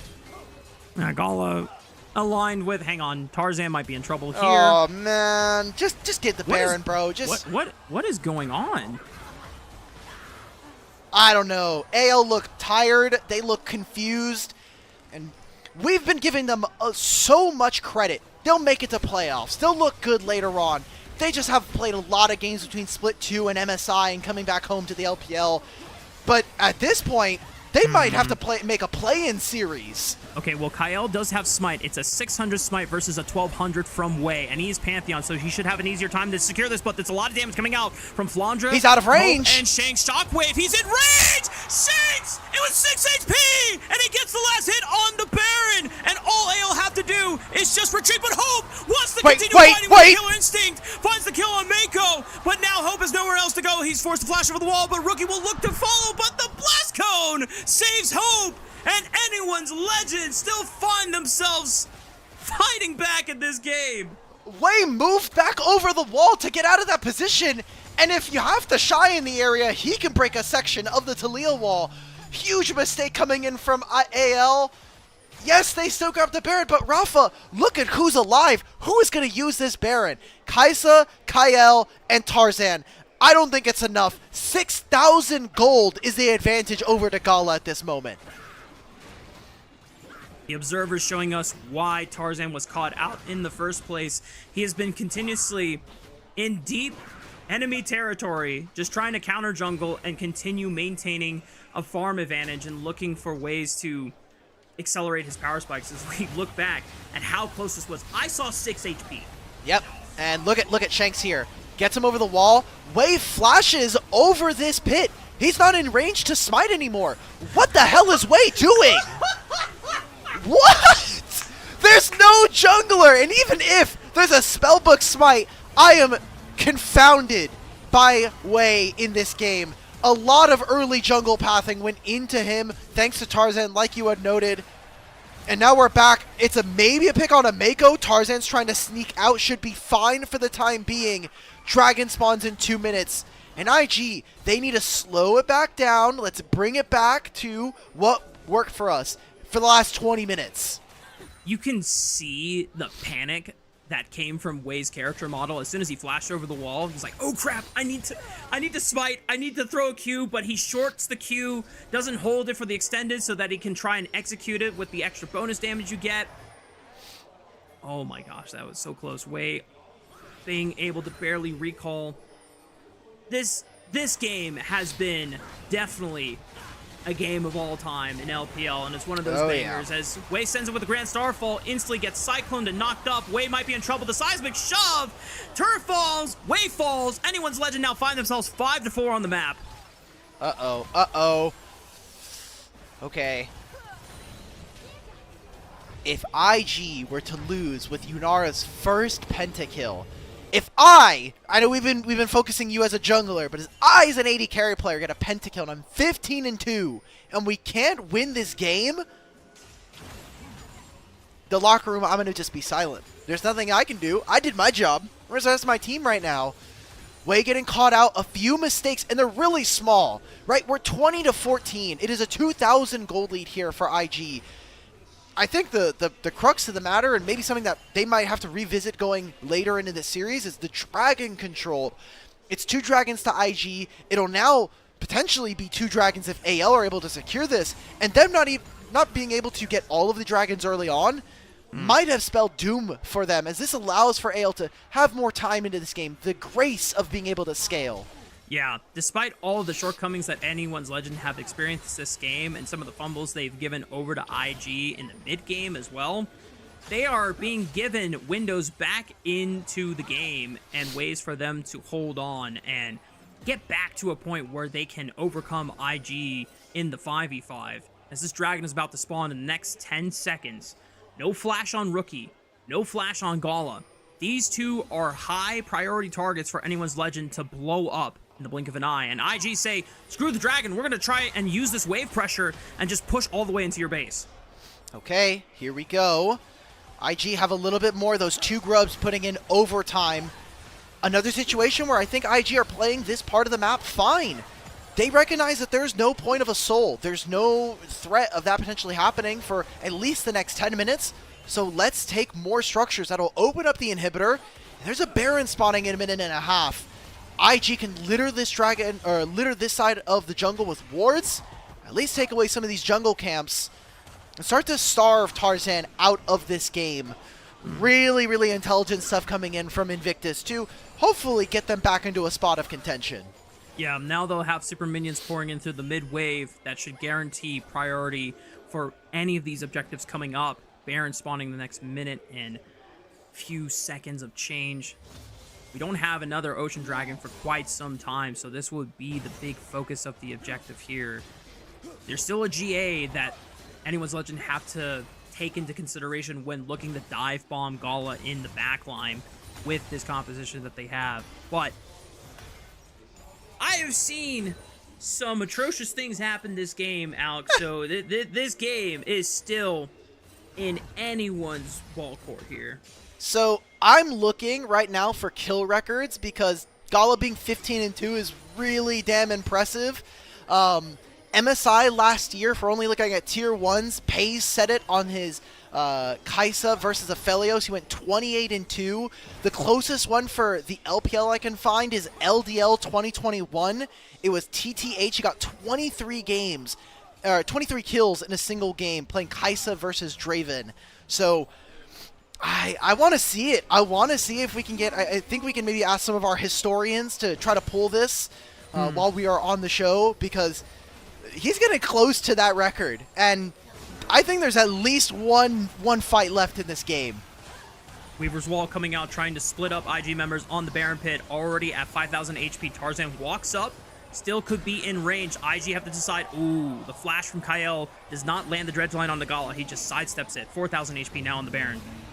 Call the Forge God coming out from the side. Mako's behind. For the left side, Mako with a beautiful flank. Tarzan has ascended onto the backline. Break up the fight. Hope sends him for the killer instinct, but Rookie saw some time with the stasis. Wei tries to single out Tarzan. Rookie forced the flash. He still falls anyway, but Hope is now compromised. He's under fire. Look at Gala.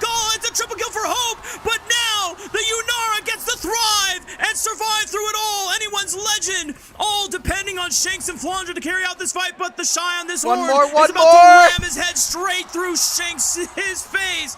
And Flandre falls next. IG prevail with another ace. I don't think IG can end the game on this push. It's 30 seconds before the next member. They have 2 grubs and a minion wave. Inhibitor will not respawn for another 2 minutes. I think this is dangerous. Gala has, he has the Guardian Angel. Are they going to go for it? 13 seconds on Kael. 14 seconds on Hope. It might be enough time. Gala has a GA. Oh, They're no. putting their Hope into it. I think it's going to be enough, Dimitri. It's 6 seconds on Hope, but it's not going to be enough time. Gala and the Shy should be able to close out game 1 for IG, and Anyone's Legend will fall. Amazing game 1, and goddamn, how can you not be a fan of this IG team? They are the most fun team to watch this split by far this season. You think about their JDG base race that they just had, the base race they had versus Weibo. recently in Split 3, this team always puts up entertaining series, and absolutely delivering here against our former champions in Split 2. A show-stopping performance from Gala on the Yunara. Pentakill for the Yunara as well. Probably I believe, our first pentakill for Yunara in the entirety of pro play. We would have to dig through the tier 2 scenes and see if there were any. No, there's no other pentakills. It's okay. All right. Well, congratulations to Gala. As, like I said, pentakill, awesome. Still feels weird because Anyone's Legend were really caught in a weird spot of indecisiveness after the Otacon take. And one of the big things you highlighted is how strange it is to be a team that gets Otacon and still be behind in control of the game, in gold advantage, and just overall momentum. That one's a tough one to lose, I think, also, because we were teasing it. We were saying, okay, Wei has this horrendous start to the game. Level 1 gets found out, loses his flash, has to recall immediately, gets invaded for 2 of his camps, doesn't even get anything on the end of it. Yeah. And still wins the game. Gets outsmited at the Baron Pit for 6 HP. Still wins the game. I'm really impressed with this level of IG, because even if it's not perfect, like we saw from AL, a couple of months ago before MSI, they are still performing in really interesting ways. I think Mako has had such standout performances so far in coming into Split 3. He was already kind of the main go button for this team and really had to dial that in. IG's coming together. This is going to be one of our top 3 teams going into the playoffs.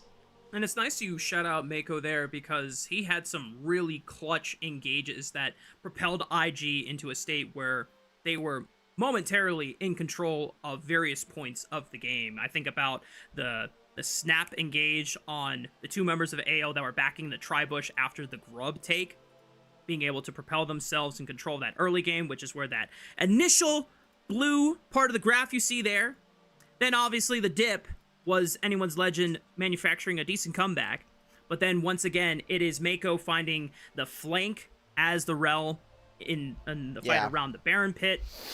Mako once again being able to follow up and provide so much needed engage, following up on the Shy or setting up for the Shy, and then being able to come back and peel for Gala, because by the end, Gala was the big president on campus here for IG, and as long as he was protected and he was living until the very end, he would be able to eliminate every last member of AL.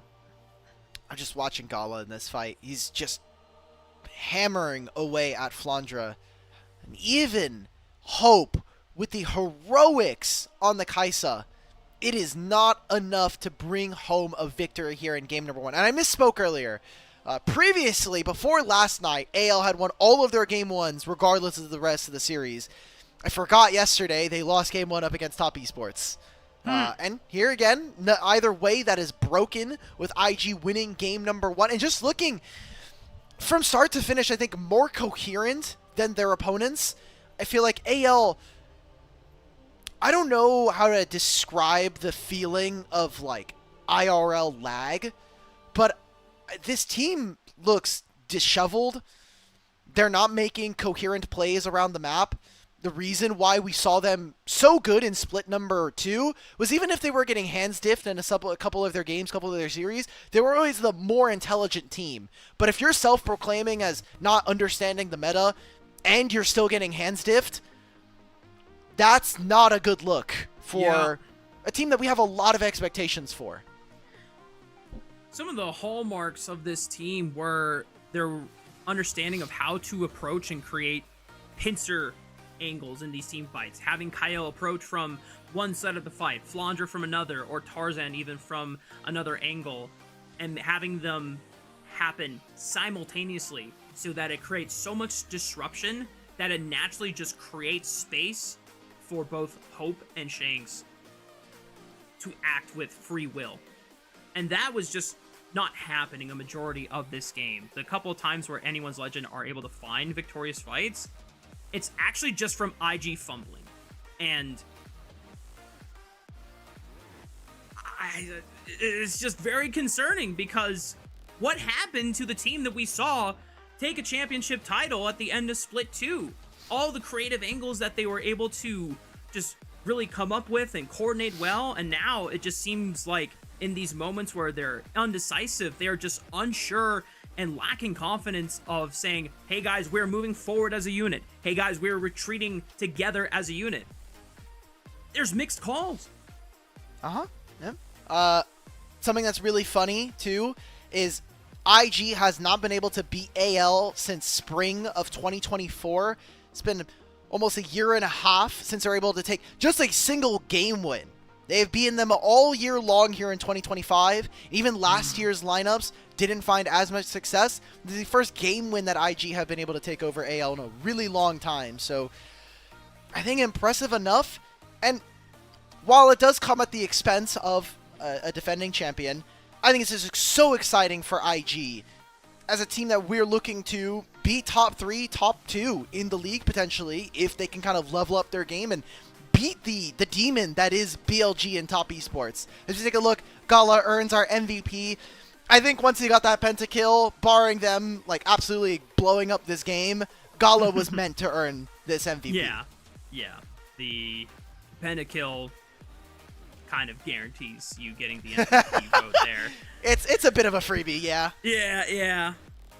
Well, Yunara pentakill, first one in pro play ever, which is pretty exciting. That is a hell of a way to kick off our final series of the night. But we're going to be taking a short break. When we come back, it's going to be game 2 between Anyone's Legend and IG.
Welcome back, y'all. We're getting ready for game number 2 between Anyone's Legend and IG. IG currently leading the series on series point.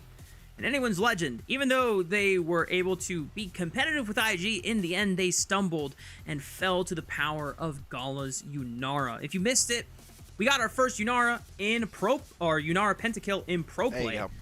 So, and lo and behold, from the Pentaking himself in Gala. And I'm still very amused by the fact that Gala was not showing any looks of amusement when he picked up the pentakill, Alk.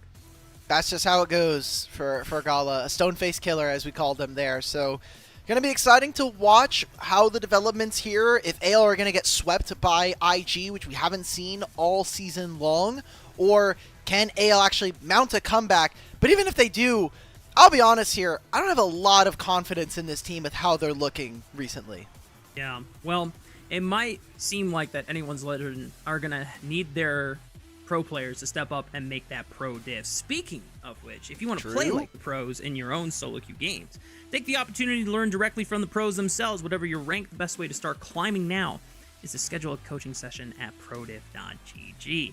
You'll work one-on-one with an active or recent player in the NACL, ERLs, or LTA, will teach you to play like a pro. Get personalized coaching from the pros today at prodiff.gg and use code LPL10 to save 10% and support the LPL English broadcast. Found out, I want to thank Liv, one of our mods, did find the kill record. I do remember this game. Knight Lucian playing last summer. It was 21 kills. Unfortunately, Gala did not hit that. Moly. So... Yeah, I think Gala hit 19 kills overall. Yeah, 19, 18, somewhere around that. So pretty close, but unfortunately not able to break it there. And for going into game 2, now we have Sion and Ornn out of the table.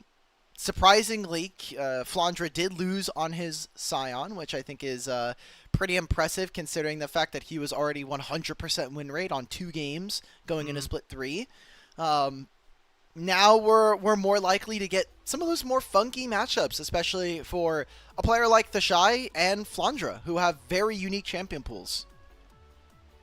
Still thinking about the Shy in Italy from Split 2 when he started bringing it out, and I try not to think about those games. I don't know, man. He was cooking, and he started a revolution across the entire world. As soon as the Shy started playing Nidalee top, all the Korean top laners over in LCK were like, wait, the Shy's getting away with Nidalee top? I should play Nidalee top. And so then Zayu started playing it. We even had a Bwipo Nidalee game over in the LTA on FlyQuest as well. I don't know if I know we've seen like a couple Nidalee top games this split. I don't think it was in Group Ascend. I think there was a Group Nirvana Nidalee top game. She has not popped up nearly as much in prominence since Grasp did get nerfed going into Split 3, which is where a lot of her strength came from in being able to abuse a lot of those melee matchups, but still things like the Yorick, something that both, at least Flandre has showed a lot of prevalence in, and when Anyone's Legend were at the strongest in Split 2, we're able to usually use that split push advantage very well for a lot of their successes, but we got to start going back to what we were criticizing about Anyone's Legend and some of their woes in Split 3, because they showed up big in this first game of the series. They got diffed. I mean, even in the bottom lane, we didn't get to really see Hope and Kael take over in these team fights. We had a legendary performance yet again coming in from Hope on his Kai'Sa. Wasn't able to bring home the win. So we're here in game number 2 draft. ALR on the blue side. And thank you to our producer, Kelsey Moser, bringing up this very fun fact. All of AL's wins except one have been on blue side. And for note, AL currently in terms of game score are 7-7. After the loss is now 7-8. So 6 of those wins on blue side is pretty notable. Something blue sign OP. Something. Anyone's Legend. Well, AL are currently 2-3, so not OP enough. Not OP enough, unfortunately, for the Pandas. They have banned out the Rakan away, as well as the Gwen, just taking stock of the fact that the Shy could try and run that as a potential counter matchup if there's a certain top lane they're trying to look for. Maybe Flandre's Rumble is the setup here going into pick 1. But things like the Aurora is such a powerful flex pick, especially for IG, since the Shy has been pretty much the prominent developer of Aurora top lane across the world. Yeah, he was playing Aurora top before a lot of other people. I know that Flandra has dipped his toes, but it doesn't seem like it's a champion that really he excels at here. I like the Trundle ban. Probably means that Wei's going to have something like a Xin Zhao, like we had talked about earlier. And with Vi gone as well, a lot of the 80 bruisers aren't really in the pool right now. Poppy did make it through, and that is a champion that has a lot of priority, especially for a team like AL, or a team like IG. So, looks like it's going to be the Aurora set up already. This gives Shanks some more playmaking tools, in my opinion. Yeah. More than likely, as you called out, even though this has been a flex pick for certain teams, it seems like Shanks should be the one that is piloting this certain mage. This could open up way now to secure Xin Zhao, but because you already called out something like the Poppy, that is a great way to at least stop the Xin Zhao from getting those easy dashes in with the steadfast presence. And maybe that's enough for IG to reconsider what their jungle option or priority is going to be. Annie would at least set up for a stronger carry jungler, or at least a top laner or a side laner that wants to get a lot of setup guaranteed with that point and click stun. IG, what is the call? Jarvan this early? I don't know if I'm a fan, Alec. Because now look, anyone's legendary is going to pick champions that can dash out of a cataclysm. Alistar, give me Alistar on 3 here. Just give me Alistar and let's bag up game 2. Braum is fine.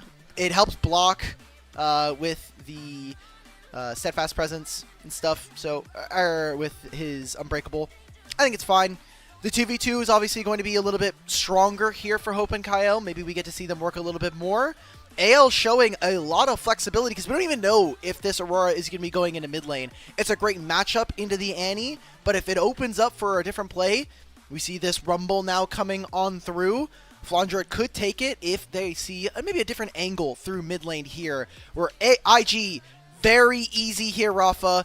Cataclysm, Equalizer, Summon Tibbers. Someone is dying. The patent pending Hot Pot combo locked in for IG. But my point still stands. All of these champions from anyone's legend can dash out of a cataclysm. Braum will rely on having a member to jump to, but I feel like this setup for IG was locked in so hastily without seeing the rest of the draft, because if anyone's legend are able to now get champions for both Flandra and Tarzan that can get out of this quote-unquote guarantee setup, I feel like IG are now putting themselves in a difficult position of not having the same amount of reliability of pulling off this combo. They have yet to lock in a bot lane for themselves, and that's where the focus is for anyone's legend when it comes to bans. You could take Corki here. I think Corki is fine on 4. It has a lot of strong matchups, even if you already see the Lucian and the Braum, and means that you are giving Gala some tools to be able to fight early, as well as still have range later on into the game using those missiles. So that is something that I think AL could look at, but it seems like they're more focused on putting Mako on less comfortable champions, which I think is a fair shout, considering he was the death leader from Split 1. Renata taken off the table as well. This would have given IG some flexibility if they were the ones engaged upon, and hostile takeover is a nice way to break open the fight and stall it out. IG now, when it comes to supports, no Nautilus, no Rel, no Nico, no Renata. As you called out, Alistar is still available as an option, but they are still yet to lock it in. They're going in with Senna for Gala.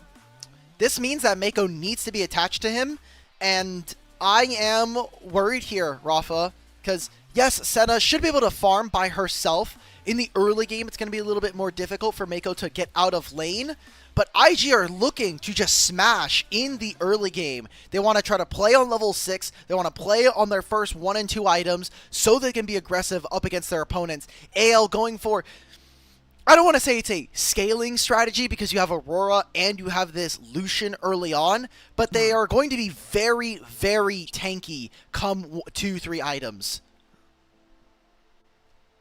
Even though the Skarner doesn't easily get out of the Cataclysm once he's locked in, the Ishtal's impact at least will pin the Jarvan into the wall momentarily.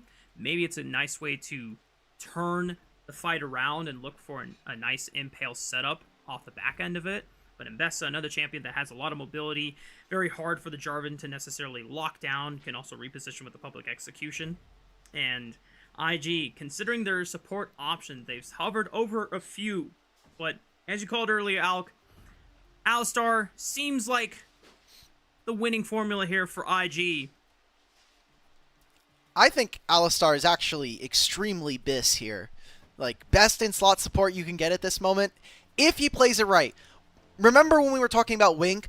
In this game, as Alistar, he is not going to have too much say as to when AL actually start the fights, but he can stop members like Skarner or Mbessa from easily getting onto his backline by utilizing that headbutt. So I need to see Mako in a really strong spot, making sure that he is providing protection for his Senna, because otherwise you have a Senna who's going to be healing a Jarvan, a Rumble, an Alistar. All of these champions love to get into the mix, and that additional healing and shielding from her kit should prove powerful.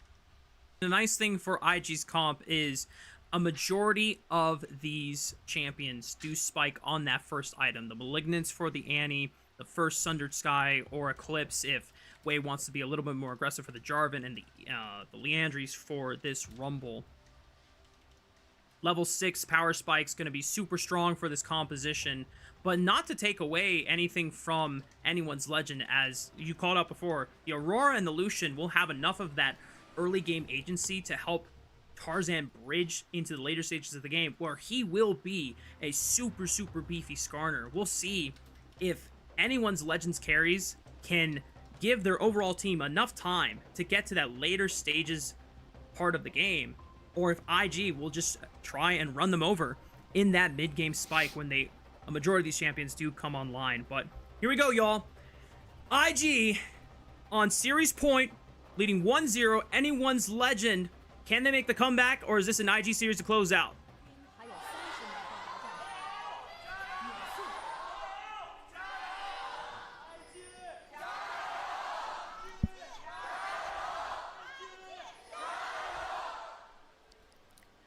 LPL moderators, I gotta ask, can we get a Twitch chat poll running?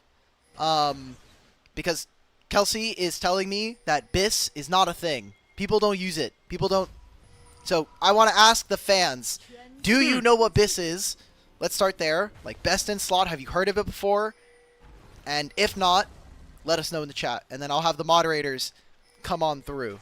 Low key, before TFT, I have never heard BIS before. Ah, you never played MMOs then. Well, well, the thing is I played a little bit of World of Warcraft in like 5th grade, but I never got to the point in the game because I was always like making trial accounts because my parents never wanted to buy me like a full subscription. So every time I would like hit the 10-day trial, I would have to make a new email and make a new account and just try and speed run as much as I could. That was honestly, that's kind of lit. That's good raw lore. Okay, good to know. Well. Yeah. As we get back into this game, some early trading here. I think this does favor Gala with how much chunk he's already gone onto Kael and Hope. But one jungler is going towards the bottom side of the map, and his name is Tarzan. So we'll see if he's actually able to make a splash early on. This is that Lucian Braum that we had saw earlier today, continuing to apply pressure early. Yeah, just keeping Gala and Mako at bay, not able to contest for the wave. Flandre and the Shy already getting a little dicey in the top lane, with Shun pathing towards the bottom. Flandre's going to have to be a little careful depending on how much extra damage he does take in these trades, whereas Wei, the fact that he is pathing towards this Rumble might be an option, but good instincts on Flandre. Getting the early push will now place a ward onto the Krug camp, so if Wei goes for the full clear, Flandre will have full information on IG's jungler. Really good coverage. Wei actually skipping the red buff, so on complete vision while this is happening. And the Shy is trying to trade. Wait! The Shy, does he have another Electro Harpoon? It's not going to be enough damage. Its flash is expended by both top laners. And the wave is going to crash, so once Flandre teleports back in, Wei's going to be getting set up and looking for a dive. The bottom lane of AL is not even trying to rotate at this moment. So Flandra has to know jungler's on his side of the map. He needs to be very careful, and how he plays the next 45 seconds to a minute is going to dictate the early game for these teams. Yeah, I imagine Flandra might just have to trade losing out on some of these minions just to preserve HP, so he avoids the worst case scenario of that dive coming in, as Flandra already using the power of his W shield to trade aggressively into the Shy. But the Shy has yet to use his teleport, so he is willing to expend a majority of his HP, since Wei will be covering him on this wave crash, and Flandra's already lost almost 50% of his HP. There's no flash, but it doesn't look like that Flandra, hang on, Wei is going to enact it. Takes the turret aggro, goes for the EQ under the tower. The flash, but the Shy will take the last turret shot. And First Blood does go over to IG, and Flandra loses out on this minion wave, but he will get a kill back in return. I still think this is a massive win here for IG. He's already up 10 CS. Flandra misses not only the last wave, but now he's also going to be missing a portion of this wave as well. The wave is going to push away from him eventually if you're on this one or the next, and the Shy gets to keep his teleport the entire time. That is a huge boon, and despite how it went, I think incredibly well played there by IG. A lot of experience valuably missed there for Flandra. And as you called out, the fact that the Shy, yes, he dies, but he still goes up in overall CS and experience. And the nice thing is, the Shy didn't even use teleport. He still has a teleport for himself, so the Shy, if he wanted to, he could get super volatile, knowing that Tarzan, maybe clearing his top camps, is pathing back towards the bottom side of the map. He's willing to trade a lot of his HP, because if he gets too low, well, he's got a TP to reset his wave. Flandra doesn't have the same luxury. You saw the pings as well. They know with some wards onto the bottom side jungle of IG, Wei's on this side of the map. Tarzan is spotted on his Raptor camp, so I like how Rookie is pathing up. I'm just getting ready for another dive here, because Flandra's nowhere near 6, and if he gets killed again, this lane is doomed. Meanwhile, Hope and Kyle trying to create some volatility in the bot side of the map. Heal is expended by Mako. Takes a lot of damage on the exit away from the trade, but nothing to really give anyone's Legend a huge window to either look for a dive to extend the advantage, or even enough for Tarzan to feel comfortable about looking for the first dragon of the game. And as you called it, here we go. Another dive being set up by Wei and the Shy. Oh, ultimate available here for the Shy. Shank's trying to do something in mid, but that's all Flandra now. Equalizer completely goes wide, but forces Flandra to go into both the Shy and Wei for easy damage and kill secure. IG having a massive crushing deficit on top of Flandra. Flandra, ever since coming back from MSI, really felt as kind of the weak link for this team. Everybody else, even in finals, it felt like the Shy or Flandra did get kind of taken advantage of in some of those games. And now here, he's 2 deaths down. He's 20 CS under his opponent. And this is an Mbessa lane that it's not easy to play versus the Rumble, but with the attention that the Shy has gotten, this Mbessa is not really going to be that backline threat that we wanted to pressure players like Rookie and Gala. And the repercussions are so massive because anyone's Legend is now forced to send their bot lane to teleport to the top side of the map to pick up that wave, which then denies them time that they could have been trying to get a further advantage onto Gala and Mako, which they haven't really found in reality. And the Shy finally gets to use his teleport advantage that he has held over Flandra over the past 6-7 minutes of the game, being able to continuously hold this advantage over Flandra's Mbessa. I think that him saving the teleport after that first death onto Flandra was so intelligent, and like you just said, just makes it kind of compounds onto everything. It feels like the last 7 minutes feel very intentional from IG in their game plan. There is going to be grub spawning in 35 seconds. Wei is currently doing the dragon at this moment. So without any real push, it doesn't seem like Hope and Kyle have got meaningful damage down onto Gala or Mako. They'll be able to get this wave under the turret. We have not seen AL pressure any of these objectives. Tarzan started hitting the dragon, and then he backed off for some reason, maybe sensing that Wei was in the area, and that was right before the second dive onto Rumble. Yeah, so unfortunately for Tarzan, the jungle senses were off. I just did not feel confident about looking for the dragon, even though his bot lane had one push against Gala and Mako multiple times.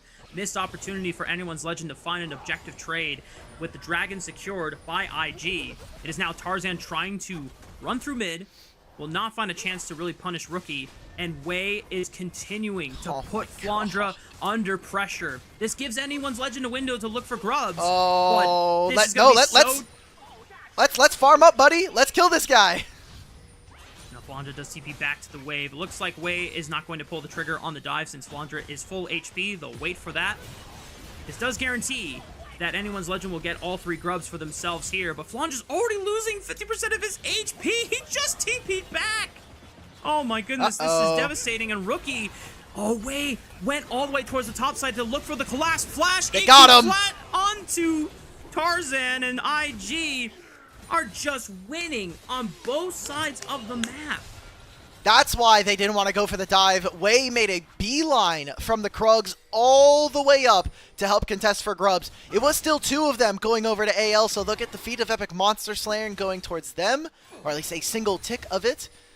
And now they can reset. Wei should be able to be, he should be really close to a Sundered Sky. He's got 2 kills already.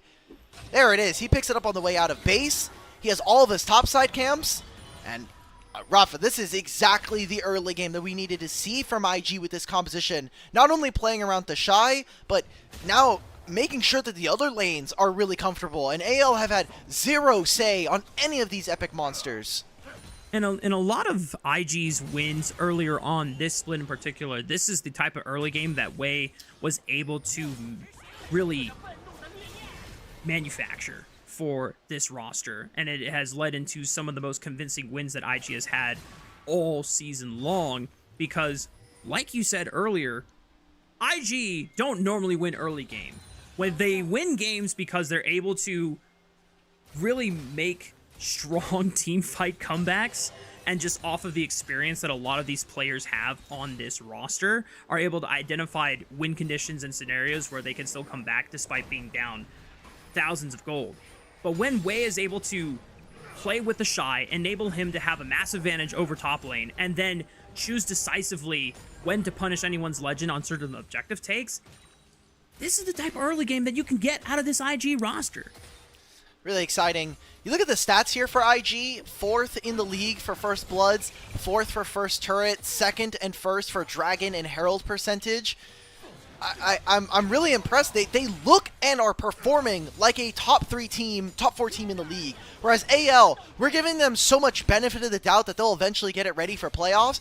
And for a lot of their stats, honestly, if you told me that this is a new team coming in, I would believe that they're like a 6th, 7th best team. 8th in First Blood, so the worst in Group Ascend. 7th in First Towers. I mean, it's tough when you look at AL's so far trajectory going on early in its split, and this game is not making it any easier for them to make a bounce back into this series.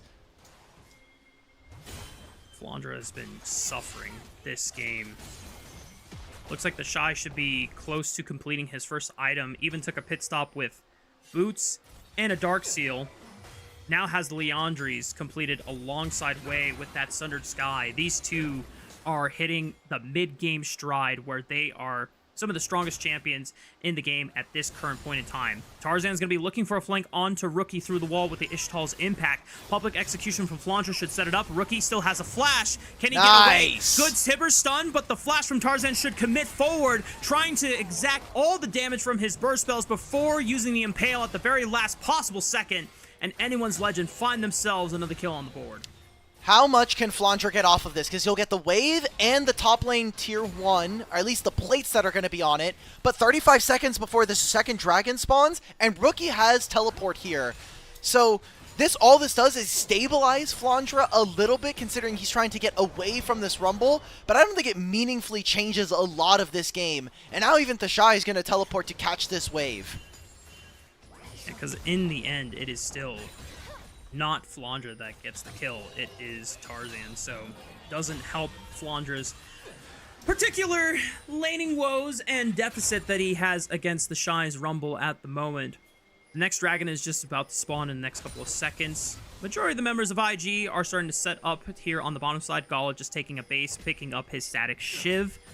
Should be able to help him try and fight back for wave priority against Hope's Lucian, who has completed his Essence Reaver as well. This is the part of the game where anyone's Legends carries are trying to at least combat against some of the spikes that IG have. But when you look at how accelerated this Rumble and this Jarvan are, Alec, I'm pretty terrified at trying to walk into a river and contesting them. They need to wait for some of their abilities here. Rookie's about to get the summon Tibbers, and Flandra has teleport ready, but he does not have the public execution. He looks like he is going for that turret.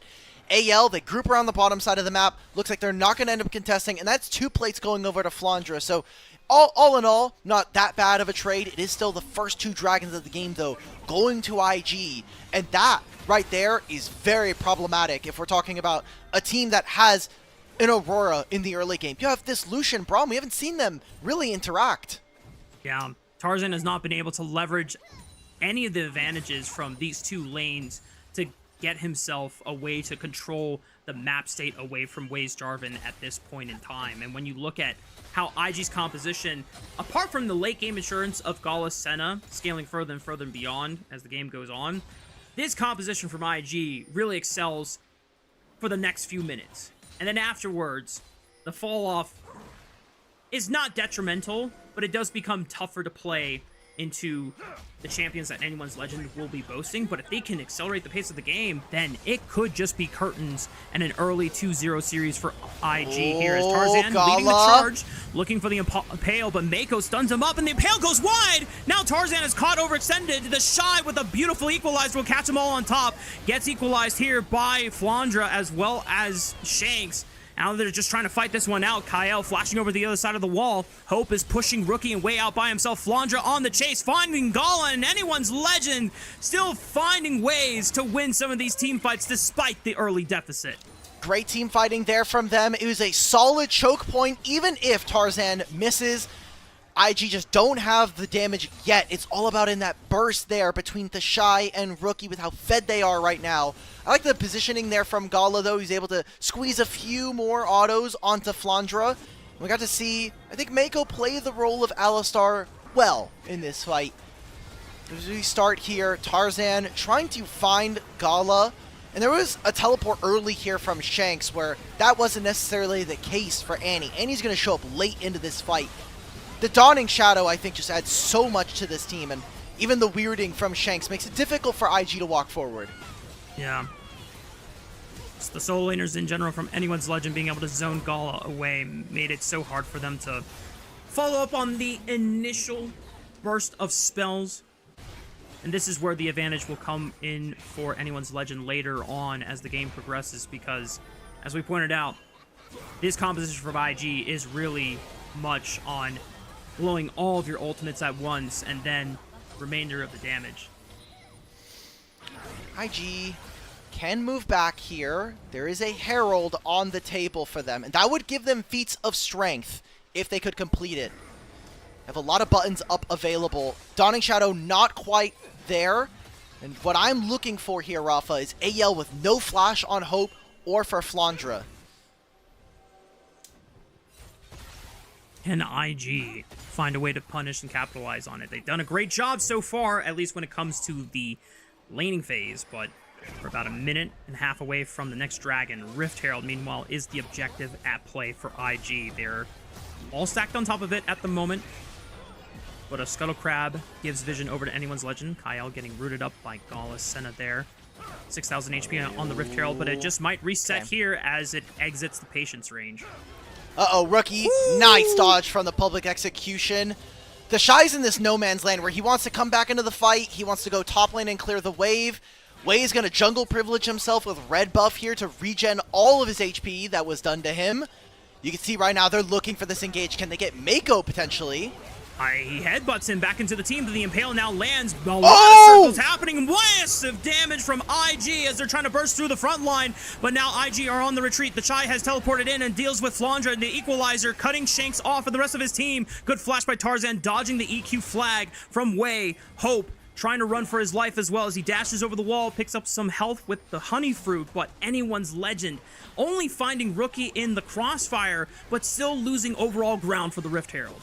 I thought with how many abilities they threw into that corridor, someone else was going to die, and it's only Flandra. IG, they grab themselves the Herald, feats of strength, 2 games in a row.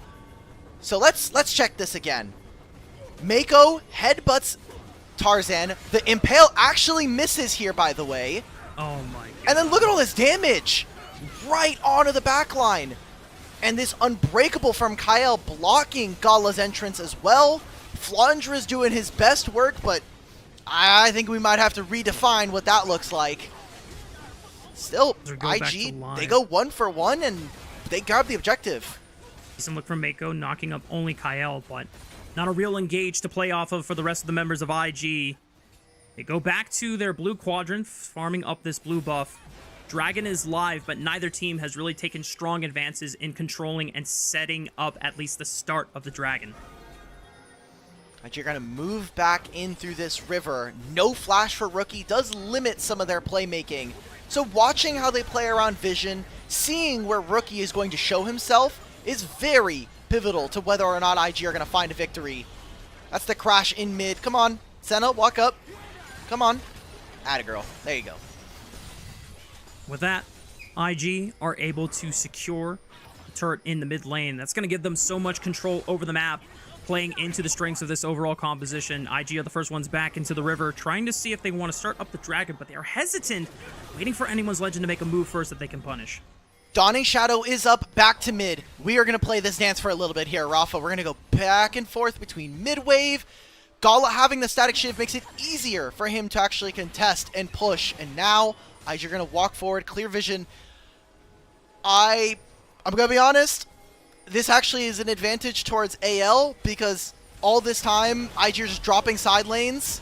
Oh, Mako tried to go in for the headbutt pulverize, but he was interrupted by the install impact, so now he has to retreat. Public execution eliminates Rookie from the map. Tarzan now continuing the chase. Good Impale on the way.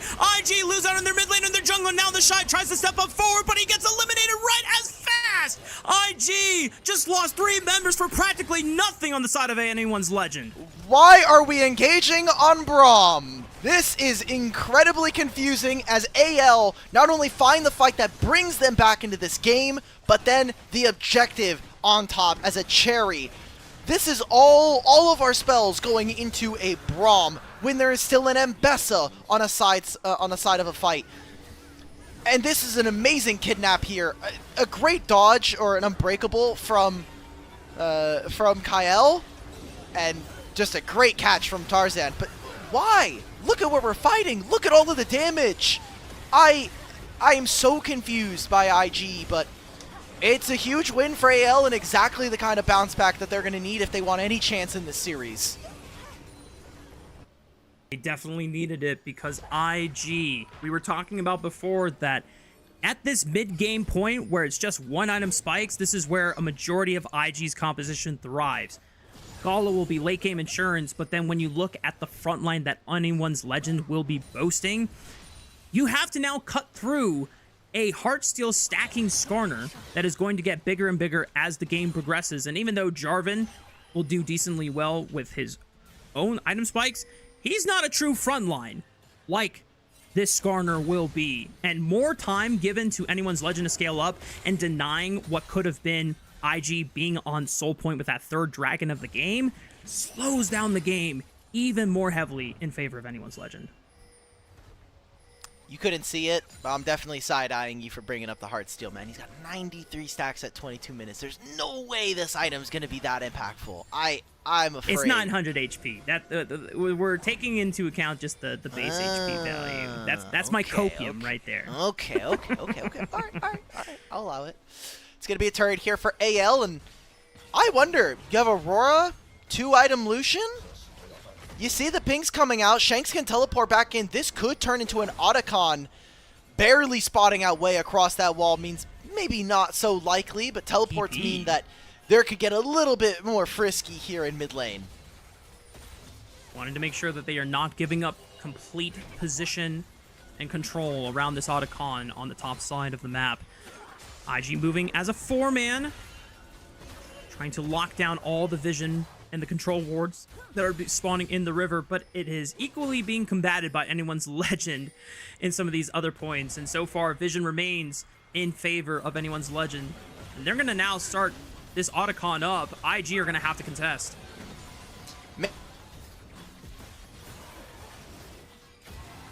Do they get in? I don't think they're getting in. Oh, that might just be gone. Wei, can you make the steal, buddy? Oh, but nope. He EQs away. Yep, Otacon is secured for anyone's legend. And IG now trying to see if they can look for any stragglers. Good flash tipper stun on the Shanks, but he uses the Between Worlds beautifully to escape danger. IG don't get anything. Can they chase out? And what else can they grab here as IG? They're going to look for another wave. Flandra, Hope, and Kyle are going to look to defend. Shanks has no teleport anymore. Just walk through mid, clear this wave, and be happy with what you were able to grab. The Otacon gives them experience to get back into this game. Because you look across the lanes right now, it's about a level and a half here for Shanks in the advantage. Flandra is now only a half a level down on his opponent. So this is a feel-good part. And maybe that dragon fight is the moment that AL were able to turn this one. As so far, they have gone from strength to strength despite some early game woes. A lot of the early games were just almost frustrating to watch, as AL were not able to really do anything to bail Flandra out of a bad situation, and it seemed like IG were ready to steamroll through a very clean and decisive early game, but he called it. Anyone's Legend now back in the driver's seat. The gold advantage is not massive, but it is enough for them to feel like they can dictate the pace of the game going forward. With the next dragon spawning in the next 55 seconds, eyes are going to be on a lot of these carries now coming back onto the map with 2 items in their pockets. I'm still looking at the fact that the Shy has 2 items right now. He is 60 CS up on his opponent and is only maybe up 700 gold. That's really good for Flandra, who has made a bounce back in this game after a horrendous early game. Getting dove twice, missing out on 20, 30 CS very early on as this Mbessa. And he's now... We had worries as to whether or not he was going to be a backline carry. I think he is providing more than enough threat onto Gala. Just might be enough here for Anyone's Legend to continue controlling this game.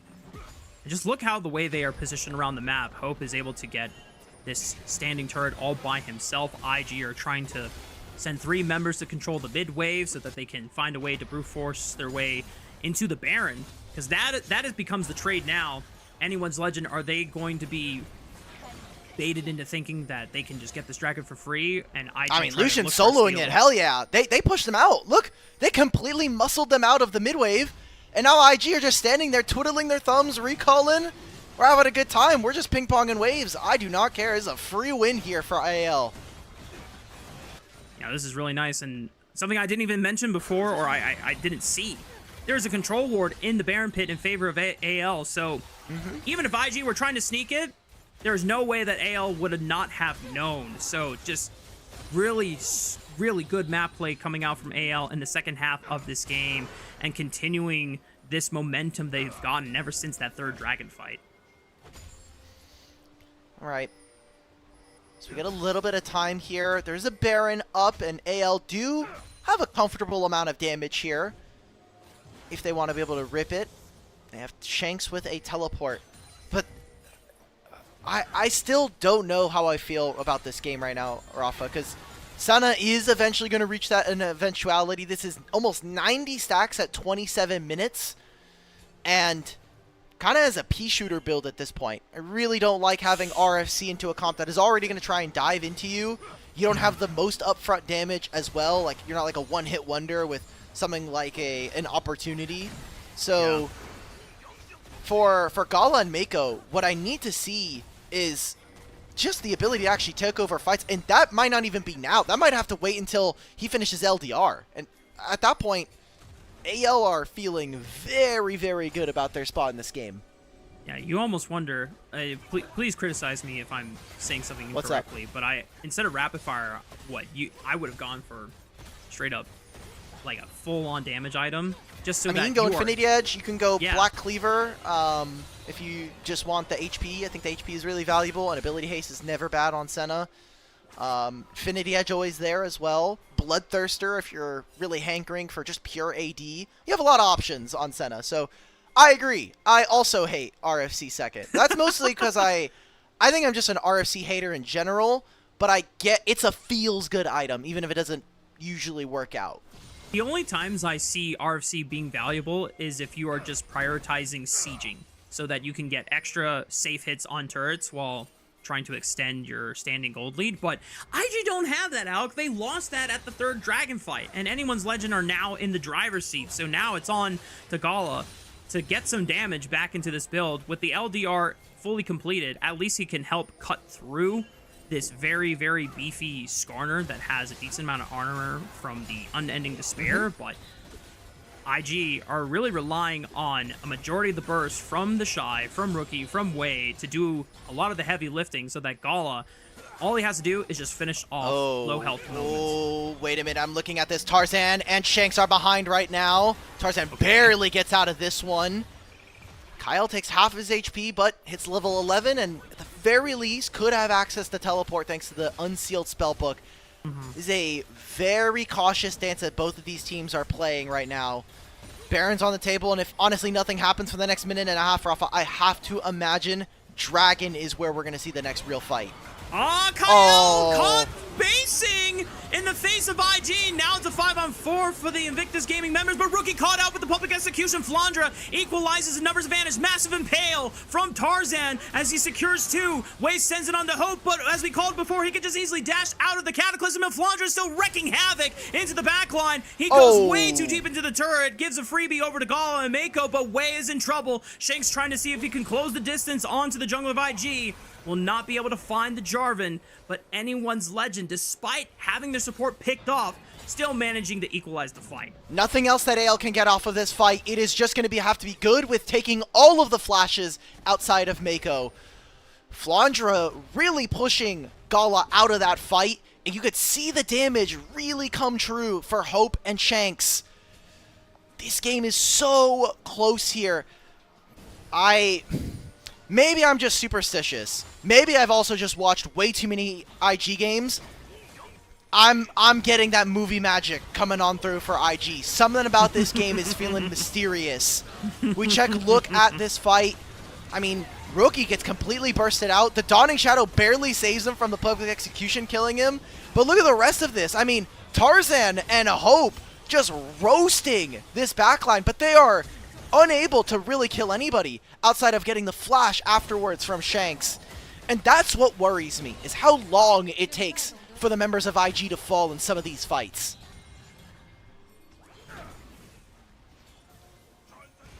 I'm not sure if I'm ready to jump on that movie magic ship with you for IG, but given the preposition that Anyone's Legend lost out on their support early on in the fight, maybe IG can miraculously find more miracle picks like that. And the fact that they are sneaking this Dragon without Anyone's Legend really starting the Baron, trying to see if they can at least catch a straggler from IG and make the Baron even more guaranteed, just ensures that IG are just going to get this Dragon for free. And now they find themselves at Soul Point. They're going to see all of these pings going on to the Baron. Right now, it's going to be started. Shanks is the one that is going to push Wei out of the jungle here.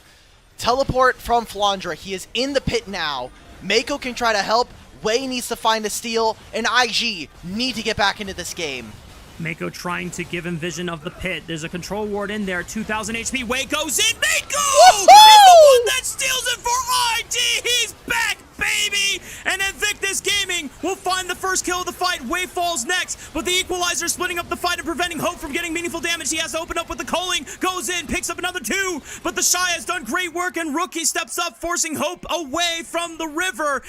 IG come up big with movie magic. It is cinema. Hitchcock, Tarantino, and hell, let's just put Danny in there at the same time. IG, do it again. They get movie magic around the Baron. They're going to catch Hope at the very end of this. And that is an ace for 2 members. And Invictus with the Baron now control the map for the next 2 minutes. I'm holding my hands up. I've got the Scorsese that's all you can do, bro. Locked in. And I will never doubt you again, Alk, because my goodness, Mako. What a fantastic steal set up by him and Wei to start this one off.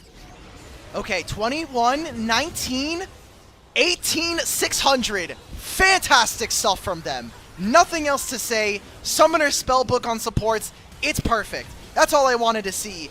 And then the rest of this fight, honestly, give Mako the MVP for this game. Look at how he plays the back end of this. Flandra peeling him away. It's the only way Gala can die, and Mako every single fight is protecting his AD carry.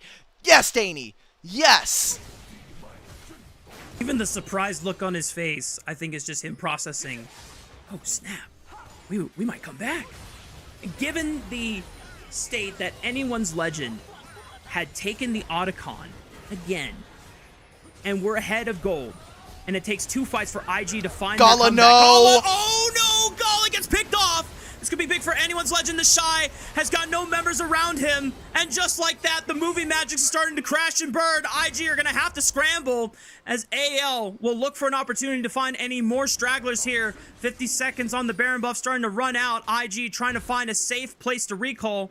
They have the Baron recall for a couple of their members, so they should be able to bail out. Go Wei is mid, the go only mid, person guys. that doesn't have the Baron recall, so he doesn't have the same luxury. Kael popping the ghost off the unsealed spellbook just to lock him down, and this could just be a GA being expended out of Wei's Jarvan. Oh, Mako saves his jungler with a well-timed headbutt as Tarzan looking for the impale, and Wei is saved. Okay, maybe Kelsey Moser might experience some happiness today. There we go. Mako's no longer washed. She did not like the last 2 splits that we were legally allowed to call this brother washed. And finally, he is showing up in these series. Mako, man, just...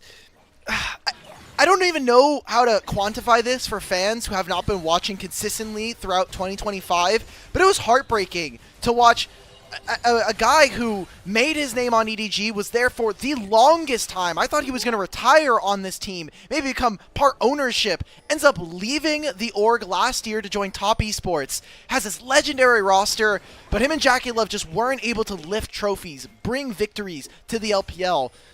Now he finds another team that he joins. I thought this was going to, maybe be the end of his career, moving around teams, and he's no longer on EDG. Split 3, him and Gala have been working so fantastically, and might bring a 2-0 versus AL. Wei gets caught here, but goes into the stasis with the GA, has a second life, can look to re-engage, just uses the EQ to retreat. And IG, they can be thankful that their jungler will still be on the field for the next 40 seconds when the dragon spawns. Everybody's got to reset, and it'll be IG first to push out all of these lanes. Mid-priority, move into bot lane, help the Shy push this wave out, and AL will still have to respond. Teleport comes out from Kael first. And this is so important. This would be soul for IG, which, in the grand scheme of things, I think getting that movement speed from the ultimate's not going to be as impactful. But think about the team fight afterwards. IG need to win this fight, and for AL... if they grab the dragon, all it does is keep them in the game. It doesn't quite end it. Gold lead is almost neck and neck even, but IG have been able to find miracle after miracle in the past 10 minutes after AL took over control of the game post-Otacon fight. Dragon now live. IG trying to fight for their entrance into the river as the rest of anyone's legend starting to lean towards the bottom side of this dragon pit. Neither team has at least touched the dragon. It is now leashed. Here we go, Al. Flandra is not spotted. There is no wards here. This is dangerous for IG, and Rookie is not really in a position to fight right now. There's the X-Public execution. Flandra, no! Maybe early on to the Shy. He just flashes away. Between worlds from Shanks, tries to catch out another member. Rookie is caught in the impale. They should be able to blink out the Annie super quickly as Shanks finds it, and Gala is under fire next. IG are compromised with their Gala! is taken out on the other side, but Gala is still able to find decent damage. Shanks will not fall, and Mako's flawless death record will be tainted as he tries to give his life to save his AD carry. And just like that, IG, their moment has come to an end, and anyone's legend are starting to push into the base for a potential Game 2 victory. Are they going to be able to do it? They have a lot of HP bars. They're trying to save the minion wave. It is only the Shy. Equalizer will be up in 20 seconds. Just like Mako, they've got 2 grubs, and this might be the only chance AL can fight back and win this game. 13 seconds on Rookie, 13 on Mako. Equalizer. Anyone's Legend are going to send it. The Shy will try to kill the minion wave and give as much time as possible, and it should be enough here. Anyone's Legend will not dare to push their luck. They take one Nexus turret. That's all they're going to get. But there's the teleport. Coming in. It's from Rookie. He's looking for a flank angle, and Anyone's Legend will be denied a chance to deny Soul Point away from IG. Teleport is coming in from Flandre as well, but Anyone's Legend are not healthy enough to contest. This should be Cloud Soul going over to IG. They're going to try and chase them out. Mako, you have to be so careful. He has Flash. He uses his ultimate now. IG is going to start to chase. It's a teleport from Shanks. They said, screw the dragon. They want to kill the low health bar members of Tarzan. Impale comes out. He gets killed off anyway. Gala threatening them as Shanks forced to use it between the worlds and try to zone off this AD carry. Gala getting protected. He's alive. Good stun. Gala survives. And the rest of Anyone's Legend are now floundering at the heels of IG as they are now in hot pursuit. Hope on the other side of this wall. He's just going to die to Timbers. The Timbers almost is going to kill, but the Liandry's bird. It ends the life of Hope. And IG will now catapult this momentum into a Baron take. A rare mistake from Hope gets the kill onto him from the Tibbers burn with Malignance. And now the Baron, this could lead into the Dragon Soul. This could lead into IG pushing out these waves. God damn, you cannot deny that IG have the most entertaining games this entire season of LPL. Constant fighting, constant 1% plays going right for them, as it is Mako forcing onto Tarzan. This Impale lands onto two members and takes away the protection from Gala. This was such a close fight. I love that Shanks is looking for this.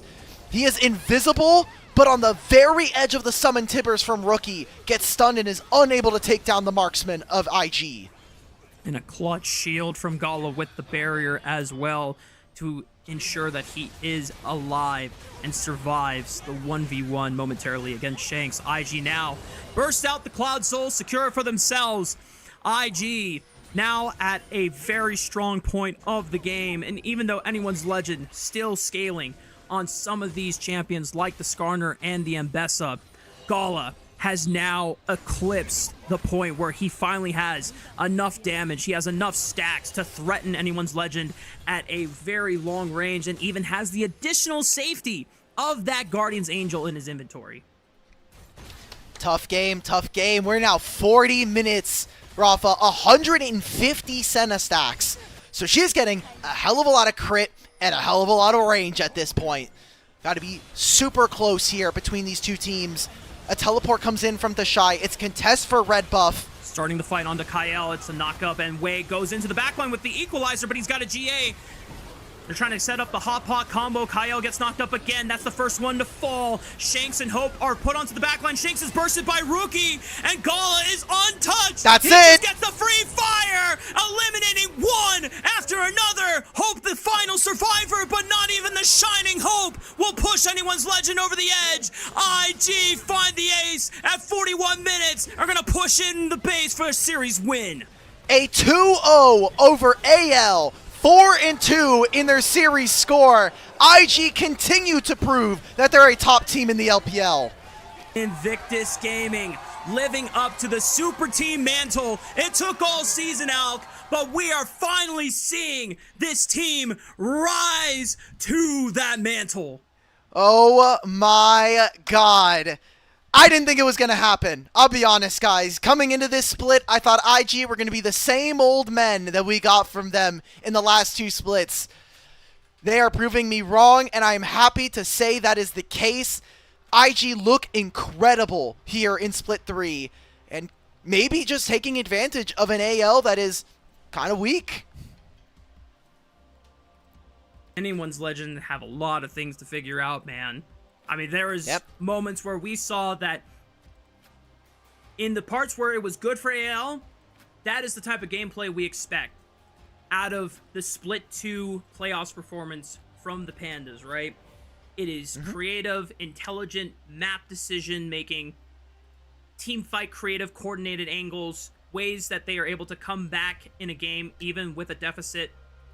But then you just look at some of these weird, polarizing moments where they are contesting objectives and indecisive about whether to commit, whether to go forward, whether to go backward as a unit. Anyone's Legend at their best is when they are finding those complex coordinated angles and committing. And this split, they have just not been doing so all the time. And that's 2 series now that they've lost in a row. Obviously, Top Esports yesterday, IG today. They'll end their week with an FPX series, which we hope is not competitive, at least for their sake. And a lot of needs to come into question here. I don't think that AL get the grace that they had, because we're no longer in Split 2. We're no longer in playoffs. They don't have 13 games that they've already won at this point.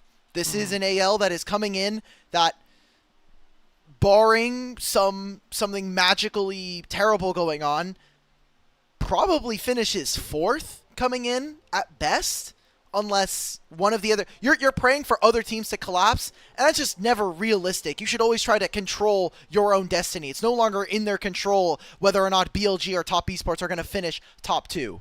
Yeah, because even though Top Esports dropped their only series loss to BLG, the current form that Top Esports are in, overall, is still dominant enough that we expect them to finish top 2 in the league. Yeah. IG is now pushing into the echelons of guaranteed top 3 at this point. There have been a couple series where the FPX won, tragic for IG fans around the world, but overall, IG are still proving to be in some of the best forms that we have seen from these individuals all year long. And the question still remains if JDG is ever coming back for this IG roster, because yes, Wei is not looking clean 100% of the time. He's not, there's some weird moments. The game 1 Pantheon, the Baron fumble, but it's okay, because when Wei is able to construct an early game plan and follow it through and execute, it does help IG immensely. Whatever Wei is doing, whether that is missing smites on Barons or getting sandwiches for the boys, keep him on. Keep him on payroll. That guy needs to keep doing whatever he's doing, because they are looking better than whatever was happening with JJ. Even if we might simply think that that JJ has a higher mechanical ceiling, whatever is going on in the vibes or the chemistry for the team, keep it like this. We do not want to disturb this, please, for IG fans. I know a couple of the fans back on Twitter were a little bit mad that I was calling this team a super team, mostly because they were trying to avoid the superstition. But this is the IG we were promised at the very beginning of the year. This is the IG that's supposed to save the LPL and bring glory to the region and, bring the fans back, honestly. You don't do that by having boring games. Yep. I am so glad we have a team like IG, because I know even if they lose, I'm gonna have fun. You literally have 2 former world champions returning to the org that they got those world titles on, and it was the first ever world championship awarded to the LPL in League of Legends esports history. The Shy and Rookie have been the 2 biggest names on this roster, with a lot of expectations to really bear on their shoulders. And over time, they are slowly earning that respect necessary to really live up to the mantle that has been given to them.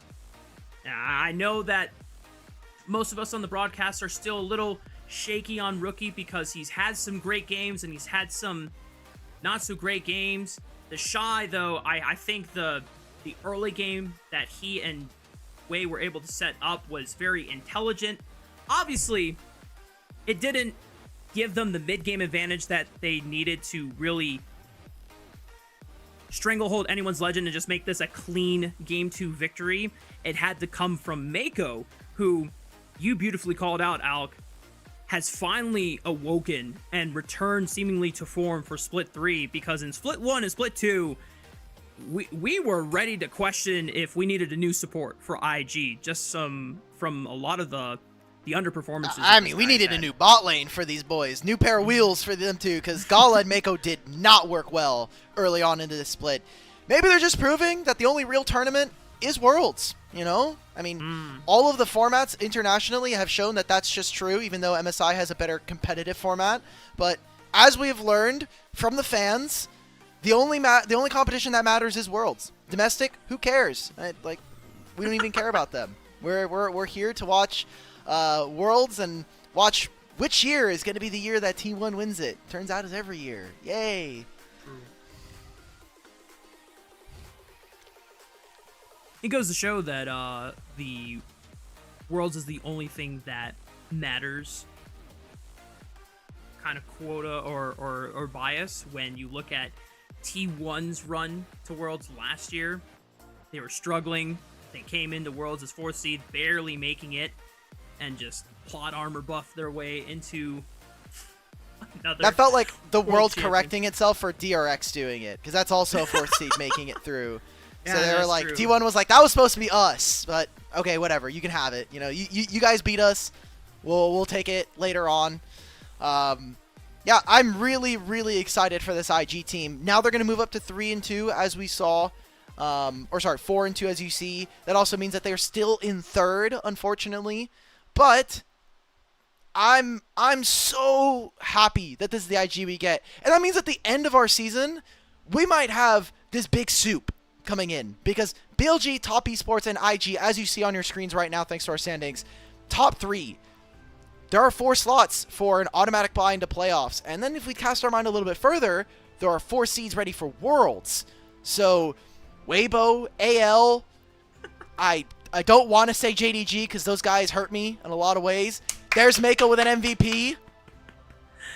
We didn't say it before, but I was hoping. I was hoping for a Mako MVP. He earned it, bro. He earned it. I called it in the game. I was like, this guy earned himself an MVP with the Smites. And the way that he played Alistar, just exactly what I wanted to see. That is the Alistar I wanted to see in Game 2 of the BLG draft. I was like, okay, just peel. That's all you have to do.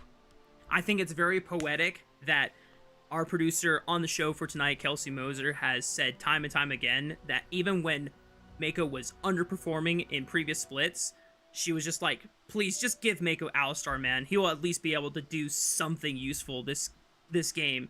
And we fast forward in split 3, Mako has his best performance of the year, a memorable one with the Baron Steal and multiple saves of well-timed headbutts. Not only it's an MVP performance for Kelsey Moser's favorite player, but it's also one that guarantees that the series ends early. No 3 games! Kelsey gets to go to bed early with a 2-0. Mako really giving the world to Kelsey and payback for all of her fandom over the years. This is quite the day for Kelsey Moser. As, ladies and gentlemen, that does it for our show tonight. 2 exciting series. JDG and BLG earlier today, 2-1 victory for BLG, and then a 2-0 sweep over AL. Before we close out, we want to remind everyone and to give a huge shout out to our elite coffee supporters, Aaron Soup, Mug, Force Without, and owner of Cimmeril. Their pledged financial contributions help level up the broadcast and give back to the cast and crew who strive to give you an English LPL product every single day. Before we close out, Alk, any last parting words for the fans? Mako Alistar Bis. Maybe Wink Alistar Whis. We'll continue to add to the lexicon here. Worst in slot. And I hope everyone has a great day. We have more LPL action coming up tomorrow. If you didn't check, we do have LNG versus LGD, and yet again another TT versus NIP game. So it is a full group Nirvana day for the next little bit.